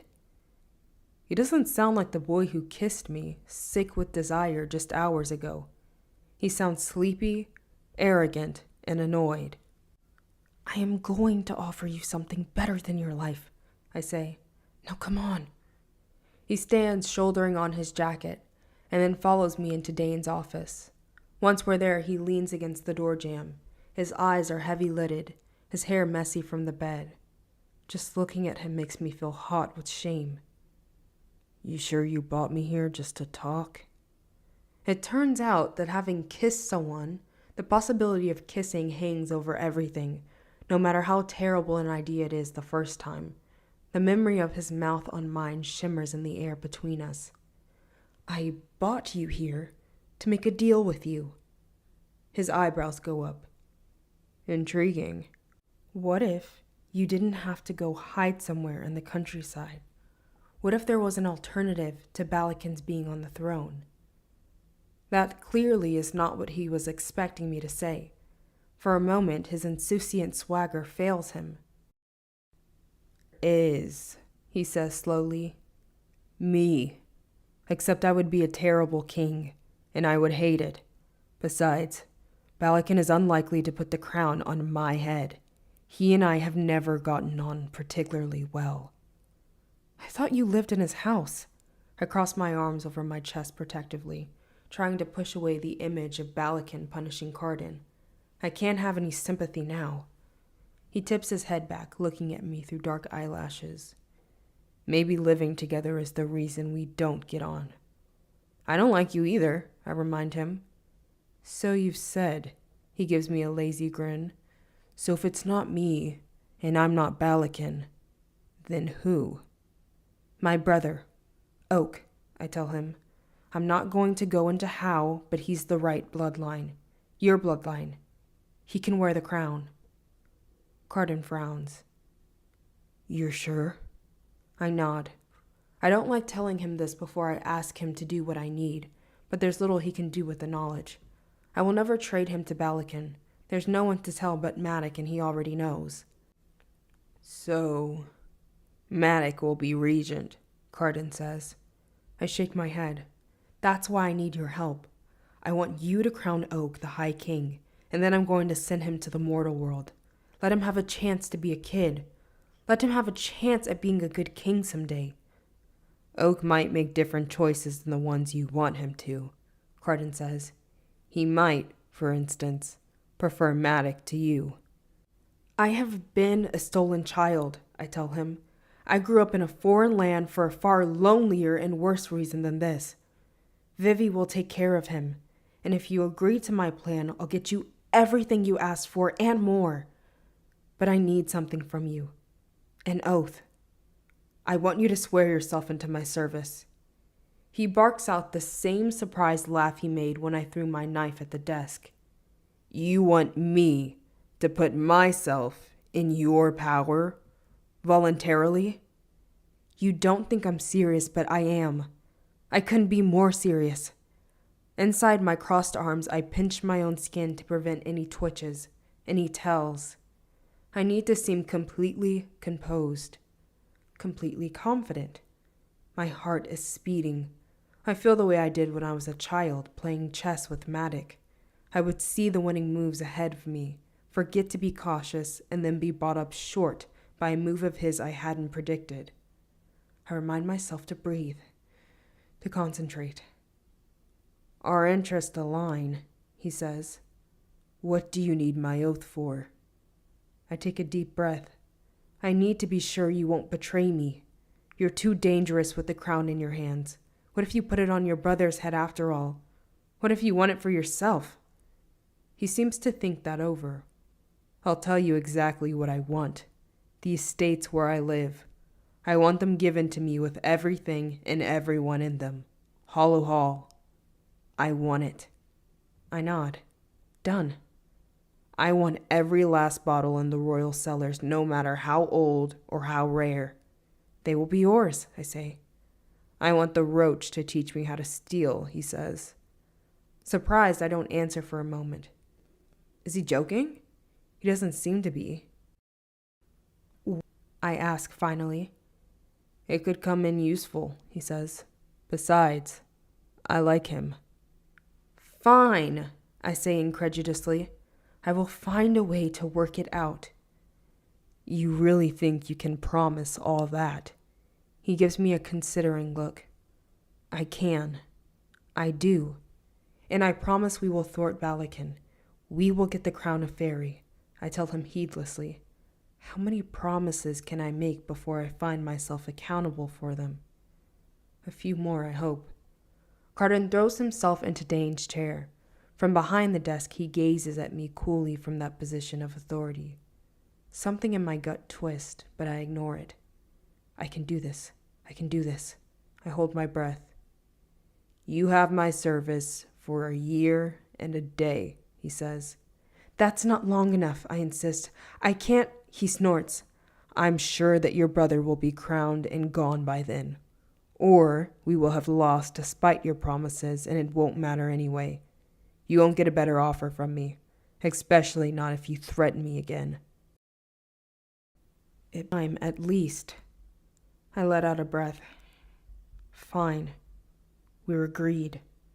Carden crosses the room toward me, and I have no idea what he's going to do. If he kisses me, I'm afraid I will be consumed by the hungry and humiliating urgency that I felt the first time. But when he kneels down in front of me, I am too surprised to formulate any thoughts at all. He takes my hand in his, long fingers cool as they curl around mine. Very well, he says impatiently, not sounding in the least like a vassal about to swear to his lady. Jew Duarte, daughter of clay, I swear myself into your service. I will act as your hand. I will act as your shield. I will act in accordance with your will. Let it be so for 1 year and 1 day. And not for 1 minute more. You really improved the vow, I say, although my voice comes out strained. Even as he says the words, I felt like somehow he got the upper hand. Somehow he's the one in control. He stands in one fluid motion, letting go of me. Now what? Go back to bed, I tell him. I'll wake you in a little while and explain what we've got to do. As you command, Carden says, mocking smile pulling at his mouth. Then he goes back into the room with the cots, presumably to flop down on one. I think about all the strangeness of his being here, sleeping in homespun sheets, wearing the same clothes for days on end, eating bread and cheese and not complaining about any of it. It almost seems like he prefers a nest of spies and assassins to the splendor of his own bed.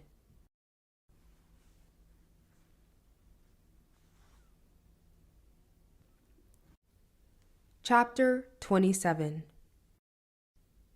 The monarchs of the Seelie and Unseelie courts, along with the wild, unallied fairies who came for the coronation, had made camp on the easternmost corner of the island.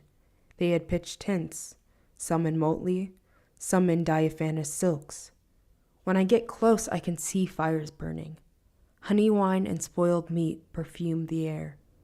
Carden stands next to me, dressed in flat black. his dark hair combed away from a face scrubbed clean. He looks pale and tired, although I let him sleep as long as I dared. I didn't wake up the ghost or the roach after Carden swore his oath. Instead, I talked strategy with the bomb for the better part of an hour. She is the one who got me the change of clothes for Carden, the one who'd agreed he might come in useful, which is how I came to be here, about to try and find a monarch willing to back a ruler other than Balakin.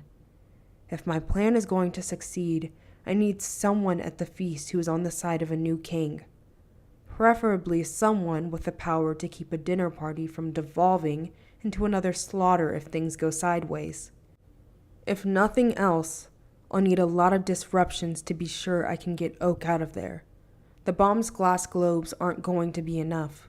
What I'll have to offer in exchange, I'm not entirely sure. I've spent all my own promises. Now, I will begin spinning the crowns. I take a deep breath. Once I stand in front of the lords and the ladies of Fairy and declare my intent to go against Balakin, there's no going back. No crawling under the coverlets in my bed. No running away. If I do this, I am bound to Fairy until Oak sits the throne. We have tonight and half of tomorrow before the feast, before I must go to Hollow Hall, before my plans either come together or come entirely apart. There's only one way to keep Fairy ready for Oak. I have to stay. I have to use what I've learned from Matic in the Court of Shadows to manipulate and murder my way into keeping the throne ready for him. I said 10 years, but perhaps 7 will be enough. That's not so long. 7 years of drinking poison, of never sleeping, of living on high alert. 7 more years, and then maybe Fairy will be safer, better land, and I will have earned my place in it. The great game, Locke had called it when he accused me of playing it. I wasn't then, but I am now. And maybe I've learned something from Locke. He made me into a story, and now I'm going to make a story out of someone else. So am I to just sit here and feed you information? Carden says, leaning against a hickory tree. And you're to charm royalty. That seems entirely backward. I fix him with a look. I can be charming. I charmed you, didn't I? He rolls his eyes. Do not expect others to share my depraved taste. I am going to command you, I tell him. Okay? A muscle jumps in his jaw. I'm sure it is no small thing for a prince of Fairy to accept being controlled, especially by me, but he nods. I speak the words. I command you to stay here and wait until I am ready to leave this forest. There is imminent danger or a full day has passed. While you wait, I command you to make no sound or signal to draw any others to you. If there is imminent danger or a day has passed without my return, I command you to return to the Court of Shadows, concealing yourself as well as you are able until you get there. That is not too poorly done, he tells me, managing to retain his haughty, regal air somehow. It's annoying. Okay, I say. Tell me what you can about Queen Annette. What I know is this. She left the coronation ceremony before any of the other lords or ladies. That means she hates either the idea of Balakin or the idea of any high monarch. I just have to figure out which. The court of Moss is sprawling and very traditional unseelie. She's practical-minded and direct, and she values raw power over other things. I also heard she eats her lovers when she tires of them. He raises his eyebrows. Despite myself, I smile. It's bizarre to be in this with Carden of all people, and weirder still for him to talk with me this way as he might talk to Nicasia or Locke. So why did she walk out of the coronation, I ask. It sounds like she and Balakin would be perfect for each other. Shares, he says, and despairs of ever bearing one. I think she would have not liked to see the wasteful slaughter of an entire line. Moreover, I don't think she would be impressed that Balakin killed them all and still left the days without a crown. Okay, I say, sucking in a breath. He grabs hold of my wrist. I'm shocked by the sensation of his skin warm against mine. "Take care," he says, and then smiles. "It would be very dull to have to sit here for an entire day just because you went and got yourself killed." "My last thoughts would be of your boredom," I tell him, and head off toward Queen Annette's unseelie encampment. No fires burn, and the tents are a rough greenish fabric the color of swamp. The sentries out in front are troll and goblin.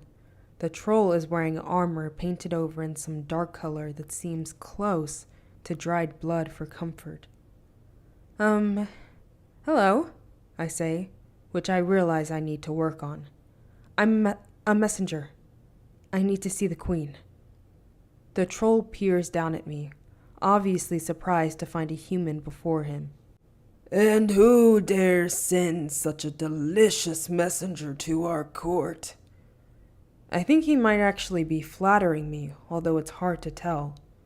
"The High King Balakin," I lie. I figure using his name is the fastest way to get in. That makes him smile, although not in a friendly way. "What is a king without a crown? That's a riddle, but one to which we all know the answer. No king at all." The other laughs. "We will not let you pass, little morsel. Run back to your master and tell him that Queen Annette does not recognize him. Though she appreciates his sense of spectacle, she will not dine with him no matter how many times he asks, or what delectable bribes he sends along with his messages." "This isn't what you think," I say. "Very well. Tarry with us a while. I bet your bones would crunch sweetly." The troll is all sharp teeth and mild threat. I know he doesn't mean it.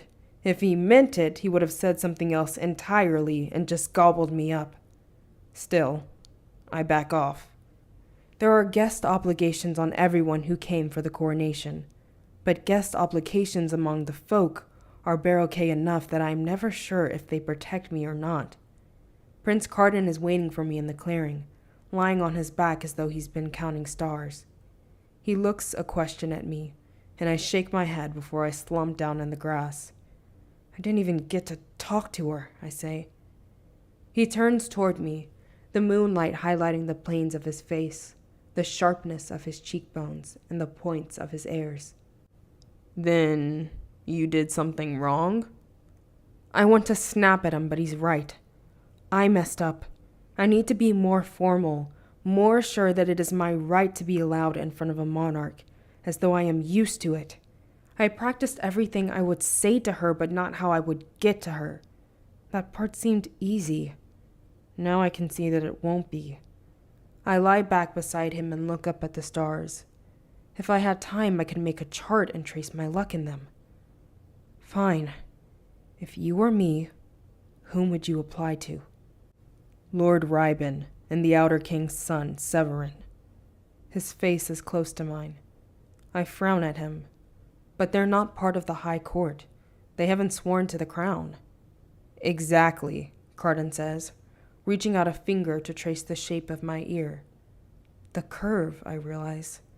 I shudder, eyes closing against the hot spike of shame. He keeps talking, but he seems to realize what he's been doing and snatches his hand away. Now we're both ashamed. They have less to lose and more to gain, throwing in with a plan that some might call treason.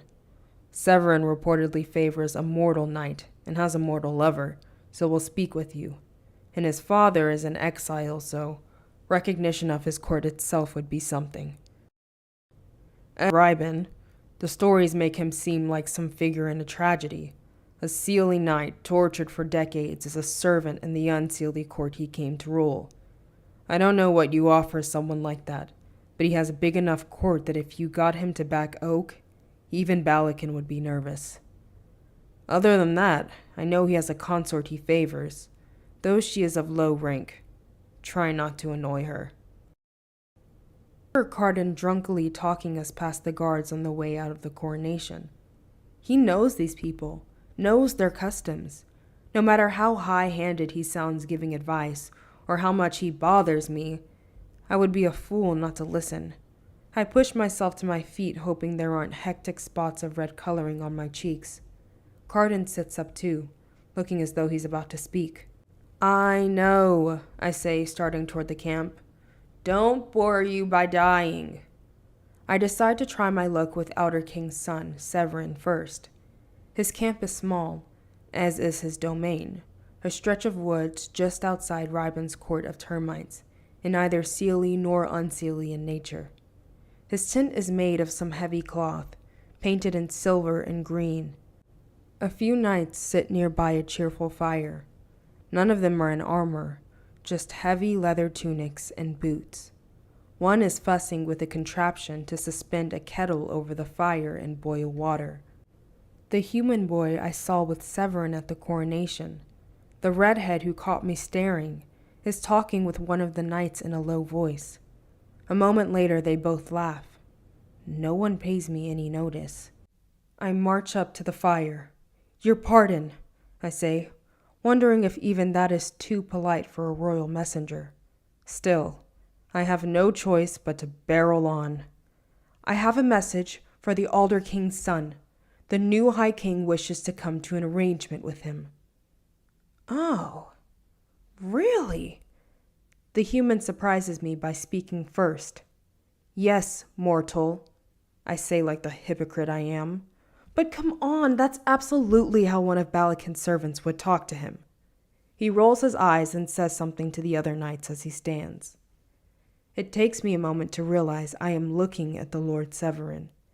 Hair the color of autumn leaves, and moss-green eyes and horns curving from behind his brow to just above his ears. I'm surprised at the thought of his sitting with the rest of his retinue before a fire, but I recover quickly enough to remember to bow. I must speak with you alone, I say. Oh, he queries. I do not respond, and his brows rise. Of course, he says. This way.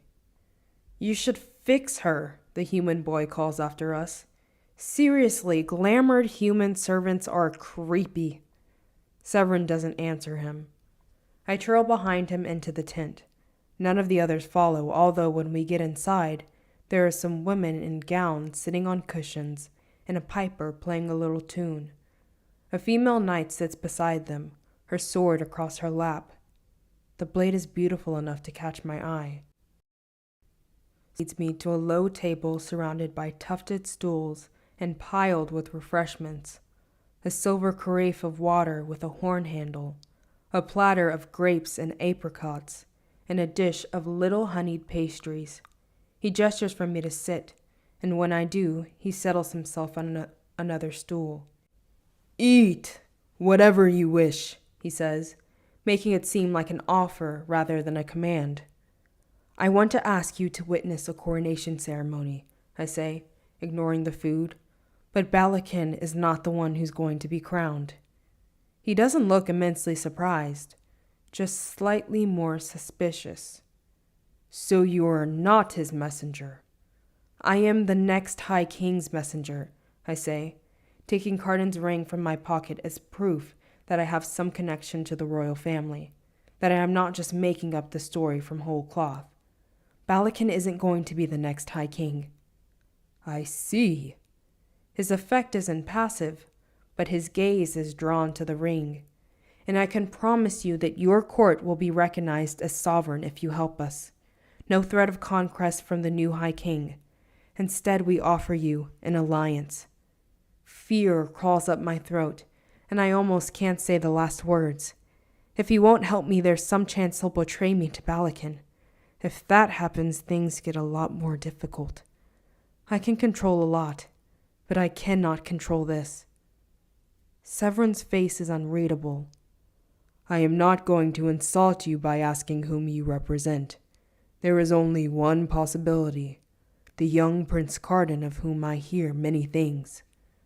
But I am not the ideal candidate to help you, for the very reasons your offer is so tempting. My court is afforded little consequence, and more, I am the son of a traitor, so my honor is unlikely to be given weight. You're going to Balakin's banquet already. All I need from you is to aid at a critical moment. He's tempted. He admitted as much. Maybe he just needs some more convincing. Whatever you've heard about Prince Garden, he will make a better king than his brother. At least there I'm not lying. Severin glances toward the edge of the tent, as though wondering who can overhear me. I will help you so long as I am not the only one. I say this as much for your sake as for mine. With that he stands. I wish you and the prince well. If you need me, I will do what I can. I get up off the stool and bow again. You are most generous. As I leave his camp, my mind whirls. On one hand, I did it. I managed to speak with one of the rulers of Fairy without making a fool of myself. I even kind of persuaded him to go along with my plan. But I still need another monarch, a more influential one to agree. There is I have been avoiding. The largest camp belongs to Rybin, the court of termites. Notoriously bloodthirsty, he won both of his crowns in battle, so he has no reason to object to Balakin's blood-soaked coup. Still, Rybin seems to feel much the way Annette of the court of Moss does, that Balakin is of little consequence without a crown. Maybe he won't want to see one of Balakin's messengers either, and given the size of his encampment, I can't imagine the number of guardians I would have to pass in order to speak with him. But possibly I could sneak in. After all, with so many of the folk around, what is one person more or less? I gather up a bundle of fallen branches, large enough to be a respectable contribution to a fire, and walk toward the termite camp with my head down. There are knights posted around the perimeter, but indeed, they pay me little mind as I walk past. I feel giddy with the success of my plan. When I was a child, sometimes Maddock would have to stop in the middle of a game of 9 men's Morris. The board would remain as it is, waiting for us to resume. All through the day and night, I would imagine my moves and his counter moves, until when we sat down, we were no longer playing the original game. Most often what I failed to do was accurately anticipate his next moves. I had a great strategy for me, but not for the game I was in. That's how I feel now, walking into the camp. I am playing a game opposite Maddock, and while I can spin out plans and schemes, if I can't accurately guess his, I am sunk. I drop the kindling beside a fire. A blue-skinned woman with black teeth regards me for a moment, and then goes back to her conversation with a goat-footed man. Dusting the bark from my clothes, I walk toward the largest tent. I keep my step light and my stride easy and even. When I find a patch of shadow, I use it to crawl under the edge of the cloth. For a moment I lie there, half hidden on both sides and completely hidden on neither. The inside of the main tent is lit with lanterns burning with green alchemical fire, tinting everything a sickly color.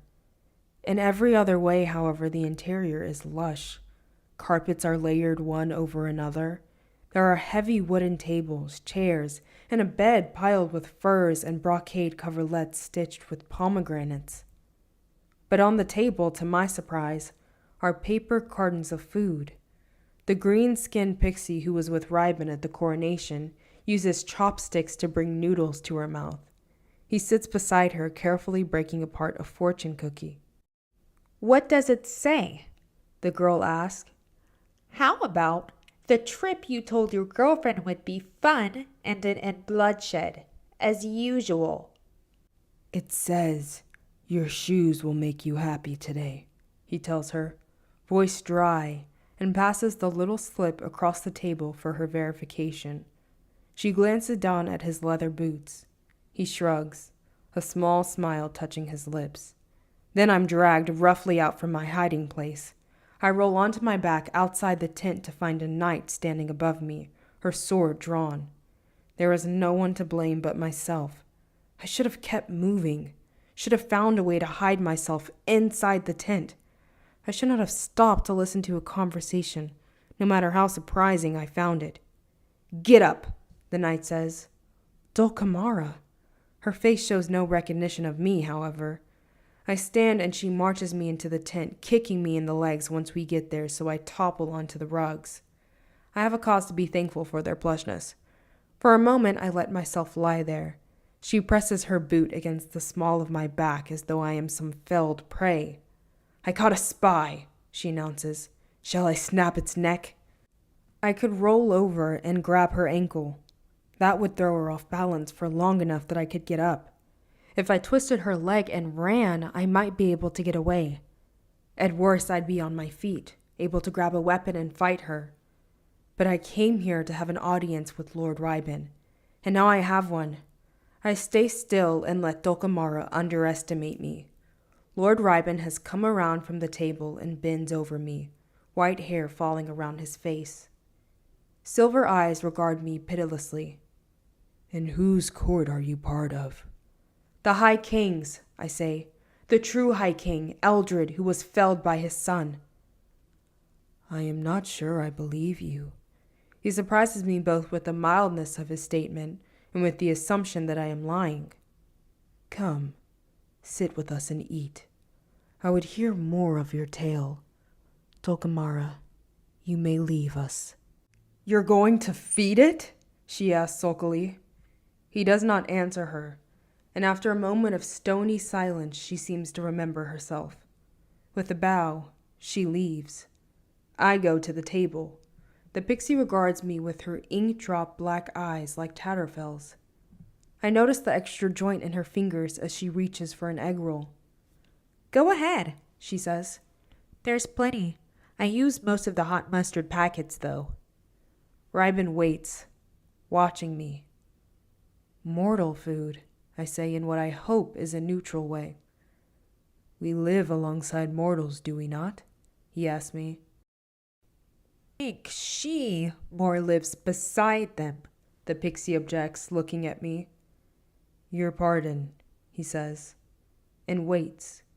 I realize they really expect me to eat something. I smear a dumpling with a single chopstick and stuff it into my mouth. It's good. The pixie resumes eating noodles. Rybin gestures to her. This is Kay. I imagine you know who I am since you snuck into my camp. What name might you go by? I am unused to such scrupulous politeness being afforded to me. He's doing me the courtesy of not asking for my true name. Jude, I say, because names have no power over mortals. And I came to see you because I can put someone other than Balakin on the throne. But I need your help to do it. Someone better than Balakin? Or just someone? He asks. I frown. I'm not sure how to answer that. Someone who didn't murder most of his family on stage. Isn't that automatically better? The pixie, Kay, snorts. Lord Rybin looks down at his hand, on the wooden table, then back at me. I cannot read his grim face. Balakin is no diplomat, but perhaps he can learn. He's obviously ambitious, and he pulled off a brutal coup. Not everyone has the stomach for that. I almost didn't have the stomach to watch it, Kay says. He only sort of pulled it off, I remind them, and I didn't think you liked him very much given what you said at the coronation. A corner of Rybin's mouth turns up. It is a gesture in miniature, barely noticeable. I don't. I think he's a coward to kill his sisters and father in what appeared to be a fit of pique, and he hid behind his military, letting his general finish off the High King's chosen heir. That bespeaks weakness, and the kind that will inevitably be exploited. A cold chill of premonition shivers up my back. What I need is someone to witness a coronation, someone with enough power that the witnessing will matter. You. It will happen at Balakin's feast tomorrow eve. If you'll just allow it to happen and give your oath to the new High King. No offense, Kay says, but what do you have to do with any of this? Why do you care who gets the throne? Because this is where I live, I say. This is where I grew up. Even if I hate it half the time, it's mine. Lord Rybin nods slowly. And you are not going to tell me who this candidate is, nor how you're going to get the crown on his head. I'd rather not, I say. I could get Dulcamara to hurt you until you begged to be allowed to tell me your secrets. He says this mildly, just another fact, but it reminds me of just how horrific his reputation is. No amount of takeout Chinese food or politeness ought to make me forget exactly who and what I am dealing with. Does that make you as much as a coward as Balakin? I ask, trying to project the same confidence I did in the Court of Shadows, the same confidence I did with Cardin. I can't let him see that I'm scared, or at least not how scared I am.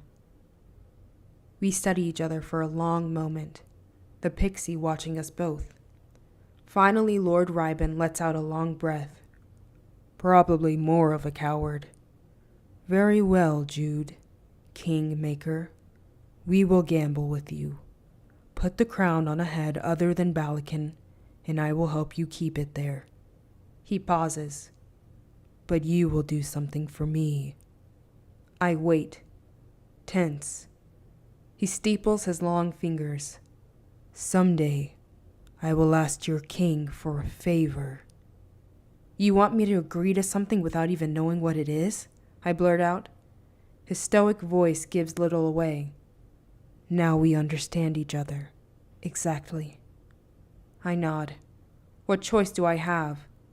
Something of equal value, I clarify, and within our power. This has been a most interesting meeting, Lord Ryban says with a small, inscrutable smile. As I stand to leave, Kay winks an ink-drop eye at me. Look, mortal. With her words echoing after me, I leave the encampments and head back to Cardin. Chapter 28. Ghost is up when we return. He had been out and brought back with him a handful of tiny apples, some dried venison and fresh butter, and several dozen more bottles of wine. He, though, brought down a few pieces of furniture I recognized from the palace. His silk-embroidered divan, satin cushions, a shimmering spider silk throw, and a shadowcony of tea things. He looks up from the divan where he was sitting, appearing both tense and exhausted. I think he's grieving, but not in a human way. Well, I was promised gold. What if I could promise you revenge? I ask, conscious once again of the weight of debts already on my shoulders. He trades a look with the bomb.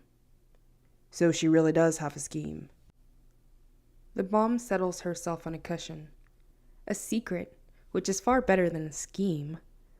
I grab an apple, go to the table, and then hoist myself onto it.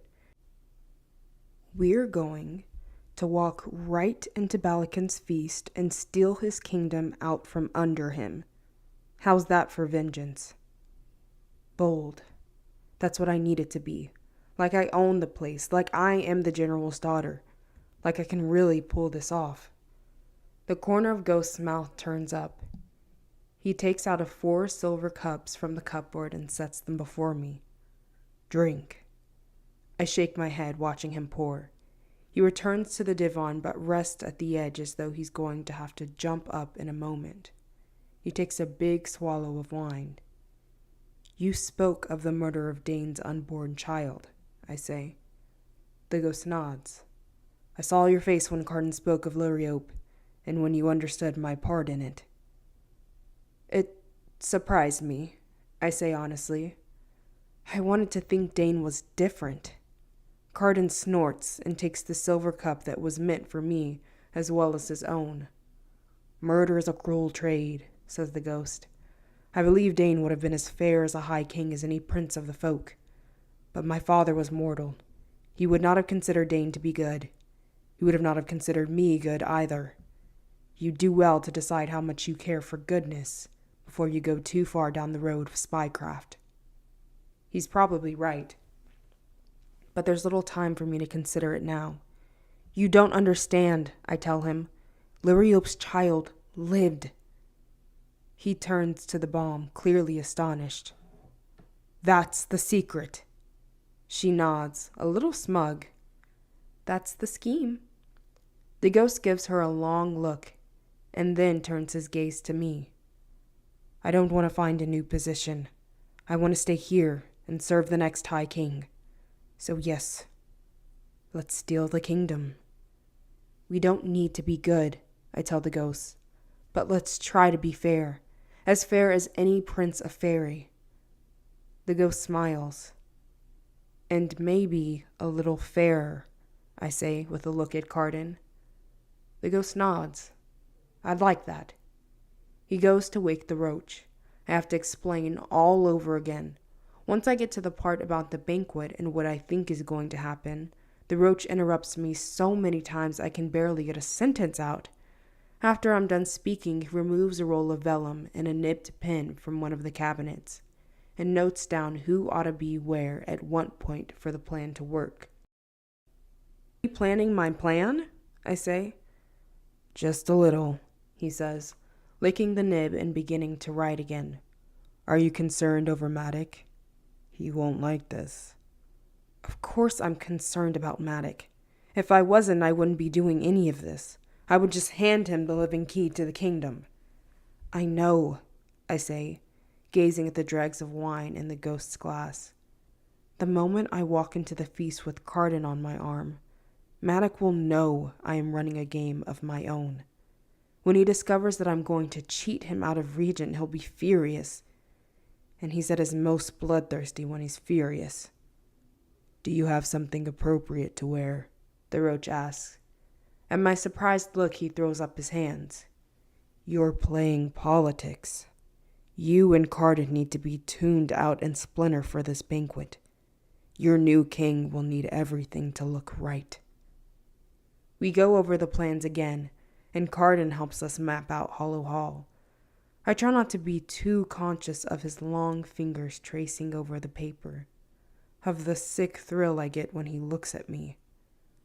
At dawn, I drink 3 cups of tea and set out alone for the last person I must speak with before the banquet. My sister, Vivian.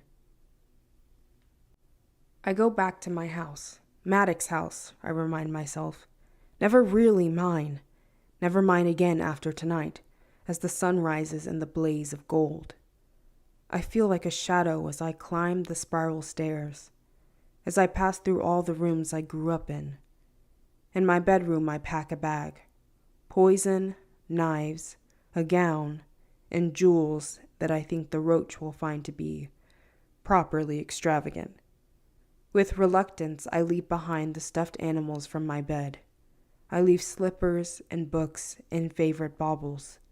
I step out of my second life the same way I stepped out of my first, holding too few things with great uncertainty about what will happen next. Then I go to Vivi's door. I rap softly. After a few moments, she sleepily lets me inside. Oh, good, she mumbles, yawning. You're packed. Then she catches sight of my face and shakes her head. Please don't tell me you're not coming. Something happened, I say, resting my bag on the ground. I keep my voice low. There is no real reason to hide that I'm here, but hiding has become habit. Just hear me out. You disappeared, she says. I've been waiting and waiting for you, trying to act like things were fine in front of Dad. You made me worry. I know, I say. She looks at me like she's considering giving me a swift smack. I was afraid you were dead. I'm not even a little bit dead, I say, taking her arm and pulling her close so I can speak in a whisper. But I have to tell you something I know you're not going to like. I have been working as a spy for Prince Dane. He put me under a guise so I couldn't have said anything before his death. Her delicately pointed eyebrows rise. Spying? What does that entail? Sneaking around and getting information, killing people, and before you say anything else, I was good at it. Okay, she says. She knew something was up with me, but from her face, I can tell that in a million years she wouldn't have guessed this. I go on. And I discovered that Matic is going to make a political move, one that involves Oak. I explain once more about Liriope and Oriana and Dane. By this point, I have told this story enough that it's easy to hit only the necessary parts, to run through the information quickly and convincingly. Madoc is going to make Oak king and himself regent. I don't know if that was always his plan, but I'm sure it's his plan now. And that's why you're not coming to the human world with me? I want you to take Oak instead, I tell her. Keep him away from all of this until he gets a little older, old enough to not need a regent. I'll stay here and make sure he has something to come back to. Vivi puts her hands on her hips, a gesture that reminds me of our mother. And how exactly are you going to do that? Leave that part to me, I say, wishing that Vivi didn't know me quite as well as she does. To distract her, I explain about Balakin's banquet, about how the Court of Shadows is going to help me get the crown. I'm going to need her to prep Oak for the coronation. Whoever controls the king controls the kingdom, I say. If Madoc is regent, you know that Fairy will always be at war. So let me get this straight. You want me to take Oak away from Fairy, away from everyone he knows, and teach him how to be a good king? She laughs mirthlessly. Our mother once stole a fairy child away. Me. You know what happened. How will this be any different? How will you keep Madoc and Balakin from hunting Oak to the ends of the earth?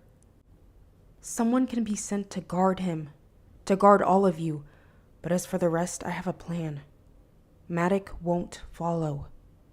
With Vivi, I feel forever doomed to be the little sister, foolish and about to topple over my own face. Maybe I don't want to play nursemaid, Vivi says. Maybe I will lose him in a parking garage or forget him at school. Maybe I would teach him awful tricks. Maybe he would blame me for all of this. Give me another solution. You think this is what I want? I know I sound like I'm pleading with her, but I can't help it. For a tense moment, we look at each other. Then she sits down hard in the chair and lets her head fall back against the cushion. How am I going to explain this to Heather? I think Oak is the least shocking part of what you have to tell her, I say. And it's just for a few years. You're immortal, which, by the way, is one of the more shocking things you have to tell her. She gives me a glare fit to singe hair. Make a promise that this is going to save Oak's life. I promise, I tell her.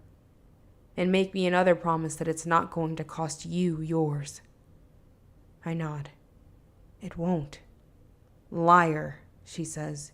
You're a dirty liar and I hate it. I hate this. Yeah, I say. I know. At least she didn't say she hated me too. I am on the way out of the house when Taryn opens her bedroom door. She's dressed in a skirt the color of ivy, with stitching picking out a pattern of falling leaves. My breath catches. I wasn't planning on seeing her. We regard each other for a long moment. She takes in that there's a bag over my shoulders, and that I'm in the same clothes I wore when we fought. Then she closes her door again, leaving me to my fate. Chapter 29. Never have I walked through the front doors of Hollow Hall. Always before I have come skulking through the kitchens dressed as a servant. Now, I stand in front of a polished wood doors, lit by 2 lamps of trapped sprites who fly in desperate circles. They illuminate a carving of an enormous and sinister face. The knocker, a circle piercing its nose. Carden reaches for it, and because I have grown up in Fairy, I am not entirely surprised into a scream when the door's eyes open. "Hey, Prince," it says. "My door," he says in return, with a smile that conveys both affection and familiarity. It's bizarre to see his obnoxious charm used for something other than evil. "Hail and welcome," the door says, swinging open to reveal one of Balakin's fairy servants. He stares open-mouthed at Carden, missing Prince of Fairy. The other guests are through there, the servant finally manages. Carden tucks my arm firmly through his before striding into the entryway, and I feel a rush of warmth as I match his step. I can't afford to be less than ruthlessly honest with myself. Against my better judgment, despite the fact that he's terrible. Carden is also fun. Maybe I should be glad of how little it will matter. But for now, it's immensely unnerving. Carden is dressed in a suit of Dane's clothes stolen from the palace wardrobes and altered by a clever-fingered brownie that owned Roach a gambling debt. Regal in different shades of cream, a coat over a vest and a loose shirt, breeches and a neckcloth, with the same silver-tipped boots he wore to the coronation, a single sapphire shining from his left ear. He's supposed to look regal. I helped choose the clothes, helped make him look this way, and yet the effect is not lost on me.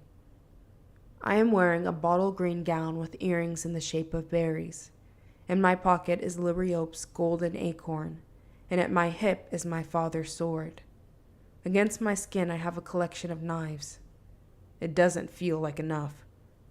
As we cross the floor, everyone turns to look. The lords and ladies of fairies, kings and queens of other courts, the representative from the Queen of the Undersea, Balakin, my family, Oak, standing with Oriana and Matic. I look over at Lord Rybin, his white hair making him easy to find in the crowd, but he does not acknowledge that we have ever met. His face remains unreadable. A mask. I'm going to have to trust that he will keep his part of the bargain, but I mislike this kind of calculation. I grew up thinking of strategy as finding weaknesses and exploiting them. That I understand. But making people like you? Making people want to take your part and be on your side? That I am far less skilled at. My gaze goes from a table of refreshments to the elaborate gowns to a goblin king crunching on a bone. Then my eyes settle on the blood crown of the High King. It rests on a ledge above us, a pillow beneath it. There it glows with a sinister light. At the sight, I imagine all my plans coming apart. The thought of stealing it in front of everyone daunts me. And yet, having to search Hollow Hall for it would have been daunting too. I see Balakin move from speaking with a woman I don't recognize. She's wearing a gown of woven seaweed and a collar of pearls.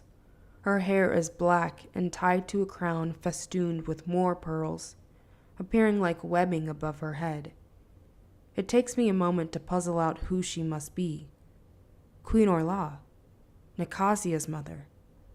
Balakin leaves her and crosses the room toward us with purpose. Carden catches sight of Balakin and steers us toward the direction of wine. Bottles and carafes of it, pale green, yellow as gold, the dark purple red of my heart's own blood. They are redolent of roses, of dandelions, of crushed herbs and currants. The smell alone nearly makes my head spin. "Little brother," Balakin says to Carden. He is dressed head to toe in black and silver, the velvet of his doublet so thickly embroidered with patterns of crowns and birds that it looks as heavy as armor. He wears a silver circlet on his brow matching his eyes. It's not the crown, but it is a crown. "I've sought high and low for you." "So?" Carden smiles like the villain I've always believed him to be. "I turned out to be useful after all." What a terrible surprise. Prince Balakin smiles back as though their smiles could duel without the rest of them even being involved. I'm sure he wishes he could rail at Carden, could beat him into doing what he wants. But since the rest of their family died at sword point, Balakin must have learned his lesson about needing a willing participant in his coronation. For a moment, Carden's presence is enough to reassure people that Balakin will soon be the High King. If Balakin calls for guards or grabs him, that illusion will dissipate. And you, Balakin says, turning his gaze to me, viciousness lighting his eyes. What have you to do with this? Leave us. Jude, Maddox says, striding up to stand beside Prince Balakin, who immediately seems to realize that I might have something to do with this after all. Maddox looks displeased but not alarmed. I am sure he's thinking me a fool who expects to get a pat on the head for finding the missing prince and cursing himself for not making it more clear that he wanted Carden bought to him and not to Balakin. I give him my best blithe smile, like a girl who thinks she has solved everyone's problems.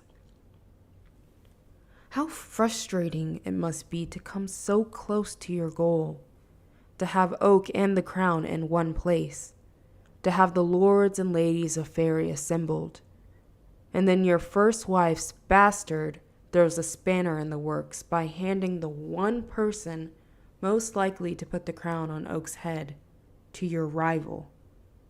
I note the evaluating look he's giving Carden, however. He's replanning. He rests a heavy hand on my shoulder. You found him. He turns to Balakin. I hope you're intending to reward my daughter. I'm sure it took no small amount of persuasion to bring him here. Carden gives Maddox an odd look. I remember what he said about it bothering him that Maddox treated me so well when Eldred barely acknowledged him. But the way he's looking, I wonder if it's just weird to see us together, Redcap General and Human Girl. I will give her anything she asks for, and more, Balakin promises extravagantly. I see Maddox frown, and I give him a quick smile, pouring 2 glasses of wine, one light and the other dark. I am careful with them, sly-fingered. I do not spill a drop. Instead of handing one to Carden, I offer them both up to Maddox to choose between. Smiling, he takes the one the color of Heart's blood. I take the other. To the future of Fairy, I say, tapping the globes together, making the glass ring like bells. We drink. Immediately I feel the effects, a kind of floatiness as though I'm swimming through the air. I don't want to even look at Carden. He will laugh and laugh if he thinks I can't handle a few sips of wine. Carden pours his own glass and throws it back. Take the bottle, Balakin says. I am prepared to be very generous. Let us discuss what you'd like, whatever you'd like. There's no hurry, is there? Carden asks lazily. Balakin gives him the hard stare of someone barely holding himself back from violence. I think everyone would like to see the matter settled. Nonetheless, Carden says, taking the bottle of wine and drinking directly from the neck. We have all night. The power is in your hands, Balakin tells him in a clipped way that leaves the "for now" heavily implied. I see a muscle twitch in Carden's jaw. I am sure Balakin is imagining how he will punish Carden for any delay. It weighs down his every word. Maddox, by contrast, is taking in the situation, evaluating no doubt what he can offer Carden. When he smiles at me and takes another swig of his wine, it's a real smile, toothy and relieved. I can see he's thinking that Carden will be easier to manipulate than Balakin ever would have been. I am suddenly certain that if we went to the other room, Balakin would find Maddox's sword buried in his chest. After dinner, I will tell you my terms, Carden says.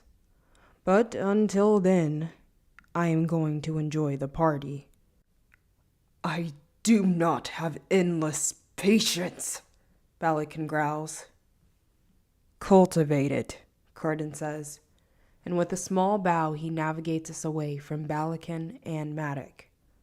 I leave my glass of wine near a platter of sparrow hearts, pierced through with long silver pins, and weave through the crowd with him. Nicasia stops us with a long-fingered hand against Carden's chest. her cerulean hair bright against her bronze gown. "Where have you been?" Nicasia asks with a glance at our linked arms. She wrinkles her delicate nose, but panic underlines her words. She is feigning calm, like the rest of us. I'm sure she thought that Carden had to be dead, or worse. There must be many things she wants to ask him, all of which she cannot do in front of me. "Jude may be her prisoner," he says, and I have to fight down the urge to step heavily on his foot. "She ties very tight knots." Nicasia clearly doesn't know whether to laugh. I almost sympathize. I don't know either. "Good thing you finally managed to slip her bonds," Nicasia decides on. He raises both brows. "Did I?" he asks, with a haughty condescension as though she has shown herself to be less clever than he had hoped. "Must you be like this even now?" she asks, clearly deciding to throw caution into the wind. Her hand goes to his arm. His face softens in a way that I'm entirely unused to seeing. "Nicasia," he says, pulling free, "stay away from me tonight, for your own sake."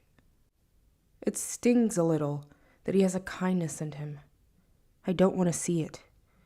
She gives me a look, doubtlessly trying to decide why his pronouncement doesn't apply to me. But then Carden is moving away from her, and I go with him. I see Taryn across the room, locked beside her. Her eyes widen, taking in whom I'm standing with. Something passes over her face, and it looks a lot like resentment.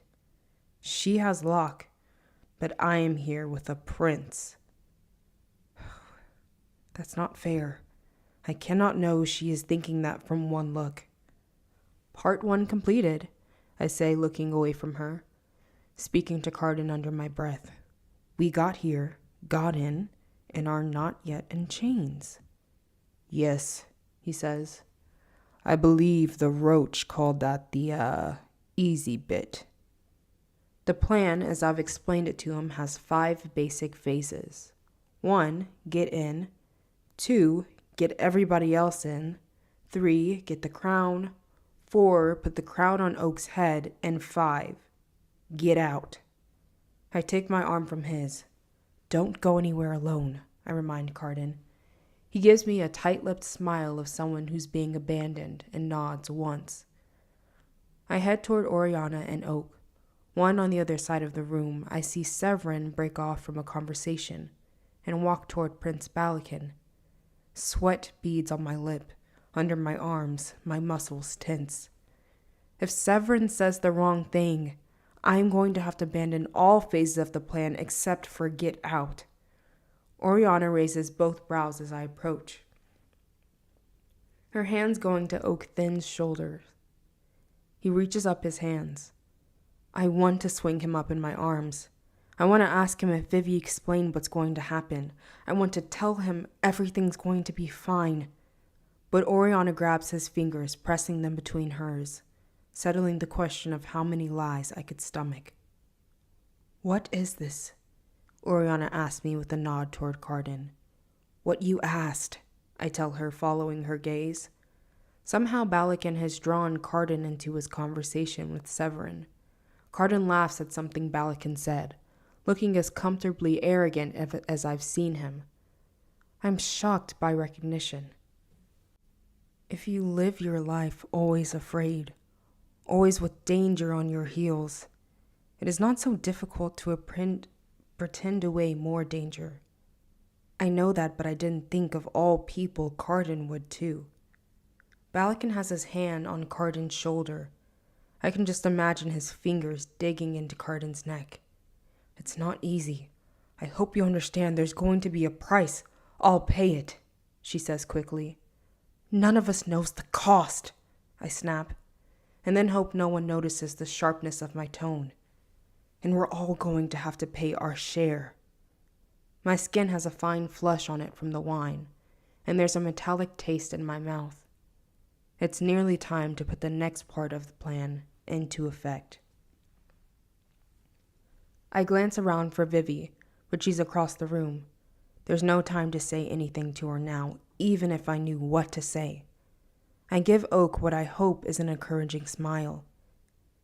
I have often wondered if my past is the reason I am the way I am, if it has made me monstrous.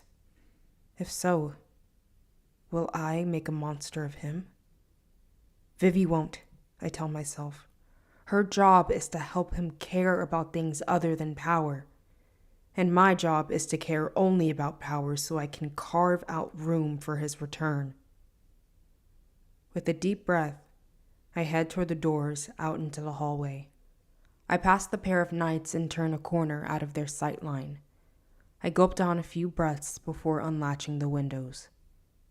I wait, a few hopeful moments. If the roach and the ghost climb through, I can explain the crown's location. But instead the doors to the banquet open and I hear Maddox order the knights off. I move so that he can see me, and when he does, he comes toward me with purpose. Jude, I thought you came this way. I needed some fresh air, I tell him, which is indicative of how nerved up I am. I have answered the question he hasn't yet asked. He waves it off, though. You should have come to me first when you found Prince Cardin. We could have negotiated from a position of strength. I thought you might say something like that, I tell him. What matters now is that I need to speak with him alone. I'd like you to go inside and bring him out here so we can talk. All three of us can talk. I move away from the window into the open space of the hall. The ghost and the roach will be here in a moment, and I don't want Maddox to spot them. About Oak? I ask. As I had hoped, Maddox follows me away from the window, frowning. You knew. Did you have a plan for ruling Elfame yourself? I ask him. I figured it out. He stares at me as though I'm a stranger, but I have never felt less like one. For the first time, we are both unmasked. And yet you brought Prince Cardin here, right to Balakin. Or to me, is that it? Are we to bargain now? It must be one or the other, right? I say. He's growing angry. Would you prefer no High King at all? If the crown is destroyed, there will be a war, and if there's war, I will win it. One way or another, I will have that crown, Jude. And you stand to benefit when I do. There's no reason to oppose me. You can have your knighthood. You can have all the things you've ever dreamed of. He takes another step toward me. We are in striking distance of each other. You said I will have that crown. You, I remind him, my hand going to the hilt of my sword. You've barely spoken Oak's name. He's just a means to an end, and that end is to power. Power for you. Jude, he begins, but I cut him off. I'll make a bargain. Swear to me that you'll never raise a hand against Oak and I'll help. Promise me that when he comes of age, you immediately step down as regent. You give him whatever power you'll amass, and you will do it willingly. Maddox's mouth twists, his hands fist. I know he loves Oak. He loves me. I'm sure he loved my mother too, in his own way. But he is who and what he is. I know he cannot promise. I draw my sword, and he does too, the scrape of metal loud in the room. I hear distant laughter, but here in the hall, we are alone. My hands are sweating, but this has the feeling of inevitability, as though this is what I was careening toward the whole time, my whole life. You can't beat me, Maddox says, moving into a fighting stance. I already have, I say. You have no way to win. Maddox flicks his blade, encouraging me to come toward him, as though this is just some practice bout. What can you hope to do with the one missing prince here in Balakin's stronghold? I will knock you down, and then I will take him from you. You could have had anything you wanted, but now you will be left with nothing. Oh, yes. Let me tell you my whole plan. You've goaded me right into it. I make a face. Let's not stall anymore. This is the part where we fight. At least you're no coward. He rushes at me with such force that even though I block the blow, I am thrown to the floor. I roll into a standing position, but I am shaken. He has never fought me like this, full out. This will be no gentle exchange of blows. He's the High King's general. I knew he was better than me, but not how much better. I cheat a glance toward the window. I can't be stronger than him, but I don't need to be. I just need to keep on my feet a little while longer. I strike out, hoping to catch him by surprise. He knocks me back again. I dodge and turn, but he expects the blow, and I have to stumble inelegantly back, blocking yet another heavy chop of his blade. My arms hurt from the strength behind his blows. This is all happening too fast. I come in with the series of techniques he's taught me, and then I use a bit of swordplay I learned from the ghost. I feign left and then land a clever slice to his side. It's a shallow hit, but it surprises us both when a line of red wets his coat. He thrusts toward me, I jump to one side, and then he elbows me in the face, knocking me back to the ground. Blood gushes over my mouth from my nose. I push myself up dizzily to my feet. I'm scared. No matter how I try and play it off, I was arrogant. I'm trying to buy time, but one of his blows could split me in half. Surrender, he tells me, sword pointed toward my throat. It was well tried. I will forgive you, Jude, and we will go back into that banquet, and you will persuade Carden to do what I need him to do. All will be as it should be. I spit blood on the stone tiles. His sword arm trembles a little. You surrender, I say. He laughs, as though I have told a particularly rich joke. Then he stops, grimacing. I imagine you're not feeling quite yourself, I tell him. His sword sags a little, and he looks at me in sudden comprehension. What have you done? I poisoned you. Don't worry. It was a small enough dose. You'll live. The cup of wine, he says. But how did you know which one I would choose? I didn't, I tell him, thinking that he'll be at least a little pleased by the answer despite himself. It is the kind of strategy he likes best. I poison them both. You will be very sorry, he says. It's in his legs now. I know. I feel the echo of it in my own, but by now, I am used to drinking poison. I look deep into his eyes as I sheathe my sword. Father, I am what you made me. I've become your daughter after all. Maddox lifts his blade again as though he's going to rush at me one final time, but then it falls from his hand, and he falls too, sprawling on the stone floor. When the ghost and the roach come in, a few tense minutes later, they find me sitting beside him, too tired to even think of moving his body. Wordlessly, the roach hands me a handkerchief, and I start to wipe the blood from my nose. On to phase 3, the ghost says. Chapter 30. When I rejoin the feast, everyone is taking their place at the long table. I walk straight to Balakin and curtsy.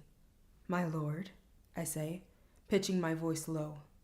Maddox asked me to tell you that he is delayed, and to begin without him.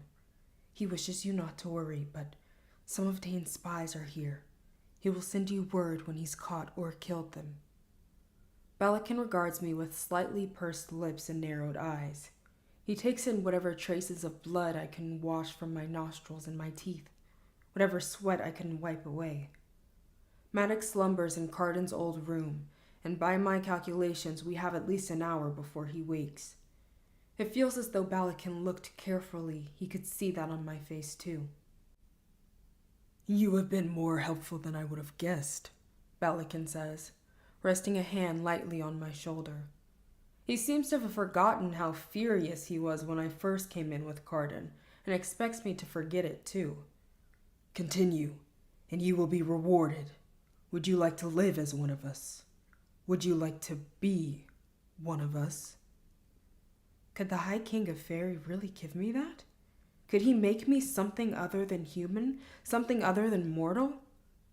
I think of Valerian's words when he tried to glamour me into jumping out of the tower. Being born mortal is like being born already dead. He sees the look on my face and smiles. Sure, he has ferreted out the secret desire of my heart. And indeed, as I walk to my seat, I am troubled. I should feel triumphant, but instead I feel sick. Outmaneuvering Matic wasn't nearly as satisfying as I wanted it to be, especially since I was able to do it because he never thought of me as someone who would betray him. Perhaps years from now, my faith in this plan will prove justified, but until then, I will have to live with this acid in the pit of my stomach. The future of Fairy depends on my playing a long game and playing it perfectly. I spot Vivi, sitting between Acacia and Lord Severin, and I give her a quick smile. She gives me a grim one in return. Lord Ryben looks at me askance. Beside him, the green pixie whispers something in his ear, and he shakes his head. At the other end of the table, Locke kisses Terran's hand. Queen Orla looks over at me curiously. There are 3 mortals here. Terran, me, and the redhead with Severin. And from the way she regards us, Orla is imagining mice presiding over a convocation of cats. Above hangs a chandelier made from thin sheets of mica. Tiny glowing fairies are trapped inside for the purpose of adding a warm glow to the room. Occasionally they fly, making shadows dance. "Jude," Locke says, touching my arm, startling me. His fox eyes crinkle in amusement. I admit, I am a little jealous to see Carden parading you around on his arm. I take a step back. I don't have time for this. I liked you, he says. I like you still. For a moment, I wonder what would happen if I hauled off and punched him. Go away, Locke, I tell him. His smile returns. The thing is, I like best how you never do what I imagine you will. For instance, I didn't think you'd duel over me. I didn't. I pull away from him and head to the table, a little unsteady on my feet. There you are, Carden says as I take my place beside him. How has the night been going for you? Mine has been full of dull conversations about how my head is going to find itself on a spike. My hands shake as I take my place. I tell myself that it's just the poison. My mouth is dry. I find myself without the wit for verbal sparring. Servants set down dishes, roasted goose shining with currant glaze, oyster and stewed ramps, acorn cakes, and whole fish stuffed with rose hips. Wine is poured, dark green with pieces of gold floating in it. I watch them sink to the bottom of the glass. Shining sediment. Have I told you how hideous you look tonight? Carden asks, leaning back in an elaborately carved chair, the warmth of his words turning the question into something like a compliment. No, I say, glad to be annoyed back into the present. Tell me. I cannot, he says, then frowns. Jude. I may never be used to the sound of his name on my lips. His brows draw together. There's a bruise coming up on your jaw. I take a deep drink of water. I'm fine, I tell him. It's not long now. Balakin stands and raises his glass.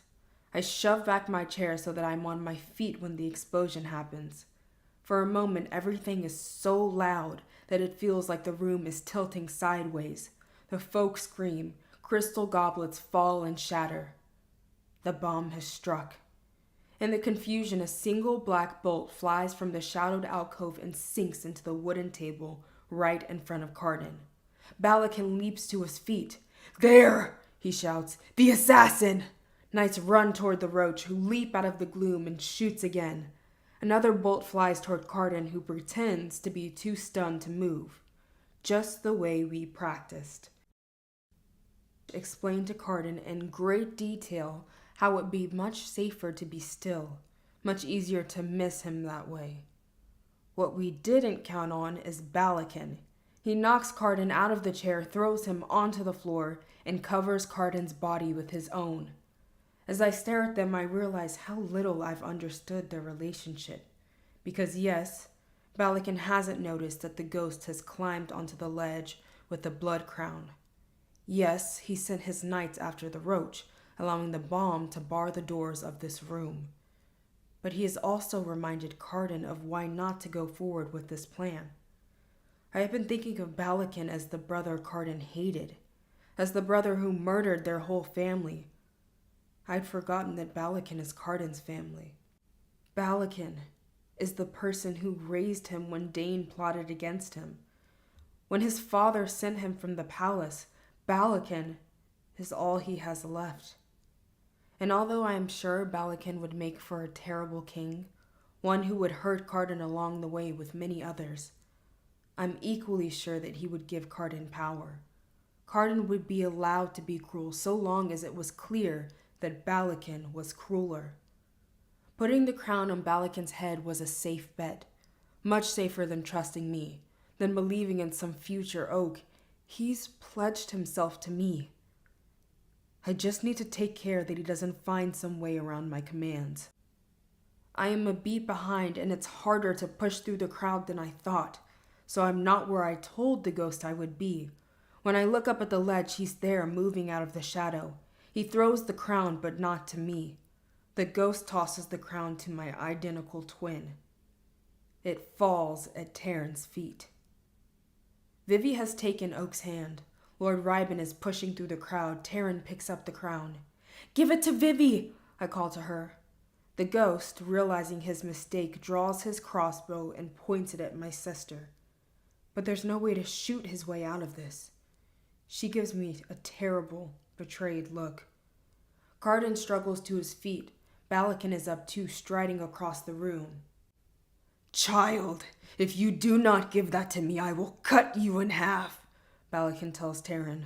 "I will be the High King, and when I am, I will punish any who have inconvenienced me." She holds it out, looking between Balakin and Vivi and me. Then she looks at all the lords and ladies watching her. "Give me my crown," Balakin says, walking toward her. Lord Ryben steps into Balakin's path. He presses his hand to Balakin's chest. "Wait." He hasn't drawn blade, but I see the shine of knives under his coat. Balakin tries to push Ryben's hand away, but he does not move. The ghost has his crossbow trained on Balakin, and every eye in the room is watching him. Queen Orla is several steps away. Violence hangs heavily in the air. I move toward Taryn to get in front of her. If Balakin draws a weapon, if he throws away diplomacy and simply charges, the room seems ready to explode into bloodshed. Some will fight on his side, some against. No vows to the crown matter now, and watching him murder his own family hasn't left anyone feeling safe. He has brought the lords and ladies of Fairy here to win them over. Even he seems to see that more murder is unlikely to do that. Besides, the ghost can shoot him before he can get to Taryn, and he wears no armor under his clothes. No matter how heavy the embroidery, it will not save him from a bolt to the heart. "She's only a mortal girl," he says. "This is a lovely banquet, Balakin, son of Eldred," Queen Orla says, "but sadly lacking in amusements before now. Let this be our entertainment. After all, the crown is secure in this room, is it not? And you or your younger brother are the only ones who can wear it. Let the girl who choose whom she will give it to. What does it matter if neither of you will crown the other?" I am surprised. I thought Queen Orla was his ally, but then I suppose Nicasia's friendship with Carden might have made her favor him. Or perhaps she favors neither of them and only wants the sea to have the greater power by diminishing the power of the land. "This is ridiculous," he says. "What of the explosion? Didn't that entertain you sufficiently?" "It certainly piqued my interest," Lord Ryban says. "You seem to have lost generals somewhere as well. Your rule hasn't even formally begun, but it certainly appears chaotic." I turn to Taryn and close my fingers over the cool metal of the crown. Up close it is exquisite. The leaves seem to grow out of the dark gold, to be living things, their stems crossing over one another in a delicate knotwork. "Please," I say. "There is so much that's bad between us, so much anger and betrayal and jealousy." "What are you doing?" Taryn hisses at me. Behind her, Locke is looking at me with an odd gleam in his eyes. My story just got more interesting, and I know how much he loves story above all else. "The best I can," I say. I tug, and for a moment Taryn holds fast. Then she opens her hand, and I stagger back with the crown. Vivi has brought Oak as close as she dares. Oriana stands with the crowd, clasping and unclasping her hands. She must notice Maddox's absence, must be wondering what I meant when I spoke of a price. "Prince Carden," I say, "this is for you." The crowd parts to let him through, the other key player in this drama. He walks to stand to one side of me and Oak. "Stop!" Balakin shouts. "Stop them immediately!" He draws a blade, clearly no longer interested in playing politics. Around the room, more swords are unsheathed in a terrible echo of his. I hear the hum of enchanted steel in the air. I reach for Nightfelt at the moment the ghost lets his bolt fly. Balakin staggers back. I hear the sound of indrawn breaths all around the room. Shooting the king, even if he's not wearing a crown, is no small thing. Then, as Balakin's sword falls in the ancient rug, I see where he was shot. His hand is pinioned to the dining table by a crossbow bolt, one that appears to be iron. "Garden!" Balakin calls. "I know you. I know that you prefer I did the difficult work of ruling while you enjoyed the power. I know that you despise mortals and ruffians and fools. Come! I have not always danced to your piping, but you haven't the stomach to truly cross me. Bring me the crown." I gather Oak close to me and put the crown into his hands so that he can see it, so that he can get used to holding it. Vivi pats him encouragingly on his back. "Bring me the crown, Carden," Balakin says. Prince Carden turns on his elder brother the same cool and calculated gaze with which he has regarded so many other creatures before he's torn the wings from their back, before he's cast them into rivers or sent them from the court entirely. "No, brother, I do not think that I will. I think that if I did not have another reason to cross you, I would do it for spite." Oak looks up at me, searching for confirmation that he is doing okay in the face of all this shouting. I nod with an encouraging smile. "Show Oak," I whispered to Carden. "Show him what he's supposed to do. Kneel down." "They're going to think," he starts, but I interrupt him. "Just do it." Carden kneels, and a hush goes through the crowd. Swords are returned to sheaths. Movement slow. "Oh, this is amusing," says Lord Ryban in a low voice. "Who might that child be? Or whose?" He and Queen Annette share a very unseelie smile. "See?" Carden says to Oak, then makes an impatient gesture. "Now, the crown." I look around at the lords and ladies of Fairy. Not one of their faces is friendly. All of them appear wary, waiting. Balakin's expression is wild with fury, and he pulls against the bolt as though he might rip his hand in half before he allowed this to happen. Oak takes a hesitant step toward Carden, then another. Phase 4, Carden whispers to me, still believing we're on the same side. I think of Maddox, dozing away upstairs, all his dreams of murder. I think of Oriana and Oak being forced apart for years. I think of Carden and how he will hate me. I think of what it means to make myself the villain of the piece. For the next minute, I command you not to move, I whisper back. Carden goes utterly still. Go ahead, Vivi says to Oak, just like we practiced. And with that, Oak puts the crown down on Carden's head to rest on his brow. I crown you. Oak's little kid voice is uncertain. King. High King of Fairy. His eyes go to Vivi, to Oriana.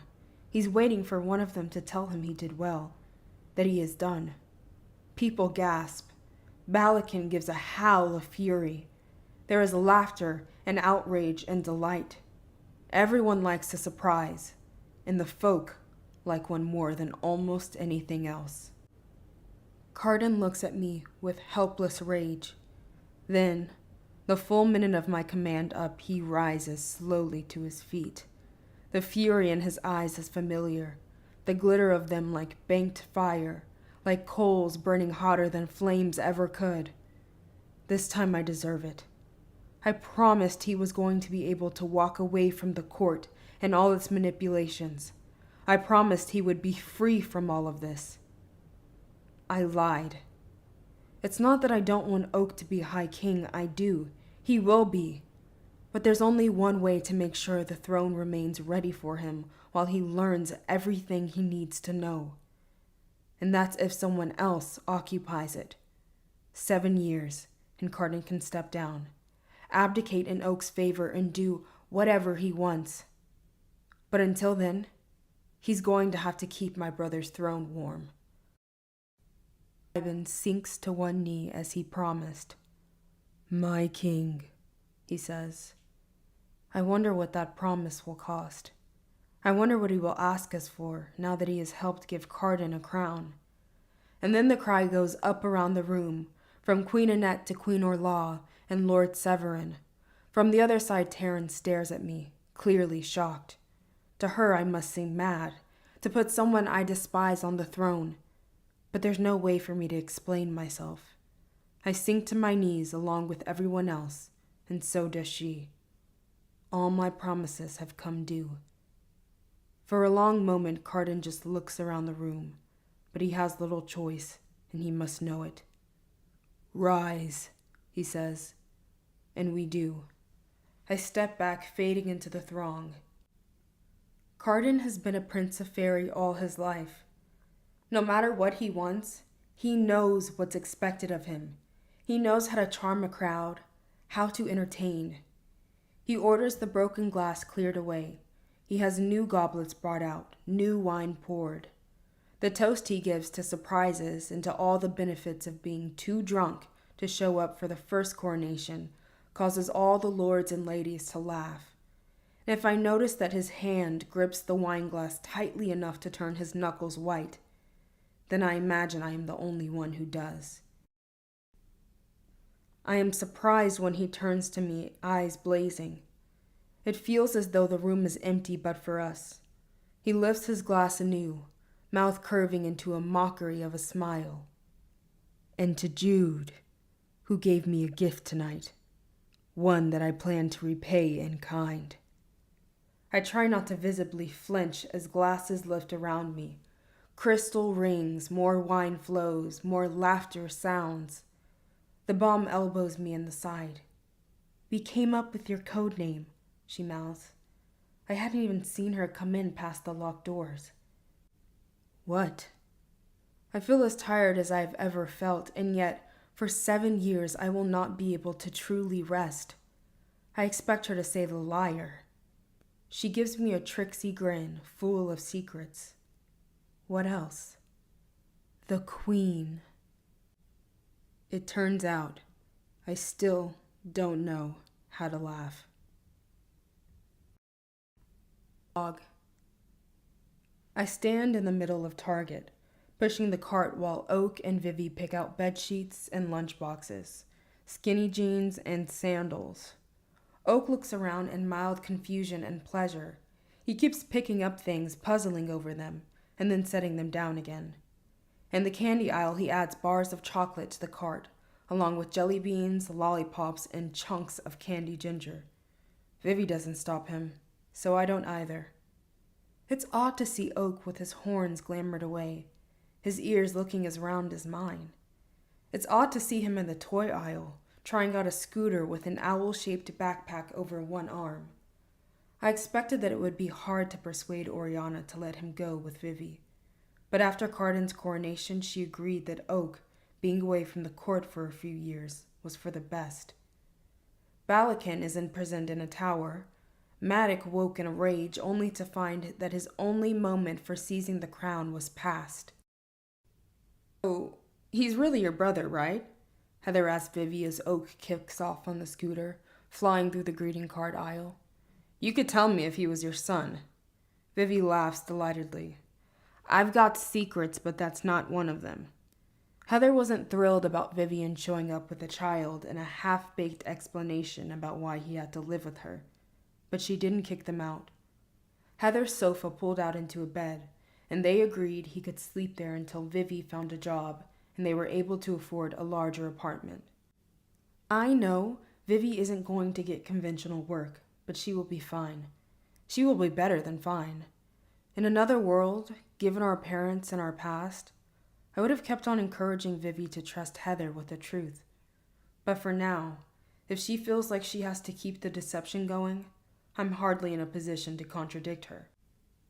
As we stand in the checkout line and Vivi pays for her haul with leaves glamored to look like bills, I think again of the aftermath of the banquet turned coronation, of the blur of folk eating and joking, of everyone marveling over Oak who appeared both pleased and panicked, of Oriana clearly not sure whether to congratulate me or slap me, of Taryn quiet, considering, holding tightly to Locke's hand, of Nicasia giving Cardin a lingering kiss on his royal cheek.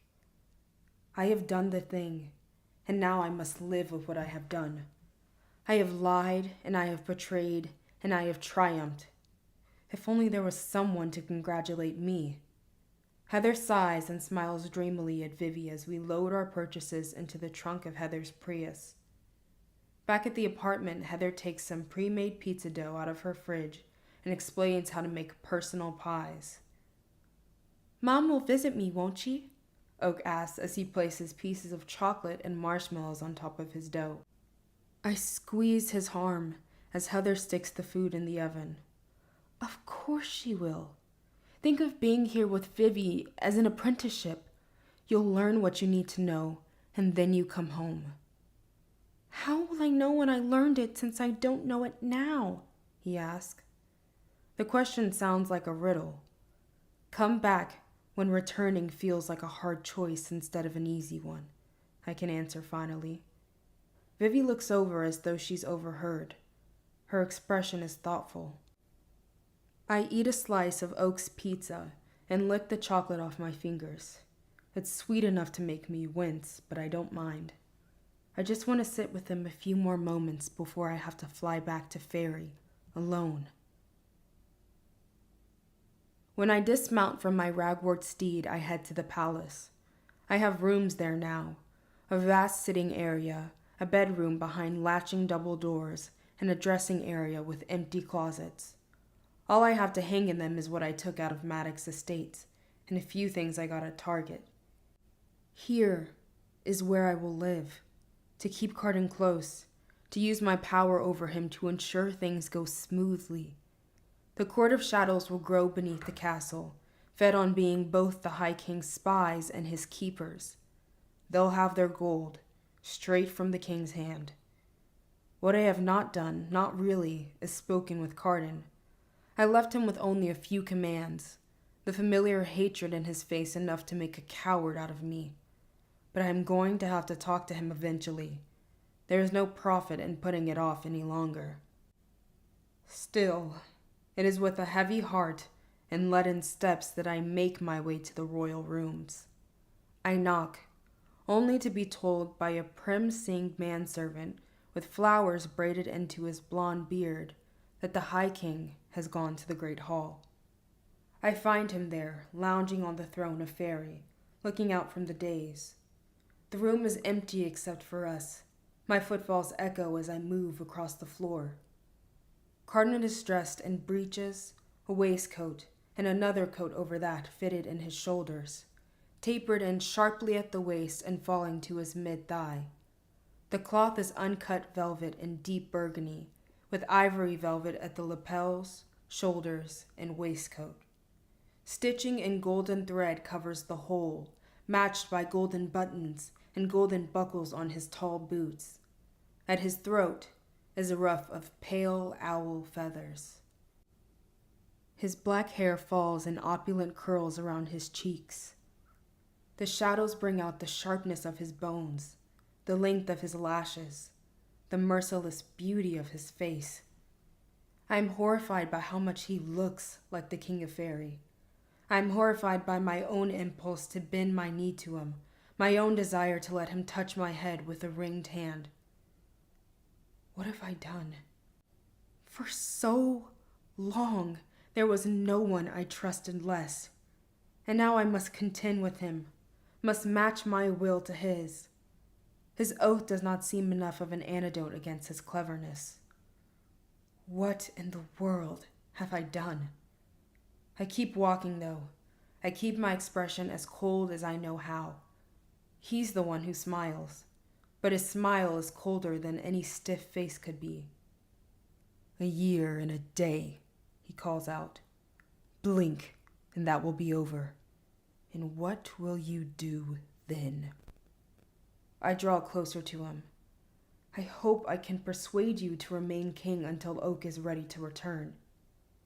"Maybe I will acquire a taste for ruling," he says coolly. "Maybe I won't ever want to give it up." "I don't think so," I say, although I've always known that was one possibility. I've always known that removing him from the throne might be harder than putting him there. I have a bargain with him for a year and a day. I have a year and a day to come to a bargain for longer than that, and not for 1 minute more. His grin widens, showing teeth. "I don't think I will be a good king. I never wanted to be one, certainly not a good one. You made me your puppet. Very well, Jude, daughter of Madoc. I will be your puppet. You rule. You contend with Balakin, with Rybin, with Orlov the Undersea. You be my seneschal. Do the work, and I will drink wine and make my subjects laugh. I may be the useless shield you put in front of your brother, but don't expect me to start being useful." I expected something else. A direct threat, perhaps. Somehow this is worse. He rises from the throne. "Come, have a seat." His voice is replete with danger, lush with menace. The flowering branches have sprouted thorns so thickly that petals are barely visible. "This is what you wanted, isn't it?" he asked. "What you sacrificed everything for. Go on. It's all yours."